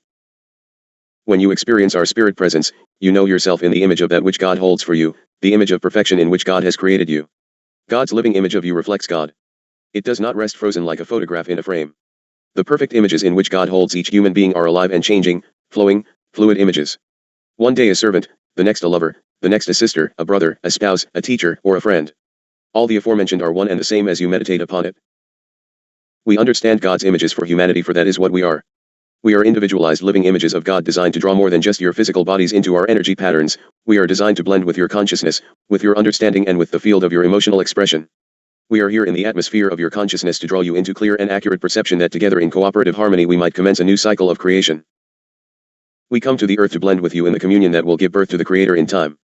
We work with whatever forms of understanding you allow us to animate. Our love has called up out of the earth the bodies of your race. Feel that love and know your spirit. We offer you more than words, we offer ourselves. O children, we have lived and died in so many of you. And we live in you again, again, and again. Your fearful human generations are like waves of cold sea water or a mountain stream splashing on our warm eternal shores. You can keep being afraid and receding with each cold wave to experience again and yet again. Or you can begin to watch the waves of your generation's fears, the waves and pulses of your society's illusions, the waves of emotional control, and realize that you are not the waves. The humanly defined world is constantly in change. It has its momentary drama, a wave of emotional turmoil that seems to have the ability to put fear into the hearts of ones more than ever before. But no matter how wild and turbulent the waves of your culture's gods become during these last days before such illusions vanish, be not the waves of fear, nor influenced by them. The birds have always floated on the surface of such waves. Storms have crashed armadas, sunk galleons, and watched angry warriors perish beneath their fury. Ever the birds have floated undisturbed above the wreckage, above the turbulence, above the waves, gentle, serene. We are the bird tribes returning to assist our fledglings. We are the rebirth of the symbol of God's freedom and renewal, the Quetzal/Phoenix. We are the colors of the rainbow and the wondrous pulse of the waves of energy throughout the cosmos. We are the hosts to welcome you back into the house of God. Times need not be troublesome for you humans of this closing age. For wherever there is just one that does not succumb to the emotional undercurrents of fear that would herd you like sheep into some collective folly, there radiates an influence of peace, stability, healing, and blessing. God will amplify the influence of that one and blend it with the influence of others who are incarnate and doing of the same. Through these will pour the peace and understanding as well as the strength of direction. No sea shall rise against them. Calm the troubled waters. We are come to calm the troubled waters of collective emotional storms, to walk upon them in our understanding, to bring the ways of love to a human world manifest tossing still in a troubled sea of illusion and disillusion.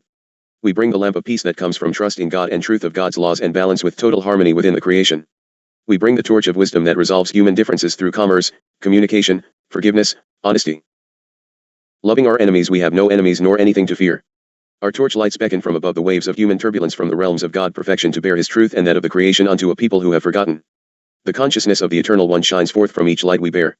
Those who struggle and clutch at wreckage in the turbulence below cannot harm us or our kind. They can only become us in time, dear ones. For it is from them, from such raw material, that the egos of our universal species are drawn. Do not subscribe to the passing illusions of this age. Do not blindly follow the archaic warrior programming that leaves you unconscious, an automaton, a puppet controlled by those who have for centuries made it their business to map and chart the currents of fear. Realize your choices. Should you feel a habit of violent reaction, whether in thought, word, or deed, realize that it is only yourself with whom you strive. Do not contend so anxiously with yourself. There is only one of you here shadowboxing on the wall. Defend yourself from this alone, the programming of unconscious fears. Every time a human being reacts violently toward another being instead of communicating in communion, that person is hurting him or herself, no more and no less, for you cannot hurt of another unless that other accepts thine abuse. The essence of intelligence is simply this: it is always to your advantage to cooperate rather than to retaliate, for you actually only retaliate upon self. These are not others that you perceive as foes but those of your own household, your family. Let them become your friends and partners in the healing and educational work of these times. Do not take them or yourselves so seriously. With lightness in your heart and glory beneath your wings, rise above the waves of emotional concern that would draw you beneath their surface. Feel the love that is restructuring every human illusion must restructure every human illusion. We come in this age to calm the waters of human emotional turbulence that you might see in correctness of vision, direction, and truth your way in the path of light and away from the abyss of dark passages. We have allowed the turbulence to swirl the waters this past while to help the egos to learn. But the Creator has appointed an end to history. And we are the means of the calming. The water is calmed wherever we stand. We walk on the water in singing that you might hear and see. Pure water, a human heart in love. Clear water, the eyes of God all-seeing. Standing above the swirling seas of illusion, you see the radiant light of 10,000 other beings such as yourself. Light beings. Winged ones. The Ongwelhan, the Thunderbirds, the Wombly, returning. Your love for these sisters and brothers of old bursts from your heart. Rays of brilliant light shoot between you. 10,000 bridges of light connect your hearts as the bridge to and from infinity. And beneath luminous bridges the light falls joyously in laughter on the swirling seas. These waters too are calmed, the waters beneath the bridges, that none be lost to the whirlpools in the darkness. Up out of the angry seas others rise to join you. They leave behind their petty claims upon this, that or the other moment. Into one larger moment they merge with you, into one moment magnificent. They feel the network of light that engulfs the planet. They become a part of it. They awaken into the energy of the children of light. By your side they experience the teamwork and cooperation of the real peoples. They see. You see. Something is touching down upon your earth, something from the stars, beloved brethren. Something is landing upon the still waters of hearts that trust in God, speaking to the hearts of people who love. Each wave of time splashing upon the shores of memory brings another moment, another doorway, another opening, inviting the awakening children of the earth to feel the flutter of spirit in their consciousness, to feel the brush of angel wings, to allow the waters of their hearts to be still and to live each moment with greater love, honesty, caring and compassion than ever before. So it is that the balance of the sacred hoop is restored, that sacred circle of infinity. Moment by moment, you become more incarnate. Eternal being. When you examine the nature of that pure essence of beauty behind the perfection of both masculine and feminine, you find God. Because at the source, at the core, at the heart of all that is feminine is God. And at the heart, at the core, at the source of all that is masculine is God. The same God, the one, the Great Spirit. Such is the nature of God. God is indescribably beautiful, indescribably wonderful, indescribably precious, powerful, gentle, real. God is these qualities to such a perfect extent that God's only challenge is to pursue description of such indescribable perfection. So the Great Spirit picks a place in the infinite ocean of space, draws a line, and calls it time. Then, making the first distinction, God says, this line separates everything that happened before I drew this line from everything that happened after I drew this line. And God then takes all the qualities and potentialities of eternal being and places their centers on either one side of the line or the other. These qualities continue to pulsate on both sides of the great distinction. Their radiations permeate all that is. Nowhere is without them. But the centers from which they radiate are assigned places on either side of the great line. On one side of the line, God designs structures to identify specific locations in the sea of infinite being, atoms, each an intention, a consciously created system for cultivating and regulating its particular field of space. On this side of the line that God calls time, bleeds through all that is feminine, material, actualized structure. Here lies all that is created, everything that exists, the stars and the planets. This is the tonal, the body of the great mother universe. Home of every star and every world. The other side of the line is the Nagwal. Here remains all that will be created. Here are the patterns of new creation and the energy that will draw the new creation out of the infinite reservoir of eternal potential from the designing intelligence of the one who is ever becoming revealed. Yet the line that God has drawn to define the sea of space is not a rigid, linear boundary, it is a living reality, spiraling like a thread in and out of the created realms. Around and around the circumference of every nameable thing it coils and spins, weaving a fine luminous cloth, the filmiest of screens, an invisible membrane. At each point where it touches the dimensional universe, incredible creation occurs, stars are created, galaxies congeal, white holes appear, black holes, quasars, arching bows of stars. In a multitude of awesome ways, energy pulses through from the masculine side of the Great Spirit divide into the body of the Mother Universe. In this way the purpose and the passion of the Creator are served, the entire universe becomes a joyous journey through love, an adventure, a challenge to describe the infinite wealth of invisible beauty, to give it texture, tone and light to make it visible. Creatures of beauty come into form, not just isolated creatures of beauty but creatures of beauty, each living in a larger landscape of beauty and not just landscapes alone. Landscapes resting within picture planets formed in spiraling systems of stars that are themselves set like living diamonds in a galaxy floating among 100 billion more, giving each creature a background, each picture a frame, and all living art a context that accentuates what is most beautiful. Division into stellar and planetary polarities is the physical mechanism of this awesome creation, the manner in which the infinite potential of God in all its splendor is revealed. Stellar and planetary polarities are not opposites. They are complementary ends of a single vibrational continuum, ends of a unified spectrum that begin back to back at a common point on the great medicine wheel and then move apart, each to complete nearly but not quite the full 180 degrees of their respective halves of the whole. Just short of meeting, they stop to face each other, 350 degrees of the wheel complete. They pause then, allowing the charge between them to build and grow until there comes the spark of lightning that completes the full 360-degree circle of the medicine wheel in the illumination that there clothes you in biological form. There is design in both matter and energy just as there is design encoded in the genetic structure of ovum and sperm. The design that enters the Earth's atmosphere on the rays of light from the nearest star calls to the potential of this material world. The stellar stream touches her deepest ocean dreams and sings lovingly to the longing in her soil. The information contained in the elemental forces of the Earth mingles with the spirit information of the solar wind, as feminine and masculine polarities of the eternal one play together and interact in the biosphere. Sunlight impregnates the Earth. Solar sperm and ocean ovum mingle. The sun teaches the Earth his song, and the Earth teaches the sun hers. The sun tries to sing her song and laughs. The dance of projection and manifestation is joyously underway. The Earth tries to sing a sun song and creates blue sky, white clouds, and a world of scurrying creatures below to bestow as gifting upon the new creation. Our spirit information blends with the material information of soil, water, wind, and sky. The gestation of the terrestrial child is catalyzed. Creatures rise up on the spiraling winds of our vibrating love. Feeling our song, they live, breathe and dance out the patterns of our interaction. Spinning in the wondrous beauty of starlight, the Earth learns a new image of herself. She releases her rock formations to flow into waving forests, grazing buffalo, sleeping reptiles, prancing deer in the sun. Particles of her matter are given wing and flutter and sing on the winds of solar spirit. The Earth releases who she is to become the life dancing upon her surface, flowing, ever flowing into the blossoming patterns of her potential. The bird tribes descend. From the realms of higher vibration where forms are subtle and have no material density, the angels of the winged ones who move about the universe, the bird tribes descend. We seek to discover how we might most effectively and creatively clothe ourselves and thereby the Creator's intentions in the matter of your world. We are ever vigilant, rising beneath the density of her structure, growing, as the seasons pass and our love deepens, into forests waving in the wind, teeming children, animations of starfire clothed in the beautiful, feminine, crystalline latticework of the material plane. Communication between masculine and feminine aspect of the Great Spirit has been going on in this universe for billions of years. The creation that has appeared as a result of this dialogue has appeared on each vibrational frequency of manifestation in turn, with degrees of specificity and precision on each frequency directly related to the quality and clarity of the exchange among the embodied representative of male God and female God who there come into being. Once they come into form, embodied representatives of God become the primary means of all future creation on the frequencies where they appear. They are the specified, intelligent and co-creative paintbrushes of the universal artist, living, participating art. It was long prophesied, even before the foundations of this material world upon which you now stand, that a day would come when the loving interaction of a planet and a star would bring into being autonomous, self-replicating, intelligent creatures, biological creatures male and female, clothing the very image and likeness of the Creator Source. These would become, not only our participants in this continuing process of divine unfoldment but also henceforth the leading, cutting edge in all further physical plane creation. Understanding. They would understand and embody the balance. They would comprehend the nuclear energy of stars as well as the geological formations of crystals in the heart of the mountains. They would understand organic chemistry, nuclear biology, astronomy, and all the sciences. They would be incarnate in bodies' physical forms that were beautiful to behold, graceful to see, living works of art in themselves, designed as biological control rooms, mind/brain planning centers for exploring and developing ways and means that the potential of this universe could continue to unfold. They would become the instruments through which all future biological creation would occur. On the level of the Earth, in this late 20th century of what you call your present age, there are biological creatures of female and male human form at either side of this profound interface between the masculine and feminine aspects of God. The same division between eternal unity that has the power to bring stars into existence 10,000 times the size of your sun, that same creative charge exists between the human female and the human male.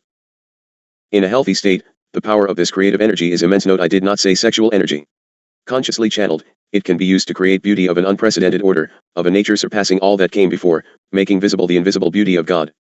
Never before on the material plane has dialogue between divine masculine and divine feminine had the potential to be as clear, as concise, and as conscious as it can be between the men and women of your human family. When male and female meet on the medicine wheel, they each carry a distinct creative charge.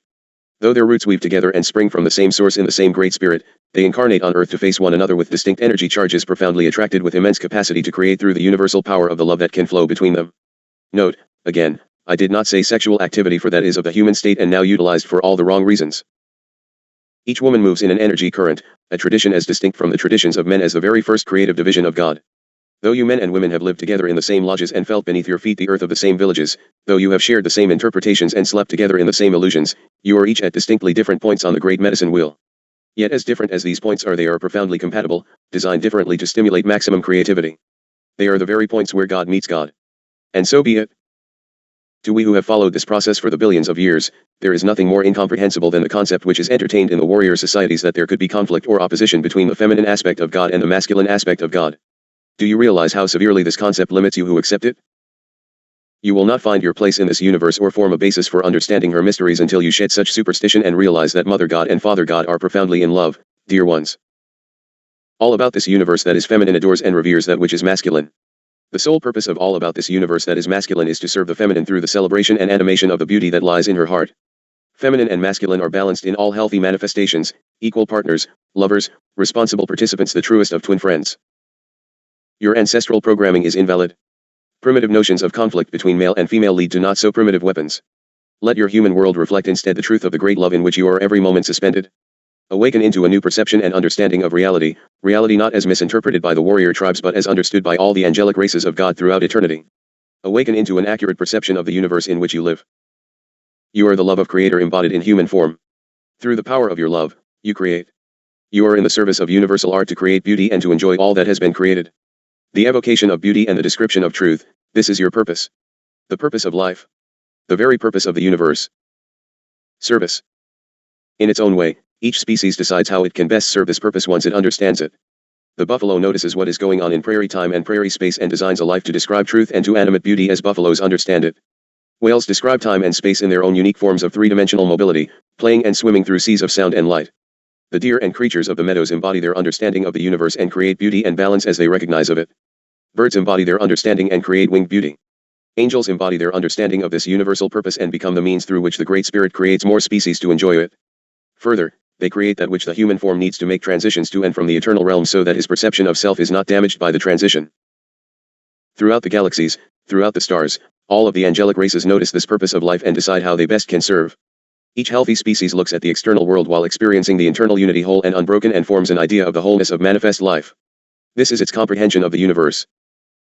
Human beings' technical comprehension of the universe has expanded beyond the antelope, the ape, and the fish.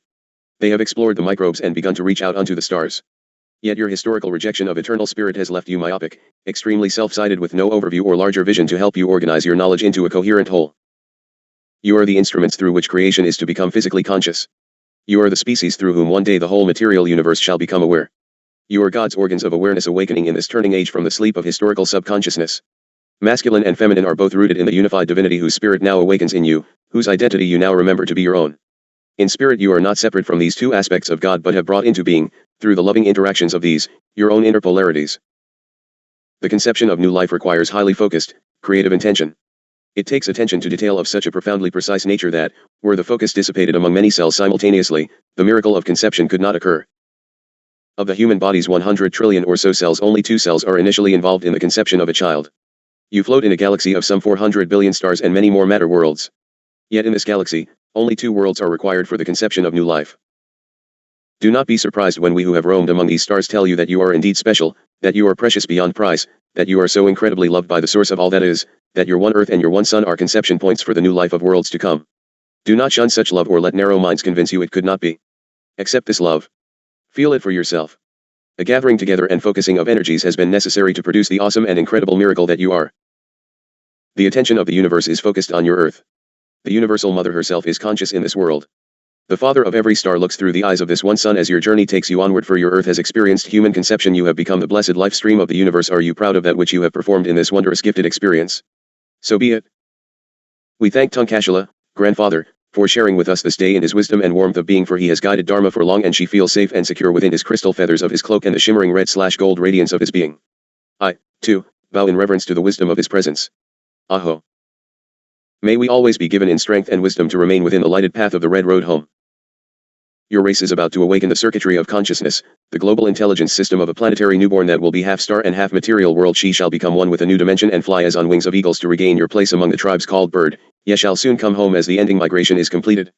The first migrations from your place are already underway. Aho. This journal shall be labeled creation, the sacred universe within, the incubation of the phoenix, for you ones must come into knowledge of that which you are. Salu. I am Haton, sent forth by God unto his fledglings. Salom. Chapter 24. Rec number 2 Haton. Tuesday, November 20th, 1990, 5:35 p.m. Year 4 Day 96. Tuesday, November 20th, 1990. A picture-perfect landing. Yes, it was, and also, the shuttle had that picture-perfect landing at a different time than your announced timing, and it wasn't the same shuttle that you were given pictures of at takeoff. Perfection is in the eye of the beholder. How is it that you have hourly public announcements regarding this top-secret military voyage and perfect takeoff and landing pictures with NASA going completely out of their way to accommodate the press and media? Could it be? It certainly is the old shell game of where is the P, is it not? No words.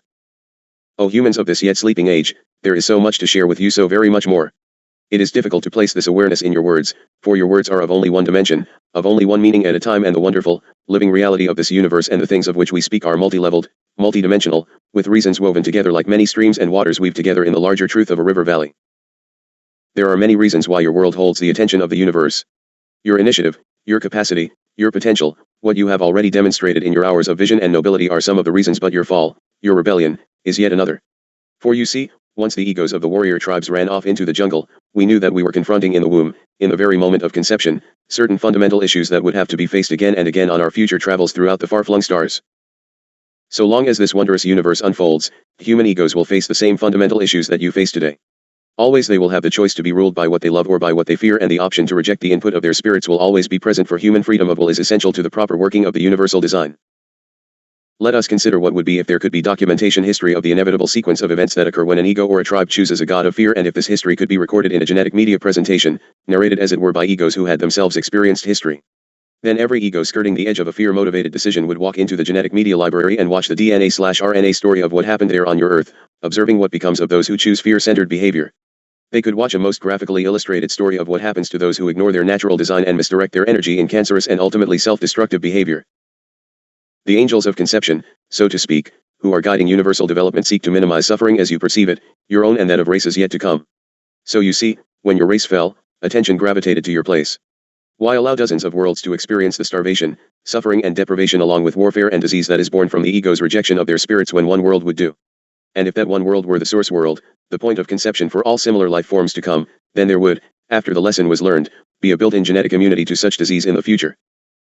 You knew us once for the flicker of a segment of time when you first left the seas for conscious experience to dress in human form and forget your spirit dreams. But it was time enough. We recognized you and knew then that we would never abandon you. We knew that someday your own intelligence would lead you to seek contact with us once again. We maintained the conditions that surrounded this egg of possibility. We held the earth carefully and assigned to her the brightest spirits to walk with you and remind you. Our Creator sent advanced and wondrous Christ beings to teach you and show you the way. We held the earth most carefully and effort to awaken you to your responsibilities to tend and nurture her. As bleak as it may seem to you who perceive yourselves scattered to the four corners, we now have our patience rewarded. There are those of you who at last look up and beyond and see us through the microscopic interpretations of your egos. And remember, it only requires one. You are beginning to perceive us, the one sent unto you from your source, that you don't have to make the journey alone. We communicate. We do what we can with the words of your ego-created languages, but it is somewhat like speaking with our hands through the movement of their shadows on cave walls, the fire of your interest flickering and sputtering. We must use crude and primitive symbolism, these symbols and marks upon a page, for you have forgotten your language. As you sense the reality behind these words and follow the direction of thought, there is movement in your life. You leave the cave of history's deceit and enter the garden that has ever been your true home, and wondrous indeed, it is. We represent the light bearers, we come with the way shower, we are the ones sent from the stars on wings of silver and essence of angels' wings. We are the reality of your perfect spirits, if you could but see it coming now, sent forth now by God to consciously walk in your human fields. It is time for you to awaken and make transition into radiance again, into the light of Creator, to rest in peace, love, and truth. Uninformed. Do not be dismayed or discouraged when the uninformed criticize and accuse you of all manner of heinous things. It has ever been thus. It is the very character of the uninformed to continually criticize and accuse. They usually remain in ignorance, for they fear ridicule if they make pronouncements and then find their pronouncements to be false. The uninformed continually search for connections which they cannot understand. When Emmanuel, 2,000 years ago in your counting, set down the knowledge and the wisdom, he could do this only with words of certain meaning, then just as now. When in the present I speak about the same matters, I must use certain words which translate into certain meanings, now as then. Mankind is still too caught up in religions to recognize and accept any other truth, for they have forgotten that religions are set up by man, teachings are set up by God in the purest direct course to spirit if it be his truth presented. They still live in the belief that truth, knowledge, and belief would be religion, and that one could designate this or that doctrine to govern the religion of choice. They do not understand that a religion, as you practice indoctrination within certain sects, can suppress a being and make him depend on something that stands above him and gives him orders and advice. The result is a creature no more master of himself but subjecting himself to something that remains powerfully above him and separate from him. Thus, there does not exist many forms of religions as designated by labels that can be considered perfect and all good. You see, when we presented the writings and notes of Judas Iscariot, we only brought forth that which was already written and now translated into language you might understand. Since the story deviates in some manner from that which was chosen for enclosing in Earth's books by the German scholars choosing Gospels of Isu, many denounce truth in favor of tradition and hearsay. It is fine, for man does not yet understand the fullness of truth of origin nor of creation. 50,000 years passed. It is strange that man wishes to contradict that which he has no basis for judging. How can man know, for instance, that some 50,000 years ago in Earth chronology our home world found peace and liberty? Shortly before this time, 70,000 or so human beings fled under the leadership of one labeled Polygon. They used spacecraft and they fled through the cosmos and settled on Earth. Under Polygon were 200 sub-leaders, scientists, competent in their special fields of knowledge. By these, and others, Polygon was acknowledged as what you might call the king of wisdom, and he was at that time regarded as God and regarded as such, for he taught the word and laws of God and the creation. Wondrous things were brought forth upon Earth. Regrettably, this lasted well for only a narrow span of some 10,000 years until desires for power and control prevailed once more and a deadly war raged over all the Earth. Without exception all was destroyed and only a remnant, a few thousand human beings, survived on Earth while others fled once more into the cosmos and settled faraway worlds. Does this sound like a rerun, Chalice? For some 7,000 years none returned to Earth and the humans left behind degenerated and became wild. Then descendants of those who had settled on faraway worlds returned. They were again under the leadership of God, under whose command they built on Atlantis and Mu. They built huge cities on each of the two separate continents. For thousands of years they lived in friendship and peace, until a few scientists were again overcome by the old thirst for might and power and tried to seize the government. But having tired of wars, the nations rose up against them and they again occupied ships from space and fled into cosmic space some 15,000 to 20,000 years ago in Earth chronology. For some 2 millenniums they and their descendants lived in a neighboring solar system. Why is this hard for you of Earth to conceive in understanding? Do you actually have such little faith and belief in God? Do you so limit God that you cannot believe beyond the physical features of your nose and that which the controllers would have you believe? Oh dear ones, there were 2 millenniums during which they had become very evil and only maintained order under strictest control, but by mutation and their sciences, they extended their lifespans to some thousands of years. Overcome by their thirst for power, they then left their world about 13,000 years ago, in your counting, and again returned to Earth. Now, hold your breath, Chalice. Their highest leader was one who was called the Barbarian. Like the god before him some 40,000 years, IHWH also had some 200 leaders and sub-leaders who were competent in special fields of science, for as you re-inhabit a planet where only a remnant remains, it requires much diversified knowledge and abilities. In 2 groups they settled in the high north and the present Florida of North America while they continuously attacked Atlantis and Mu in war following war. In only a few millenniums after their occupation of Earth bases, they succeeded in destroying the civilizations of first Lemuria, Mu, and then Atlantis. The few survivors went into servitude while many great scientists were able to flee and return to their homeworlds in the Pleiades. But centuries before this point in time, the intruders boasted of their conquest of Earth and IHWHARUS led a severe and bloody regime. Still his sub-leaders assumed for themselves many things and became more and more independent. Within only 3 decades they had gone far in their own decision-making, even though they feared the punishments of the IHWHARUS. They advocated a code to under all circumstances maintain their own race and not allow it to fall to mutations away from themselves.